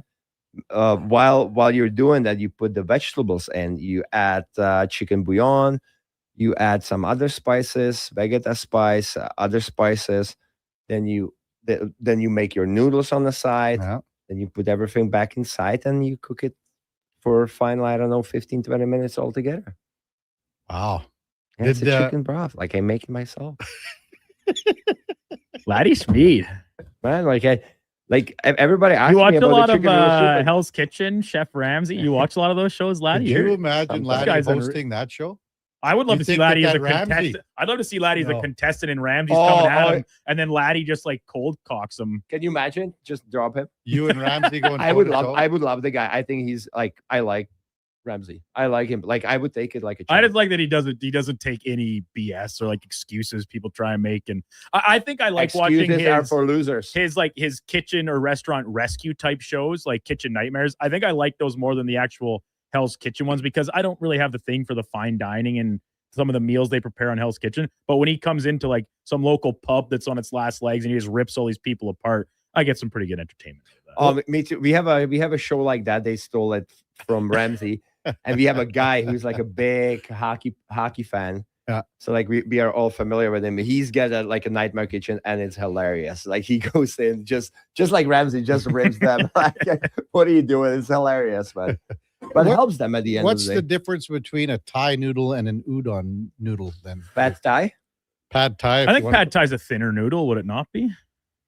I think it's pretty similar. Why? Oh, wider, like a flat noodle. Okay, that's what Josh is saying. It's more like a flat noodle.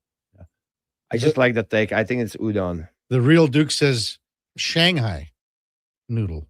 I think that's another thick type noodle. Yeah. It would be pretty similar to an let's udon, just wouldn't say it? thick noodle. Sure. It's the go-to. And I like lo mein and chow mein noodles and stuff too. But I think if, like I said, if I only had to pick one, I'd be going with the udon instead. Now I'm. Look at this, Greater Man Jay. You guys are killing me here. I'm so freaking hungry. I didn't bring my lunch to work today. Man, you're killing me right now. I'm craving. I don't feel great, but I'm craving Lingnan right now. Who knows Lingnan in the city? I've never had it, but I've heard you talk about it before. Oh my God, best Chinese. Your buddy Nail says angel hair noodles. Duke. But is that not more pasta? Well, I was like spaghetti. That's a noodle or not? No. Well, yeah, technically pasta are noodles too. Like they're just a different style, and they're made from different. Well, you took it the Asian route. Yeah, I'm like, saying at so, an Asian So restaurant. if we talk, the thicker, whatever you want to call it, udon or Shanghai noodles. Yes. Do you know, Laddie, when I make my chicken soup, I make my own noodles. Is it the best ever? The best ever. They end up more like a dumpling than a noodle. So you just take the egg and the flour together, then you just drop it in. Drop it in. The water comes up to boil. You just drop it in. Oh, they're just like pillows. It's almost like a gnocchi. Laddie, do you like Vietnamese food, like pho, like the rice Pho? noodles? Pho? Yeah. Pho? Pho? I've heard it said both ways. Yeah, by native speakers. I just had pho the other day. Like the rice noodles, like vermicelli and stuff. I can't. It's not for me. No, I don't mind it, but honestly, anything you do like you make from scratch is better. But yeah, the other day I ordered pho because nobody at home made me a chicken noodle soup. So I was forced to order myself pho, and then next day I made myself chicken noodle soup.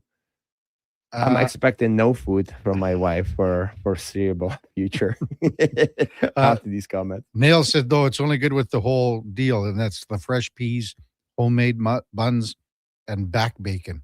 So you put that all together, I guess. For what? Well, the angel hair noodles with the back bacon, fresh peas, and then homemade buns. Homemade buns? Yeah. Somebody makes a homemade buns, do you? Wow. That's the next step maybe for Duke me. tried to bring him in one time here for the. I never said they were homemade. Yeah, buns. they tried to pot them off. As No, I homemade did not. What I for did the make potluck was supper at Christmas. banana bread. Yeah. Oh yeah. Did you hear about this? Duke made banana bread. It was a hit. This is how high it was. It was an inch and a half. Okay.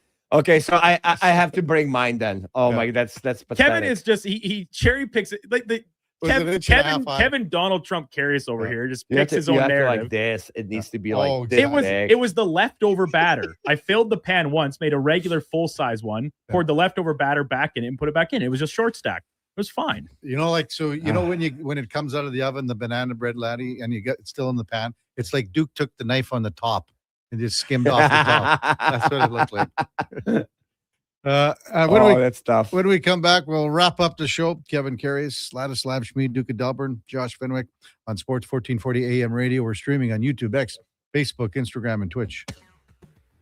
Getting in on the sports action you want is as easy as playing at sportselect.com. Simply make your picks online, generate your QR code, and lock in your bet at your local Lotto Spot retailer. Then sit back, watch the game, grip your chair, and high-five anyone nearby. Every bet is 100% legal with the chance of winning cash in hand. Sports Select. When you're ready to play, bet on the original. Must be 18 plus to play. Play responsibly. This hockey season, before every game, check out the pregame show with Andrew Walker on Sports 1440. It's brought to you by Titan Supply, your only source for rigging, lifting, and hauling products. Visit titansupply.ca. Come for Canada's largest trade shows, the biggest names in entertainment, exhilarating sporting events, and more. And stay for the experience at the Edmonton Expo Centre. Looking for the perfect place to host your next big event? From trade shows to galas, meetings, and concerts, the Edmonton Expo Centre has the space, event expertise, and service to make your next event unforgettable. With over 522,000 square feet of flexible event space, in-house catering, and operational expertise, they bring your biggest vision to life. Learn more at EdmontonExpoCenter.com today. From the local rinks to homes and businesses across the province, Alberta's rural natural gas utilities are here to fuel life affordably, reliably, and safely. We're members of the Federation of Alberta Gas Co-ops, providing natural gas to keep our rural neighborhoods warm and connected every day. It's local, dependable, and it's ours. To learn more about the Federation of Alberta Gas Co-ops and our members, and how natural gas fuels your community, visit fedgas.com. Alberta's energy. Game on. Ever had a problem returning auto parts? At Ed's Auto Salvage in Westlock, we do things differently. Hi, it's Lisa, and we're proud to offer one of the best return policies in the business.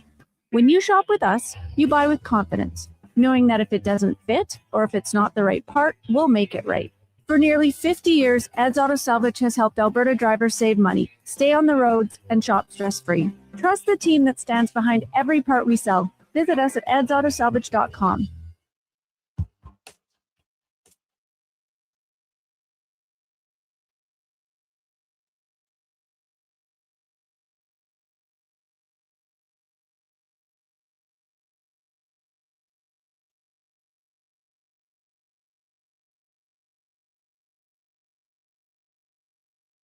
Your game, your station. Sports 1440. And watch us on YouTube, Facebook, and X.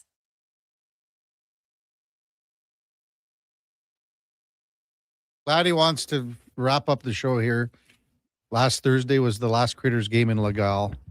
Legal, yeah. Beautiful facility. Unbelievable. Really? If you have a game there or whatever, you'd go. Unreal. Really?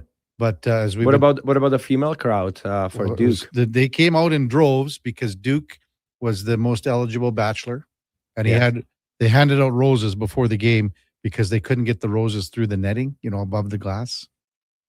So, but Duke, here's what happened, Laddie. When they did the player introductions, Duke went the length of the whole ice, blowing kisses to all the women in the stands. You did for real? Yeah, I had to play up the bit. Did you get any numbers? Well, no. Zero. I'm not really sure how you would have expected me to do that. I was playing in the hockey game. Have you ever seen baseball? Have you ever seen those baseball in the dugout I've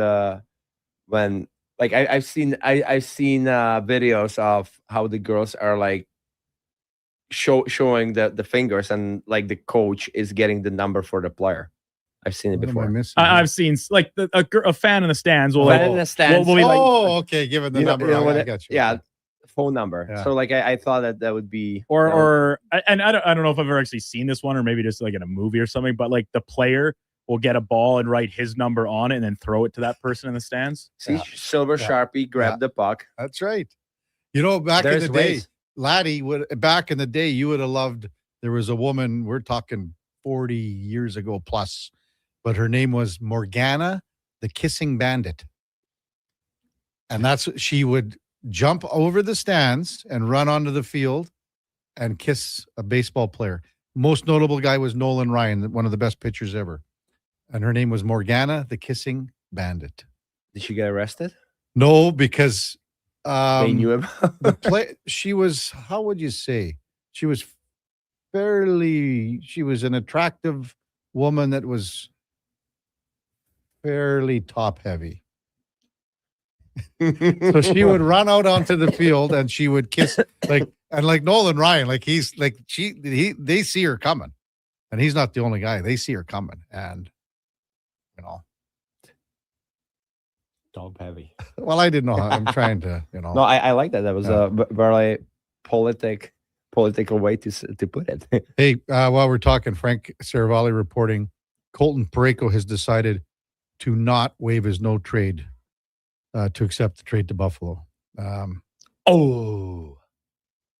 So the trade will not be happening. Yeah. So he has decided not to waive his no movement clause, no trade clause, no movement. Yeah.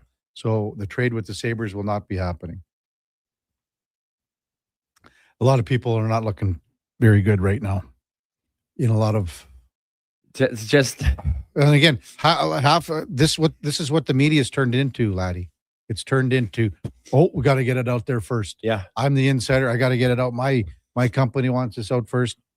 But you don't think about what the fallout is. Yeah, unfortunate, especially for the young kid. Mm-hmm. Like too, I remember how I you think felt. about Mertka, right? Yeah, it's got to be a great feeling. Oh man. And to be honest with you, Mertka's probably going, yeah, I like what's going on in Buffalo here. Yeah. To be honest with you, I mean, like Kesselring, his contract is up. Yeah. Maybe Mertka's the guy that comes into that. Well, I see Mertka there in a couple of years. Yeah. On their back end. Yeah. Yeah. No, very unfortunate. Like you said, it's about the, oh my God, who's going to be the first one who's going to report it? But Well, Laddie, have a great weekend, big guy. Thanks, Get appreciate well. Work on that. Maybe have another bowl of chicken soup today. I will. The one that I made myself, yes, to make myself feel better. Yes. We'll see you next Thursday. We got to Okay. talk about what's going on in the future here with this trip and everything coming up.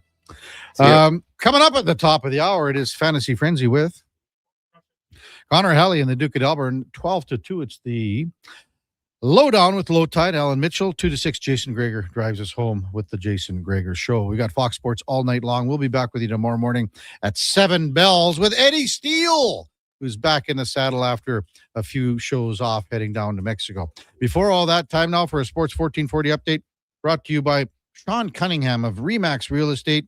Get the home team advantage for your next move in the Edmonton area. If you are thinking about buying or selling a home, call or text Sean directly at 780-265-0165. Hey, everyone, thanks for listening. Thanks for all the great texts. It was hard to keep up this morning, but really appreciate all your input. We could not do it without you. Hope you have a wonderful rest of your Thursday. We'll see you back tomorrow at 7 with Eddie Steele. Until then, here is the Duke. The Sports 1440 update.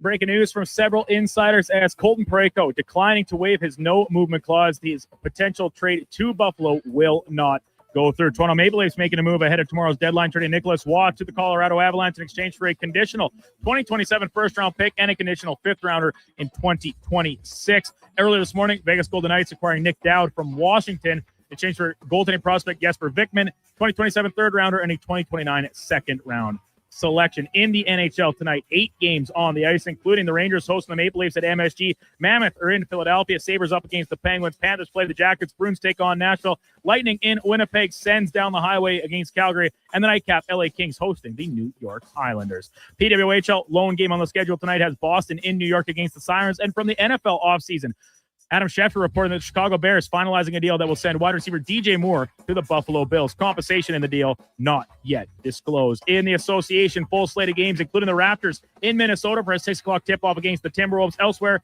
Golden State's in Houston, San Antonio hosting Detroit. Lakers play Denver, and Phoenix hosting Chicago.